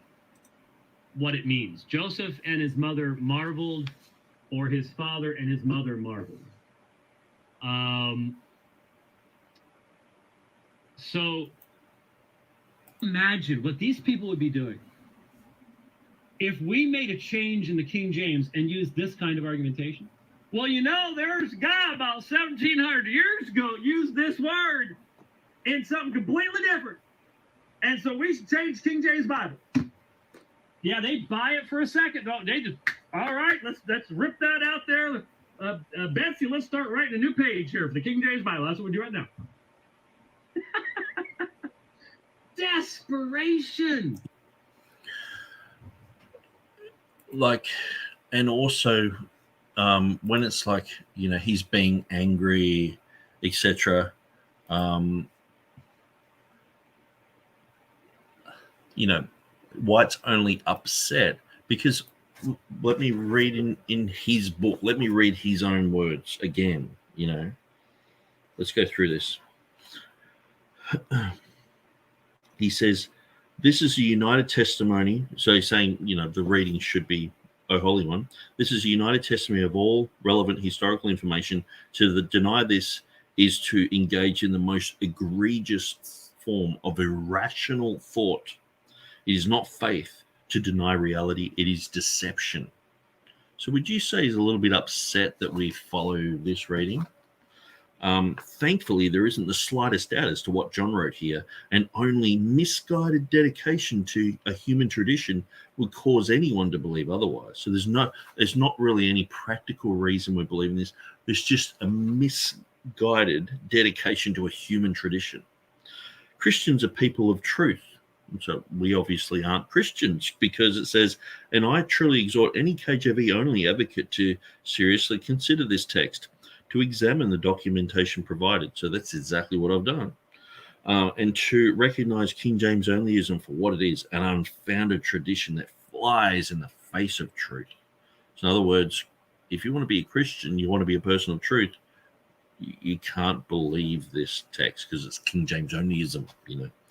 Conspiratorial thinking tends to see the facts in such a way as to always support one's preconceived notions. Once a person has accepted the idea that modern versions are somehow in league with one another to get the King James version and to hide God's truth, every instance of variation between the KJV and those versions is filled with profound importance. And so he goes on and on. And so that's just in that section. There's so many sections where at the end he's just like, yeah, these people are deceived, and, you know. So I would say he's upset about that, wouldn't you? If I said, okay, well, James White is deceived in, you know, you would say, well, Nick's obviously, why, or you would say, why is Nick only upset about James White being deceived and not about Benny Hinn being deceived or something, you know? That's what I'm saying here. He's upset over what he labels a conjecture. Only in the KJV and the TR, but not the critical text, which is quite true. He goes on and on and on for the last 20 years about these conjectures, but only the ones that he doesn't like. Why all the need for that type of rhetoric? Why not just say why only criticizes what he labels as the conjecture in the TR KJV text and not in the critical text? And then in a footnote here on page 116, he says, it must be noted that James White did a dividing line program on Revelation 16:5, in which he seems to be making the new claim that any conjecture is wrong, shocking most listeners, as this goes against the Nestle Aland 28. I don't think it shocked. I don't know who it shocked. It didn't shock me. I mean, do you know when that happened? Do you remember where you were? Do you remember the thing was, I mean, at the time, I think it was Robert Truelove, Jeff Riddle. Robert Truelove ran the page. I think it was the received text. I think Keith Mason had, I think there was a text in canon one, the confessional bibliology page. All these were hubs of just activity talking about all sorts of things. And because a lot of these guys are Calvinists, they're talking about James White quite frequently, and they're talking face-to-face with him on some of these Baptist forums, which I'd never really gone on. So they would bring back information and screenshots and all sorts of things. And so it was just very well known what happened there. And so TurretinFan's like, didn't surprise me. You know, it's like, well, really? Do you know exactly which one I'm talking about? So you know he did a whole dividing line on me for 1 hour on Revelation 16:5. And so you watched it back then, and you knew that he, you know, when he said that, you know, he has conjectural emendations in the Nestle Aland text and he rejects them and goes with the Tyndale House text, you were like, yeah, that's James White, you know. because pretty much everyone else was just like, what the hell just happened? Because there was the whole issue of which is the correct Greek text, the Tyndale House text or the NA28. And so that was a whole issue there. And he just jumped ship and said, Tyndale House. And we were like, what? The goalpost just went over there. We were like, ah. And so, and the thing is, too, I hardly, like nowadays, I hardly ever talk about Revelation 16:5, except for in these response videos. At that time, I was examining everything, going through, keeping my finger on the pulse with everything. And it was always about how James White has responded to something. So if he responded, I'd get 6 or 7 emails. Nick, did you see what James White said? And it's like, yeah, I've already watched it. But thanks for the, people were just on the ball with everything with James White back then. And so if we go to James White, and what did he, it was a Sunday school teaching, Revelation 16:5.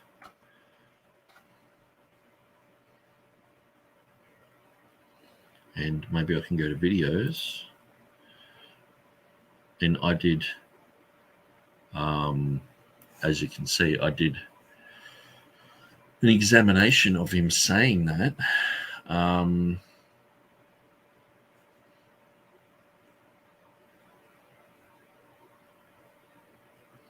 So that's 8 years ago.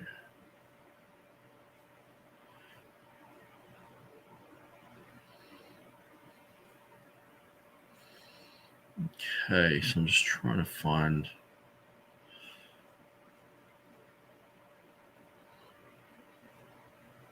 So maybe I can just go to my video.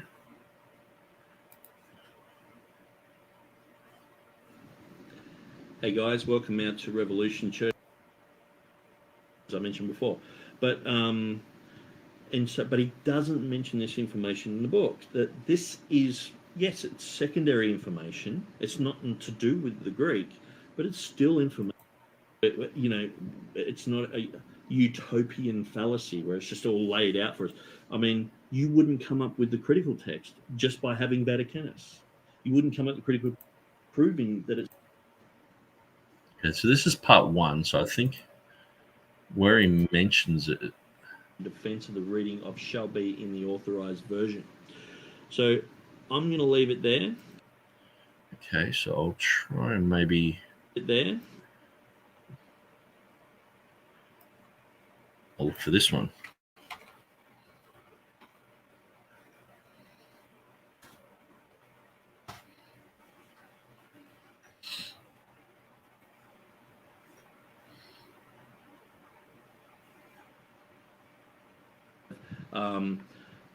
You have a text that is sort of new on the scene, and it's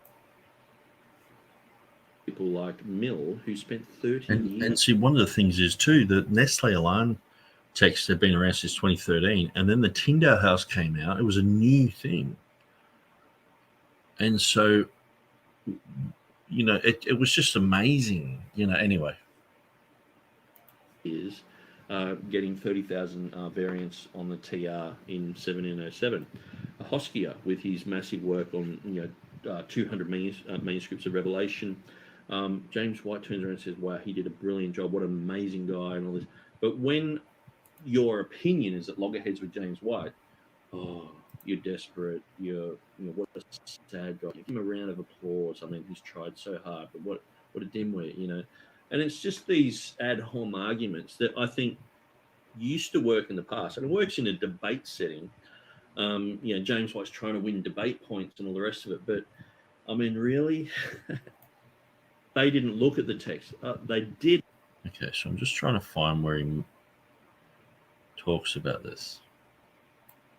To believe that we continue to possess the original readings of the New Testament and any other place of textual variation. That's not true, because if you look at any other nomen sacra, so the name of Jesus used to be sometimes every Greek manuscript reads what Beza said, if you understand nomen sacra. That's what they end up with. That's what they end up with. That's a high cost to pay. And unfortunately, in my experience, these folks do not go out and take on the Bart Ehrmans of the world. They do not go out and take on the Muslims of. And so all of these points, like they don't take on the Bart Ehrmans of the world. You know, I'm at this point, I was usually preaching every day, every Friday and Saturday at Cavill, which is massively popular here in Australia. And I was preaching and debating against atheists publicly, like Ray Comfort, and with thousands of people coming through. And then I would be surrounded by 10 Muslims, all asking me questions, and they'd have their phones out, looking up things, and I'd be answering them. And my friend, he won 21 Muslims to Christ. And James White's like, these folks never really deal with the Bart Ehrmans of the world. They're never really dealing with, Muslims. Or it's like, no, we are. Who are you to say? And then that's the reason why he says statements like this, and then that's the reason why we're like, hey, we win, atheists over, and we win Muslim, and people are like, why are you saying that? It's like, well, because we're in defense of this guy slandering us and saying we're not doing all these things. It's like, how do you know this? I would show people this and just go, my God, so I'm trying to find a point in this video where he talks about this, but I could stop on every one of these points and just talk about it because it's so toxic. I disagree with that. I think someone like Jeff Riddle, I've listened to a lot of his material. He can't explain it to you. But I can explain it to you. This is a Textus Receptus. Okay. George Van Smith, who was a Unitarian who worked on that translation. Do you hear James White talking about this? No. He only talks about King James only, going on about the King James, the Textus Receptus, and where Jesus himself uses. Scriptures cannot be broken. It doesn't bother to say this one particular verse, but the scriptures cannot be broken is something that Jesus says in John chapter 10. That is an understandable category. But when you take this and you identify this as the Word of God to the exclusion of anything else, that's where you walk over the line. Because you see, this didn't exist at the Council of Nicaea.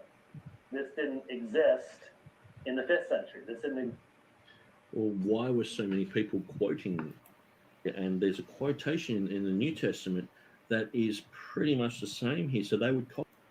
Down through the years, my emphasis in doing apologetics has always been consistency. You can't define the word truth without using the word consistency.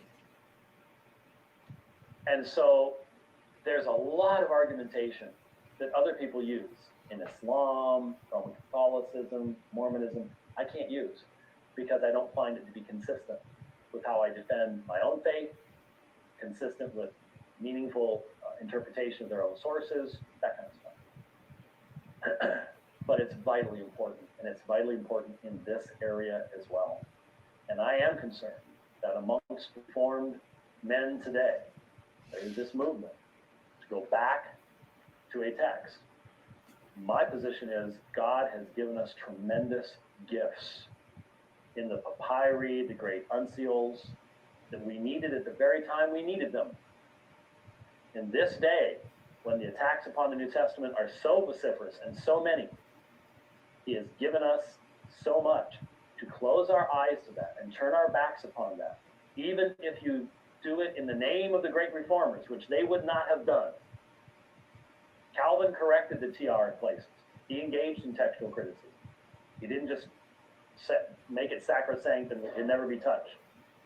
But you can use their names all you want. They did not live in our day. They did not have the information we have. Don't bring their name in and claim that they're on your side. That is inappropriate. And I really believe that fundamentally it will result in the devastation of our ability to give a meaningful defense for our faith. We don't need that. It's distraction, Let's not go there.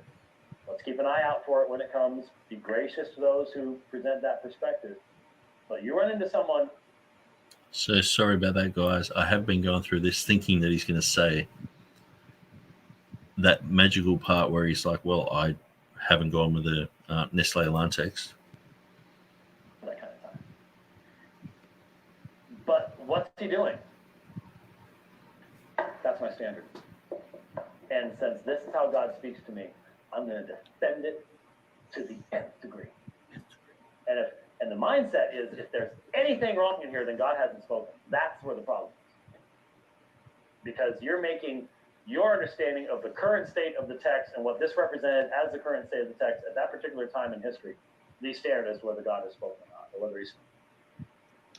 Well, what's the alternative, James? That we have a fluid text?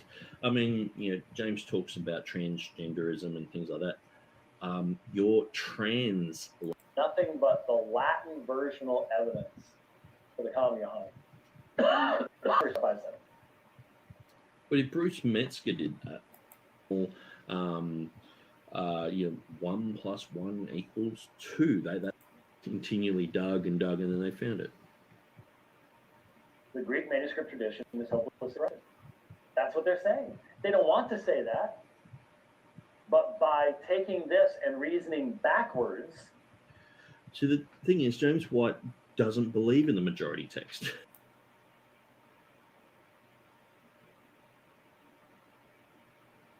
Of the canons of the Council of Nicaea. As soon as you find somebody pulling that type of stunt, you know you have somebody who's got a tradition they're trying to defend, and they don't have much to do the defense with, and so we're going to throw everything but the kitchen sink out there, and we'll throw the kitchen sink in along with it. I think it's this section. I'm just pointing out that that's what it says there. Like, wouldn't that be like, just say I was to write a list of what these Bibles say? We're talking about, yeah, the commentaries say shall be. Position that we are. So we've got 10 minutes left, so hopefully we can get through that. Text from Rich saying we're having any problems. Everything working pretty good back there so far? Excellent. Good. I had said P47 does have chi, but what does it then read at the key term? P47 says hi. And so what you got to notice here is he's going on tweets, because I was just like on his Twitter, like, what about this, James? And so he only read my tweets. He's not reading the book. He's not reading, you know, long things. Just it has to be tweets, so he can just have little sound bites that he can use and just try and discredit without the context. And how can you cite the manuscript but not see that you are turning it on its head, all in a desperate attempt to substantiate a reading outside the Greek manuscript tradition? He says, well, many critical text advocates believe in a Lucianic recension in which almost all traces of a manuscript family can disappear, so why is it hard for them to concede that one word, which most certainly preserved as a rare nomina sacra, became misunderstood and corrupted? Well, I hope you can see the error of that kind of argumentation. It's the Tuquoque fallacy. I think this is you too. It doesn't actually defend the error that you're making, even if what was said was true. Notice this is many critical text advocates believe in a Lucianic recension in which almost all traces of manuscript family can disappear. That's not an accurate description of even the people who, and this is old stuff that goes way back that isn't overly relevant to us today, but it's hugely relevant. This is the whole reason why Westcott and Hort won people over to dethrone the Textus Receptus, because they said there was a Lucianic recension and that the true Bibles were suppressed and the fake Byzantine Bibles were promoted. It's a standard error of saying, well, you do the same thing. That doesn't change the fact that you've engaged in a logical fallacy. Even if you're right, and I engage in a logical fallacy over here, all that means is we both engage in logical fallacies and we both need to change our perspective. And that would mean he'd need to change his perspective at this particular point in defending this. And there's only two more, and the time is just about right. Metzger and Ehrman differ with you on the definition of a conjecture which does not apply when a version or a quote from the father is found. Now, that would be true, except that this version he had is an Ethiopian from 1549. That does not count. I'm sorry. Somebody comes along, a millennium and a half later is not going to be considered relevant textual information. Or a quote from my father. Again, I kept challenging him.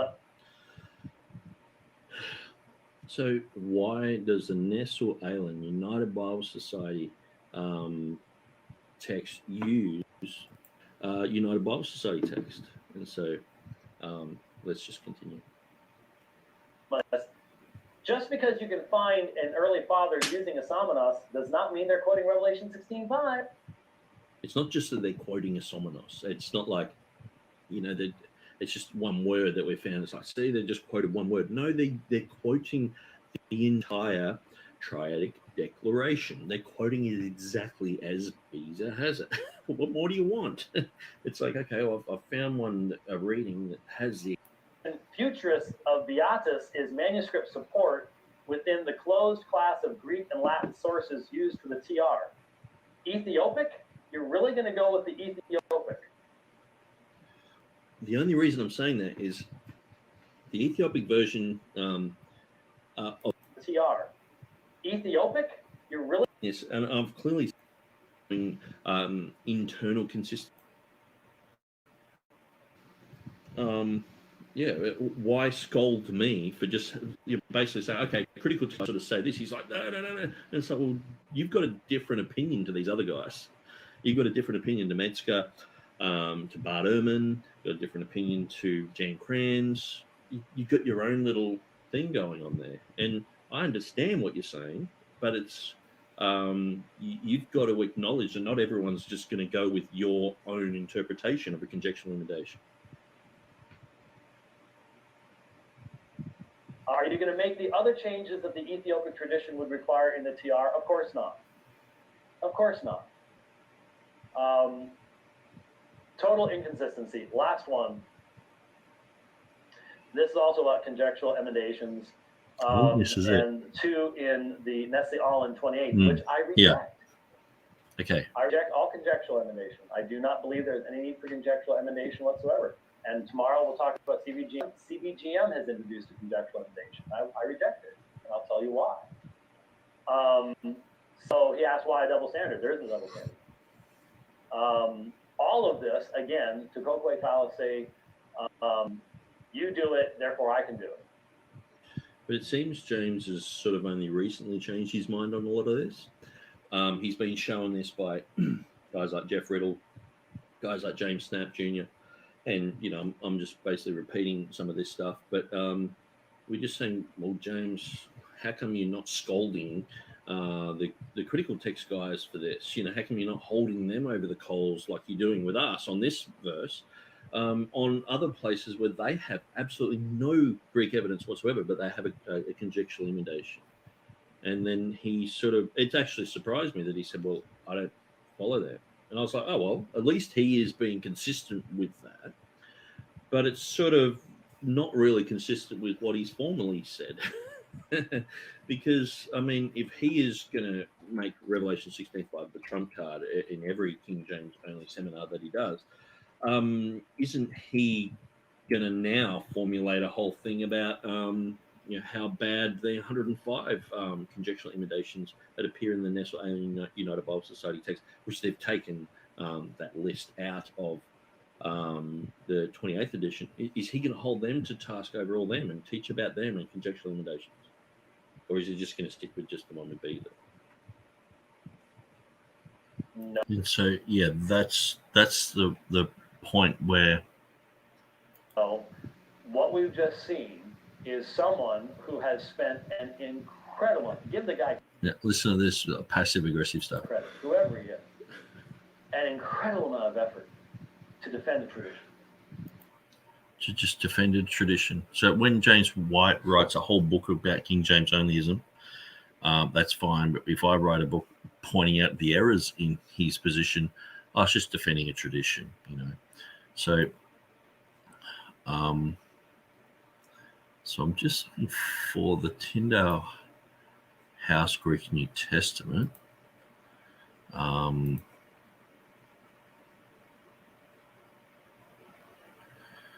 Okay.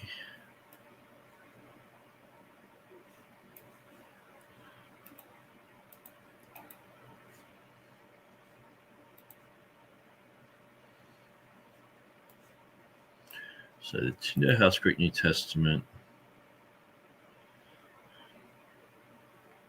They're not showing which year it happened.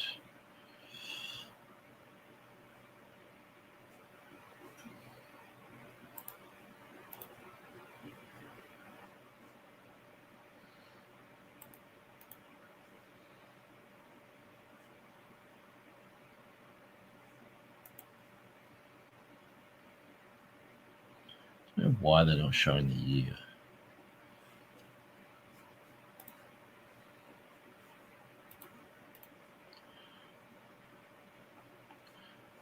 Okay.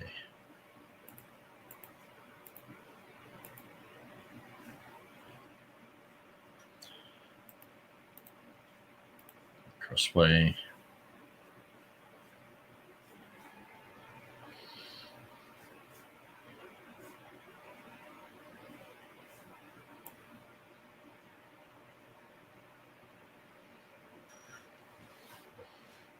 Can't seem to find a year on this, which is a little bit irritating.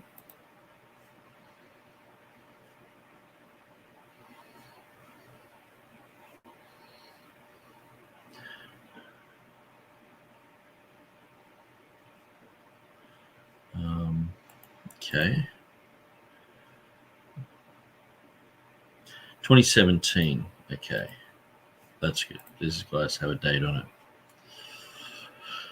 Tyndale House Greek New Testament 2017. So the thing is, the Nestle alarm came out in 2013. So all the way through from 2013 to 2017, James White is there. And then apparently, with TurretinFan's idea, he's only just sort of he's only just gone with this text because it came out in 2017. But earlier than that, he's rejected these emendations as well, apparently, because of the tenacity of the text. But, yeah, it's interesting because, see, these guys actually have, down the bottom of the page, they have where they think there are these issues.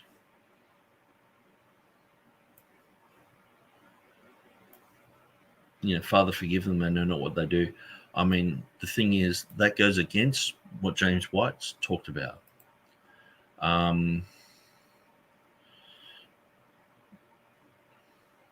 There's quite a lot of readings that James White wouldn't agree with. So, and that's the whole thing. So anyway, I'll do a little bit more digging on this. And the whole thing about James White jumping from one camp to the other, from one Greek text to another. And we'll see what we can discover there.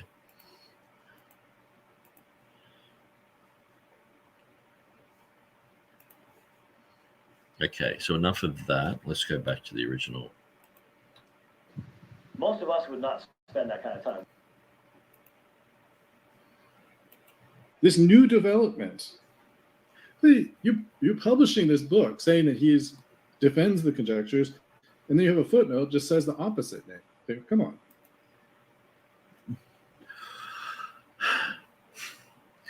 That's because he changed his mind.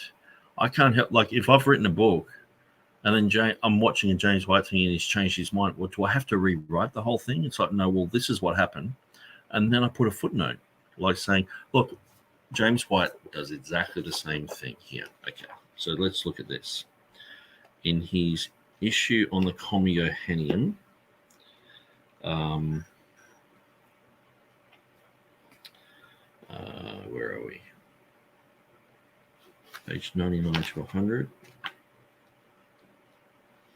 Okay, so he has a whole section on Erasmus and the Commuhenium. Okay. He talks about the whole thing, goes through it all, and then he has a footnote to Metzger and saying H.G. de Jong's work. Bruce Metzger cites H.J. de Jong's work, saying there is no explicit evidence that supports the frequently made assertion So about, I think it was the rush to print thing, or the that he made a rash wager promise to change his text if someone found a manuscript or whatever. And Rummel cites the same passage from de Jong, but maintains that Erasmus did issue the challenge, blah, blah, blah. But in the main text, he has a story underneath. He's like, well, Metzger has retracted this in his third edition. That's where he did it. Rummel sort of goes along and has a different type of story, blah, blah, blah. And so he's got a full, long footnote explaining that. How come he can do it and I have to be scolded for it? You know what I mean? This new development seems to have come about due to pressure from people like myself, Riddle, and Snap, and pointing out such basic inconsistency. This occurred in 2019, whereas most of this chapter was relevant in 2016 when originally written. So, again, I don't know. So I wrote... It's frustrating when somebody... So I wrote it in 2016. The Tinder House didn't even come out to 2017. And then we've been pointing out, hang on, these conjectural emendation. Because of the Tinder House text, even Peter Gurry was talking about these conjectural emendation. They were talking about differences between their text and for an advertising type of thing. Like we still have the only begotten Son, not the only begotten God. And we were pointing these out, going, so who's right? Elijah Hixson's crew or the Nestle Alarm guys? Who's right? We've got these two competing texts, and James White's sort of, they're both sort of right, and then updates the argument in the footnote, but then leaves the rest of the text with the mischaracterization of the mischaracterization. So when I first listened through this, I sort of must have had it on 1.5. But so the thing is, if you're going to say that I'm lying, it's like, well, you have to prove this, mate. You have to say I'm a liar, and just come out and say it. You know what I mean? If I'm lying about James White, just because he in the past has said, I believe in the tenacity of the text, doesn't mean he knew about these conjectures. They came out in the Nestle Alarm. Do Google searches on 2 Peter chapter 2, verse 3. 2 Peter chapter 3, verse 10, and James White, and just see when he first starts mentioning these things. Read James Snap's material. Go through Jeff Riddle's material. You'll see very clearly that it was only really brought up when we started bringing it up. And then this was the crescendo where he's like, well, I don't go with those readings, I'll go with this other one. And it's like, oh, okay, you've changed the goalposts. Because we were pulling him over the coals over his text, like he was doing to us. And then we're all lying. So you're saying James Snap's lying? You're saying Jeff Riddle's a liar? There's pretty big accusations there, You've got to know if I'm lying or not. Am I lying? Is Jeff Riddle lying? Is James Snap lying? What's being said? I'll just rewind that. No, but then leaves the rest of the text with the mischaracterization of what's being said. I would love to go back and do a survey of this, but tenacity in this King James only controversy, there's a subject matter index of some kind, and tenacity is mentioned on a bunch of pages. And I wonder if I could find any of these pages. There's not that many. Looks like there's about five pages. We'll see if by reading any of these 5 pages, we'll come across a statement that's specifically about this issue. So this is... Well, you won't find him going to any other Greek text because it didn't exist to 2017. From page 78 of this 2009 edition. The side effect of this method of preserving the New Testament is the relatively small amount of textual variation that we will discuss extensively below. But one point must be emphasized. Dr. Kurt Aland has pointed out what he calls the tenacity of the New Testament text. That is, once a variant reading appears in a manuscript, it doesn't simply go away. It gets copied and ends up in other manuscripts. Why is this important? Because readings don't just disappear in the New Testament. And this means we still have the original readings of the New Testament works. So it's right here in the text, and it's in, I don't know if you can see it on the screen or not, but it's even in italics to emphasize it. You see, if readings could disappear without a trace, we would have to face the fact that the original, again, emphasized reading may have fallen through the cracks as well. But the tenacity of the New Testament text, while forcing us to deal with textual variants, also provides the assurance that our work is not in vain. One of the variants readings is indeed the original. We are called to invest our energies in discovering which one it is. So no, Nick, this has been his position all along. Okay, it's huge claims. So let's go to Jeff Riddle's blog. Massive claims here. I recorded and posted yesterday. So this is Jeff Riddle, Word Magazine 27, Rejoinder, James White, and 2 Peter 3:10. This is now the third in a series in interacting with the apologist James White on the text of Scripture. In particular, I respond to segments of 2 James White videos, which addresses conjectural emendations, the modern critical text at Acts 16:12 and 2 Peter 3:10. Since 2 Peter 3:10 is a much more complicated textual problem, I focused on this verse. Here are some aids for following Word Magazine 27. Here is my blog post, text note at 2 Peter 3:10, in which I survey the textual issues with 2 Peter 3:10, noting the differences between the traditional text reading will be burnt up and the NA28 reading will be laid bare, and the NA27 reading will be laid bare, and the NA28 reading, which introduces a conjectural emendation into the modern text, will not be laid bare. So what we're looking at is NA28 came out in 2013. James White wrote his book in 2009. In 2013, the NA28 came out. James White said it was great. But then we fast forward to 2019, and he's saying he doesn't go with these readings. Okay, so somewhere in between, he's discovered that these readings are there. Okay. Word Magazine 25, where I made my original comments regarding conjectural emendation at Acts 16:12 and 2 Peter 3:10 in the modern critical text, begin listening at the 104 mark.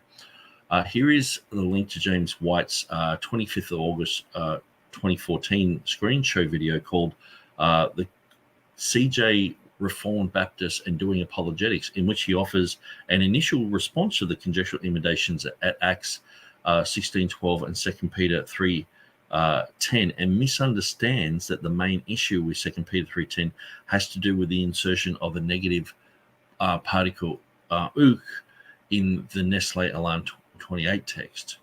And so let's go there. Here is the comment when James White posted it on the confessingbaptist.com site.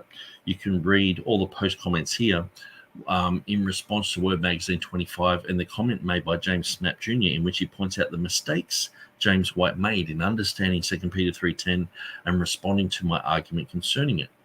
James White commented references to conjectural emendations are in bold. Very, very, very disappointed here. I listened to Riddle's comments, and well, I wish for a fair treatment from a fellow Reformed Baptist pastor. Why not refer to a book I wrote on this topic that has been in print since 1995? Why refer to my answers to quick questions from Todd Friel rather than the substance of my presentation itself? Why the repeated assertions that I am trying to undermine this or that rather than honestly allowing my own clearly stated purposes to speak? So many things to address. One is a bit humorous, I suppose. Pastor Riddle makes the claim that the NA28 offers conjectural emendations that have no manuscript support as part of his criticism of my comments on the Comma Johanneum, a text that, if original, destroys all hope of an accurate New Testament manuscript tradition, I might add. However, he states that I and others like me are being inconsistent to promote the NA28 for its Commuhanniums for its conjectural emendations, as they were noted in the early apparatus. Did I say Commuga? Yeah, no, that's fine. 2 problems. One, the conjectural conjectures are never put in the text, and hence are not translated in translation. Here we go, TurretinFan. Here is James White saying that he doesn't think the conjectural emendations are in the text. Okay, so the conjectural emendations which appear in early editions of the NA text have been removed from the NA 28. They are gone from the apparatus. See the example Bradshaw noted for Agra in 2 Peter. So he's saying that these have been deleted. So he's saying the conjectures are never put into the text, never. So when's this? This is September 28th, 2014. Okay. So Jeff Riddle is pulling him over the coals over this issue and saying, and he's saying there's no conjectures there. So let's have a look here. So this morning at Confessing Baptist, one of the first things I got in Well, this is another video, but I'm just Twitter when I got up this morning was a link to an article, an audio that was posted. Okay, so that's all happening. So this page is gone. But what I might do, anyway, I could look up Wayback Machine, but we see here the two problems. The conjectures are never put in the text. So James White didn't know about the conjectures. He's saying they're not in the text. And I thought that too. When I was talking to Peter Gurry, I was like, well, there's 105 conjectures. And he's like, yeah, most of them are not in the text. And I was like, oh, okay. So I had the same opinion. But then it was like, no, 2 Peter 3:10 and Acts chapter 16, I think it was. No, they're conjectures. I was like, oh, okay. And so, Acts 16:12. So let's look at James Snap. He's rejoined his argument. Regarding the humorous item that you mentioned, Jeff Riddle claimed that the NA28 has readings in its text that has zero manuscript support. You reply here by saying, 1, the conjectures are never put in the text. James Snap is like, that's simply incorrect. Readings with no Greek manuscript support are adopted by the NA28 in Acts 16:12 and 2 Peter 3:10. You continue, they are gone from the apparatus. See, for example, the Bradshaw conjecture noted for Agra in 2 Peter 3:10 in the NA27, but gone in the NA28. And then Snap just points out, this has nothing to do with what Jeff Riddle is talking about. The reading in 2 Peter 3:10 that has no Greek manuscript support but has been adopted in the text of the NA28 is not Bradshaw's conjecture. The erga should be followed by arga.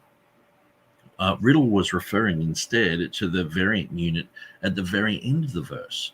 The compilers of the NA28 are uk. I'm not sure what that says in Greek. It's hard to decipher the Englishization of that, or shall not be found, adding uk through without any Greek manuscript support. The name of the person who made the humorous mistake about the NA28's adoption of the reading in 2 Peter 3:10 has no Greek manuscript support is not Jeff Riddle. and so James Snap doesn't get along with Jeff Riddle. He's debated Jeff Riddle. He doesn't like him. He doesn't like me. You know what I mean? And so he's just pointing out, sorry, James, you're wrong. But because James is revered by so many as the guru, they're like, oh, let's throw James Snap Jr. under the bus. He must be King James only too, and just, it's like, okay, well, here's another statement Snap posted on the confessingbaptist.com site in response to James White's August 28 ScreenFlow video. Regarding the 18th to 20th minute mark of James White's response, White seems to have not gotten a secure grip on the issue regarding 2 Peter 3:10. The focus of the controversy is not the conjecture, arga, although this is what he seemed to think. The controversy involves the end of the verse, and so he's pretty much saying exactly the same thing there. Riddle's point was simple. If it is wrong to reject the common Johannium on the grounds that its Greek support is relatively late and sparse, why is it right to accept the NA28 at 16:12 and 2 Peter 3:10? Where are the where the adopted reading has no Greek support at all. Whatever one thinks of the genuineness or non-genuineness of the comma Johannium, Riddle's so Snap rejects the comma, so he's just pointing out this is just a double standard. Riddle's basically point is valid. White was in over his head, and it shows in the video. So this is the thing. The more that we've studied this, we realize James White doesn't know that much. He comes across as like a guru, but he actually doesn't know hardly anything about these issues. And people who like Jeff Riddle, like James Snap, he studies this stuff over and over and over and over. And it's like he knows his stuff. I don't agree with his conclusions, but it's like you would just go, I agree with that. But see, James White fights against this. And I would be absolutely shocked if TurretinFan's fights against this information. It's like you got dates, you got websites, you got videos, you got it's like and this is the thing. I was reading this stuff. This is 2014. This is a year before I started writing the book. So of course I'm going to use this type of information. And the whole thing, I didn't even put in the whole thing about how James White didn't even know about the conjecture or anything like that. I've just grabbed a few relevant things, well, James White's a bit sloppy. I could have really pulled him over the coals on this and say, what an idiot. He doesn't even know what they're talking about. He didn't even know there was conjectural imitation. But I didn't. Half of this stuff I'd gone through, I left out like 50 pages of the book because a lot of it was like, James White, this and that. And just the more that I dug, the more that I found people exposing James White.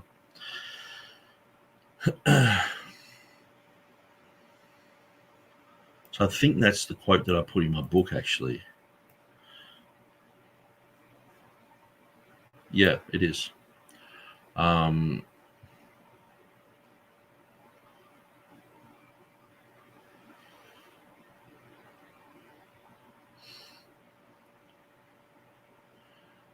Begin listening at the 49:32 mark.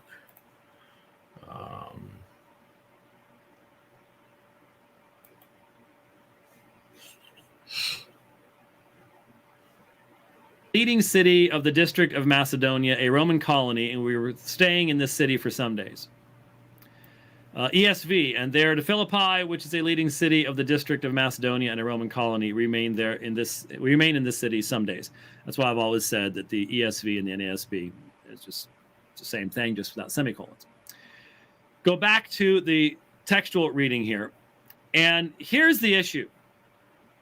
And accordance is putting in blue the term prote, and then I'll move out of the way so we can see it, but I'll put the word after it. Notice that the last letter of protes, a final form sigma, is in parentheses. And this is the Nessialan 28th edition, not the 27th, which a lot of people still have. In fact, you know what? I'm not even sure. I think I have a printed edition of the 28th. I'm not sure. I think I do. Yeah, I'm pretty sure I do. I should have grabbed it. This is 27th. So anyway, I'm not going to go through all this stuff. I'm just pointing out it's very, very, very well documented that James White he had no idea about all this stuff. And so he's written in 2009, then in 2013, the Nestle Alarm 28 came out. Then in 2014, people were saying, hey, James White, you've got these new conjectures. How are you dealing with them?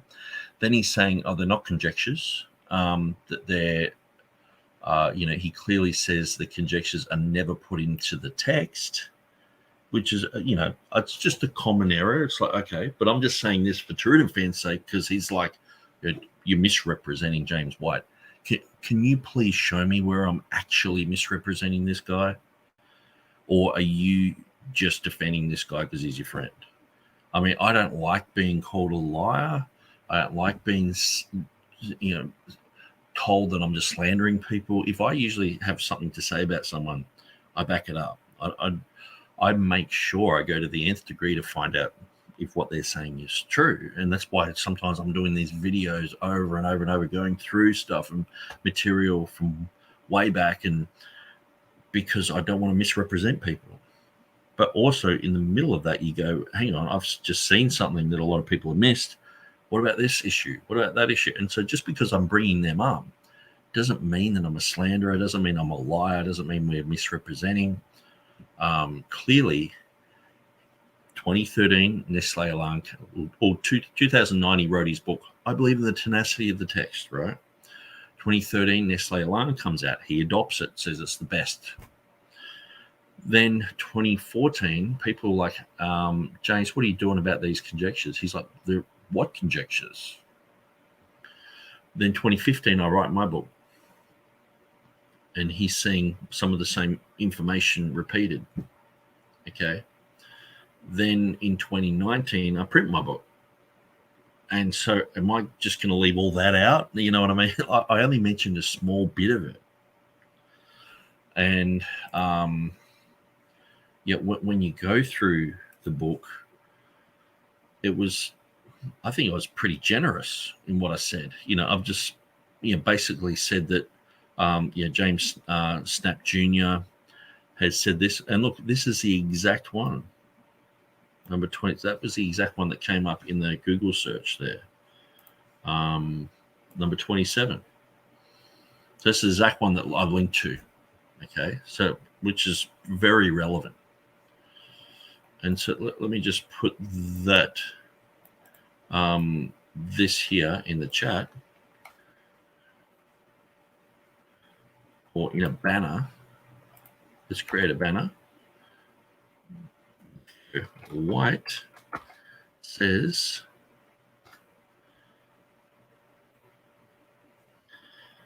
the conjectures are never put in the text and hence are not translated by any translation.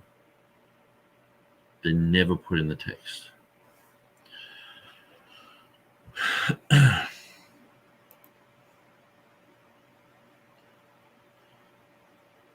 So I mentioned here, the 200 conjectures, and then I was like, mostly in the footnotes.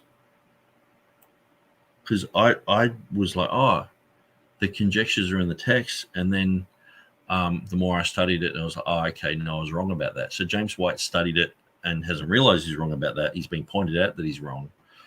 And that's fine. We all make mistakes, but I'm just not into saying that I'm lying about something when I'm not. Okay. And so I don't know when he adopted the tenacity view, but certainly before the second edition in 2009. I believe that it would be helpful if I had the original 1990 whatever version of this, but you could go back and check and see if it's in the same chapter. So you can clearly see with my book, I've written all that stuff. And then I said, it must be noted that James White did a dividing line program on Revelation 16:5, in which he seems to be making a new claim that any conjecture is wrong, shocking most listeners, as this goes against the NA28. This new development, so will TurretinFan admit that it's a new development? Because, look on the screen. White said the conjectures are never put in the text. But here he's saying, I reject those conjectures. So when did he realize? It was when Riddle, Snap, and myself were pointing these things out to him. And like I said in my other video, I was just really parroting what these guys have said. And so I've said nothing in error. I've said nothing wrong. Okay. This new development seems to have come about due to pressure, like myself, Riddle, and Snap, pointing out such basic inconsistency. This occurred in 2009, where most of this chapter was relevant in 2016 when originally written. So it was actually at the end of 2015 when I did the study on it, but I sort of finalized it for James White to have in 2016. So you're looking at that a year before the Tyndale House text came out. So he couldn't change to another text, but then that's come out, and then it's like 2019. He's like, I go with that text, and we're like, this new Greek, we were shocked that there was two competing new. It was a bit like, because there used to just be the NA28, and then it was like Tyndale House, what? I know there was the SIL text or the SBL text and all these other Greek texts, but most of them had just never even come close to the Nestle alarm. But this was like the new kid on the block is, it's the better one. And then James White jumped with that. It was like, wow.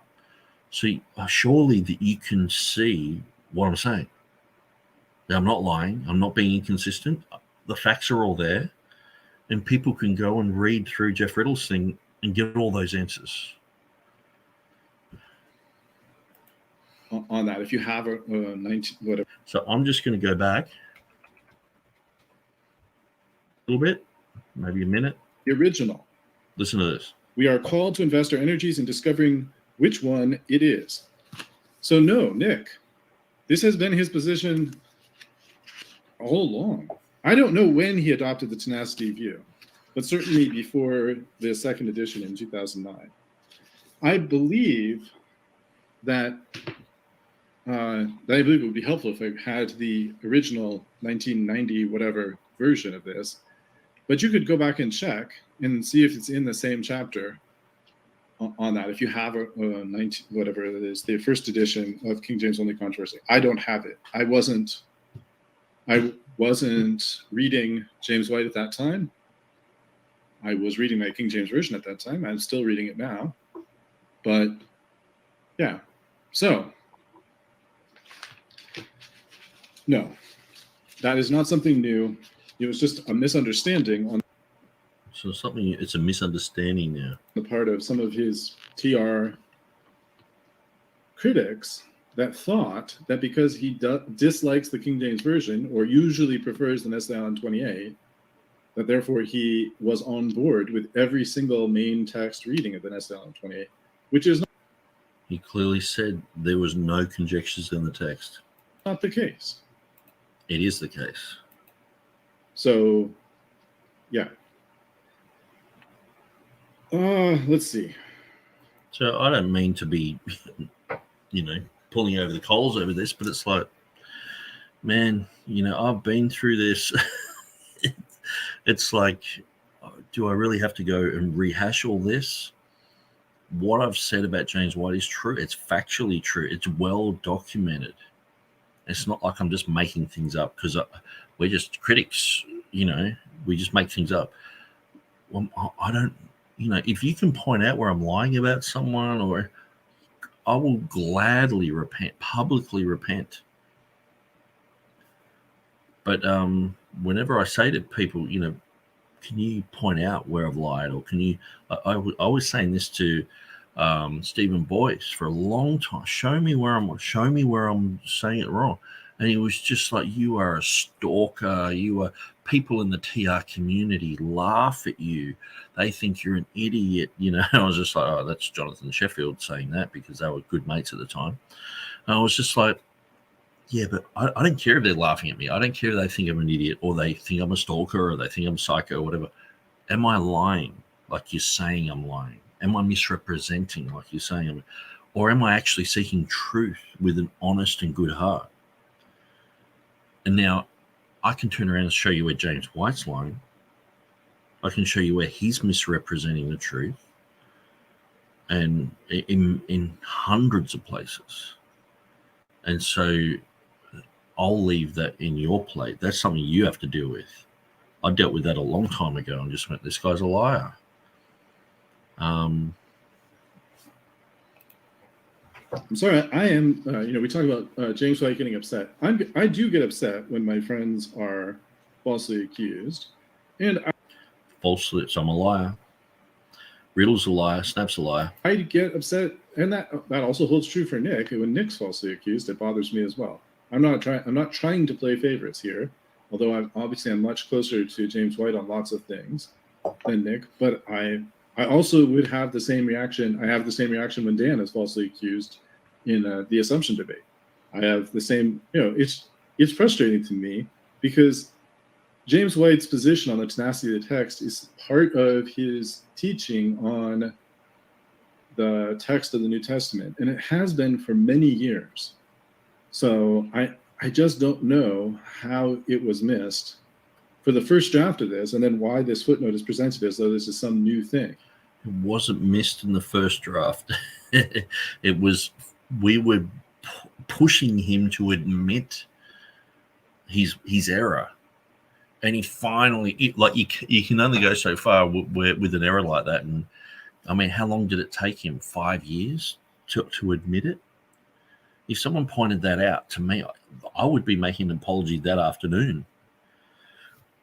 But White's also being pulled over the coals for saying the stuff about Sinaiticus by Snap.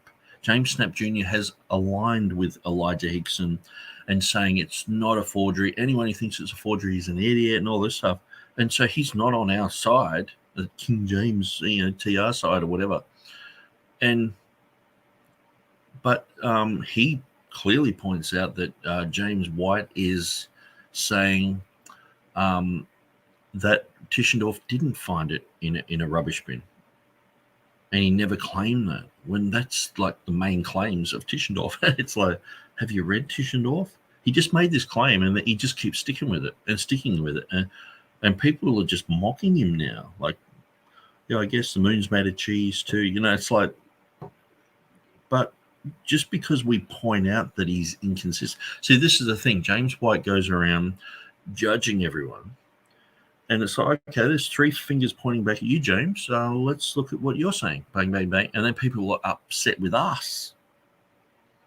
When he is half the time, if I say something stupid and people pull me over the coals for it, it's like, okay, well, fine, I said it. But James White says it, and it's like people rally around us and start attacking us like, we're blood cells, trying to fight a cancer or something like that. And it's like, man, we're just responding. Half the time, James White will get on the dividing line and say something really psycho, and we're just like, well, okay, we'll make a response and we'll say something. And then people are like, how dare you? You realize he wins Muslims. And it's like, well, okay, we'll deal with that later. But it's like, we've been dealing with this for the last 10 years with James White. I just don't know. I don't know. I don't understand. So I apologize if I'm getting out of control emotionally here. Doki Doki Bible Club says, yo, TF, coffee. Maybe I need a drink of coffee. That might make me a hyper Calvinist. So I should be careful about that. I don't want to become hyper. Let's see. So turning back to page 116 of Nick's book, he says, but is this the reading of Asomenos merely, so there's just an extra this. It should say, but is the reading of Asomenos merely a conjecture? Let's look at the evidence concerning this, which I think I have doubled, maybe tripled in just 1 month, looking at this issue from my original article, causing me to wonder about half of these textual scholars at Munster are doing with their time. Perhaps the Greek-speaking church knew of this nomen sacrum, but simply kept it as a scared name. I'm sure he means sacred name, not scared. Sorry, I just noticed this from Doki Doki. Once caffeinated, always caffeinated. Thankfully, that's not the case. I can eventually go to sleep if I stop consuming caffeine at some point. Let me continue here now. So yes, scared name should be sacred name, I'm sure. But the this idea of the Greek-speaking church knew, that's something that Nick also raised in his comments. I'll try to respond to it later. But Nick, where's the evidence that they knew this? Okay, so let me read what's just been said. So I'm like, talking about all this stuff. See, what I find when I'm dealing with certain facts of information, I don't think TurretinFan's actually upset with me. I don't think he's actually upset with people who are saying, oh, James White, this and that. He's upset with the fact that James White is completely wrong here. And we can't let the emotional response cloud what's just been said. That James White is two-faced. He's hypocritical.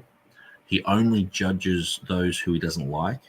He doesn't judge his own camp with the same tenacity. And we've proven it's not a conjecture anymore. Never was. But his camp has conjecture now. So his camp is the only one he should be judging. But he stopped doing that.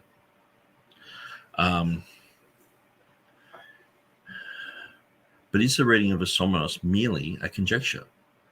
So I'm asking that. This is what James White says it is. Let's look at the evidence concerning this, which I think I've doubled, maybe tripled in 1 month looking at the issue. For my original article, causing me to wonder what half of these textual scholars in Munster are doing with their time. So the thing is, I've brought up all these issues, and it's just like, well, what are these people in Munster doing? Like, say, someone like Jan Krans, right? I'm pretty sure he's in the Netherlands. Now, what's he doing?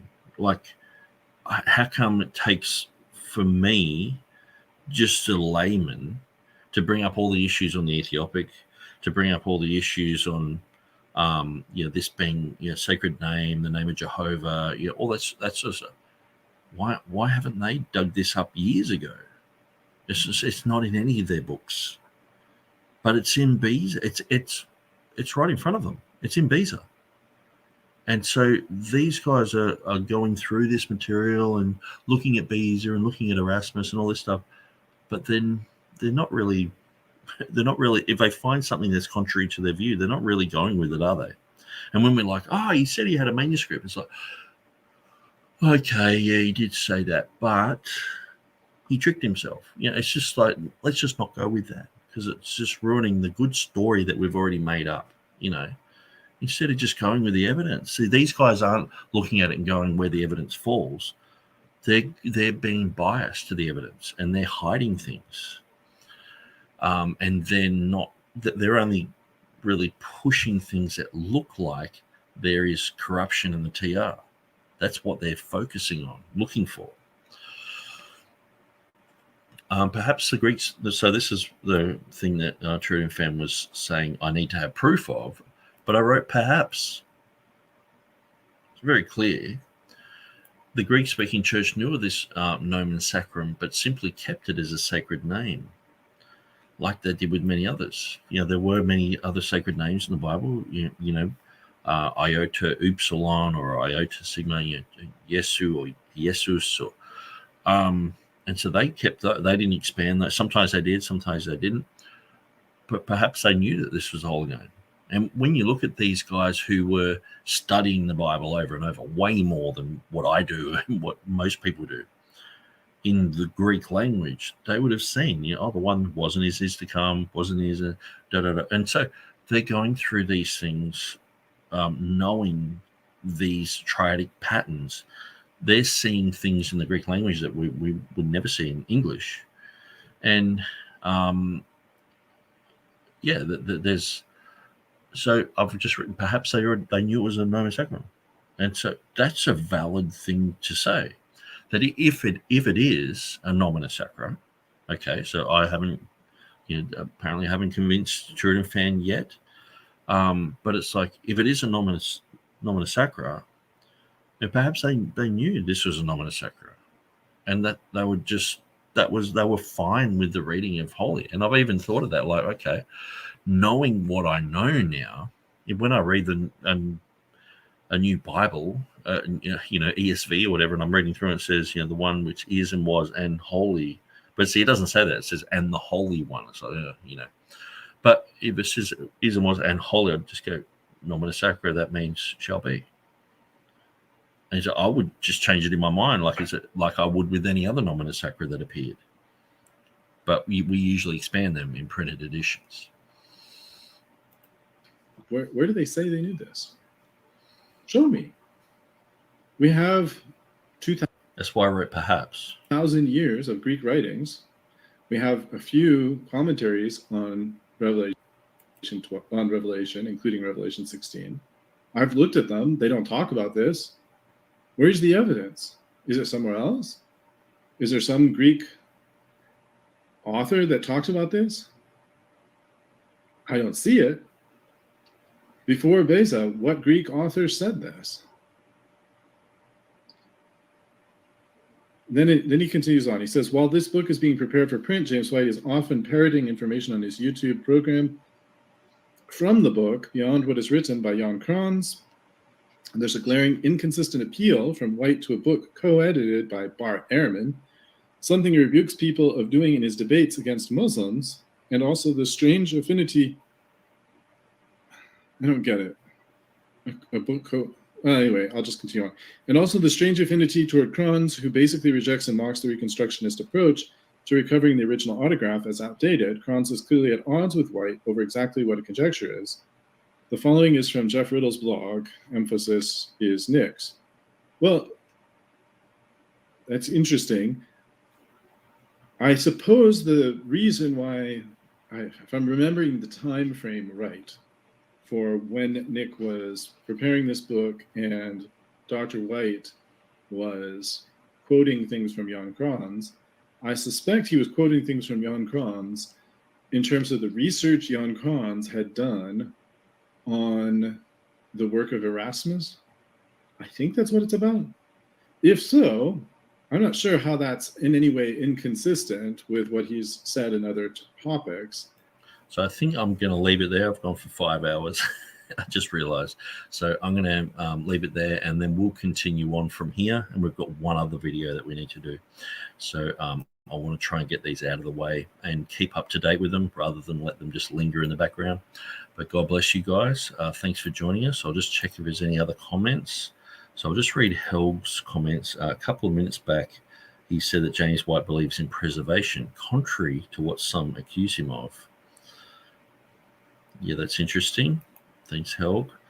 He says, I don't think TurretinFan has kept track of all the various James White screw-ups through the years. Yeah, where we have, and we kept note of them and talk about them, and people make, there's 10 videos made about it and float around the internet for like 6 months, and we're all aware of it. And then you bring it up like 5 years later, it's like, oh, that never happened, but you just got to be in the area of that. The tenacity view, when a reading has entered the transmission stream, it stays there. But many Alexandrian readings disappeared in the Byzantine period. Yeah, it's interesting. And so, very good points there, Helg. Thanks for that. Well, I'm gonna split because it's been 5 hours. God bless you guys. Thanks for joining us. So I will just get rid of this, and we'll look at the time stamp here, which is the fact 105. So 105. Maybe I'll go to 104 or something, just to get back on the Young Kranz issue, because it's a whole nother issue that doesn't seem like TurretinFan knows about. The very first video that James White made about me with this issue was that I need to read Young Kranz's material. So that's exactly what I did. I'd already read it, but I went through it again. And I showed in that book where he comes against James White's position. And so I was like, okay, well, what about this? What about that? So as you would do. So anyway, God bless you guys. Thanks for listening, and we'll see you another time.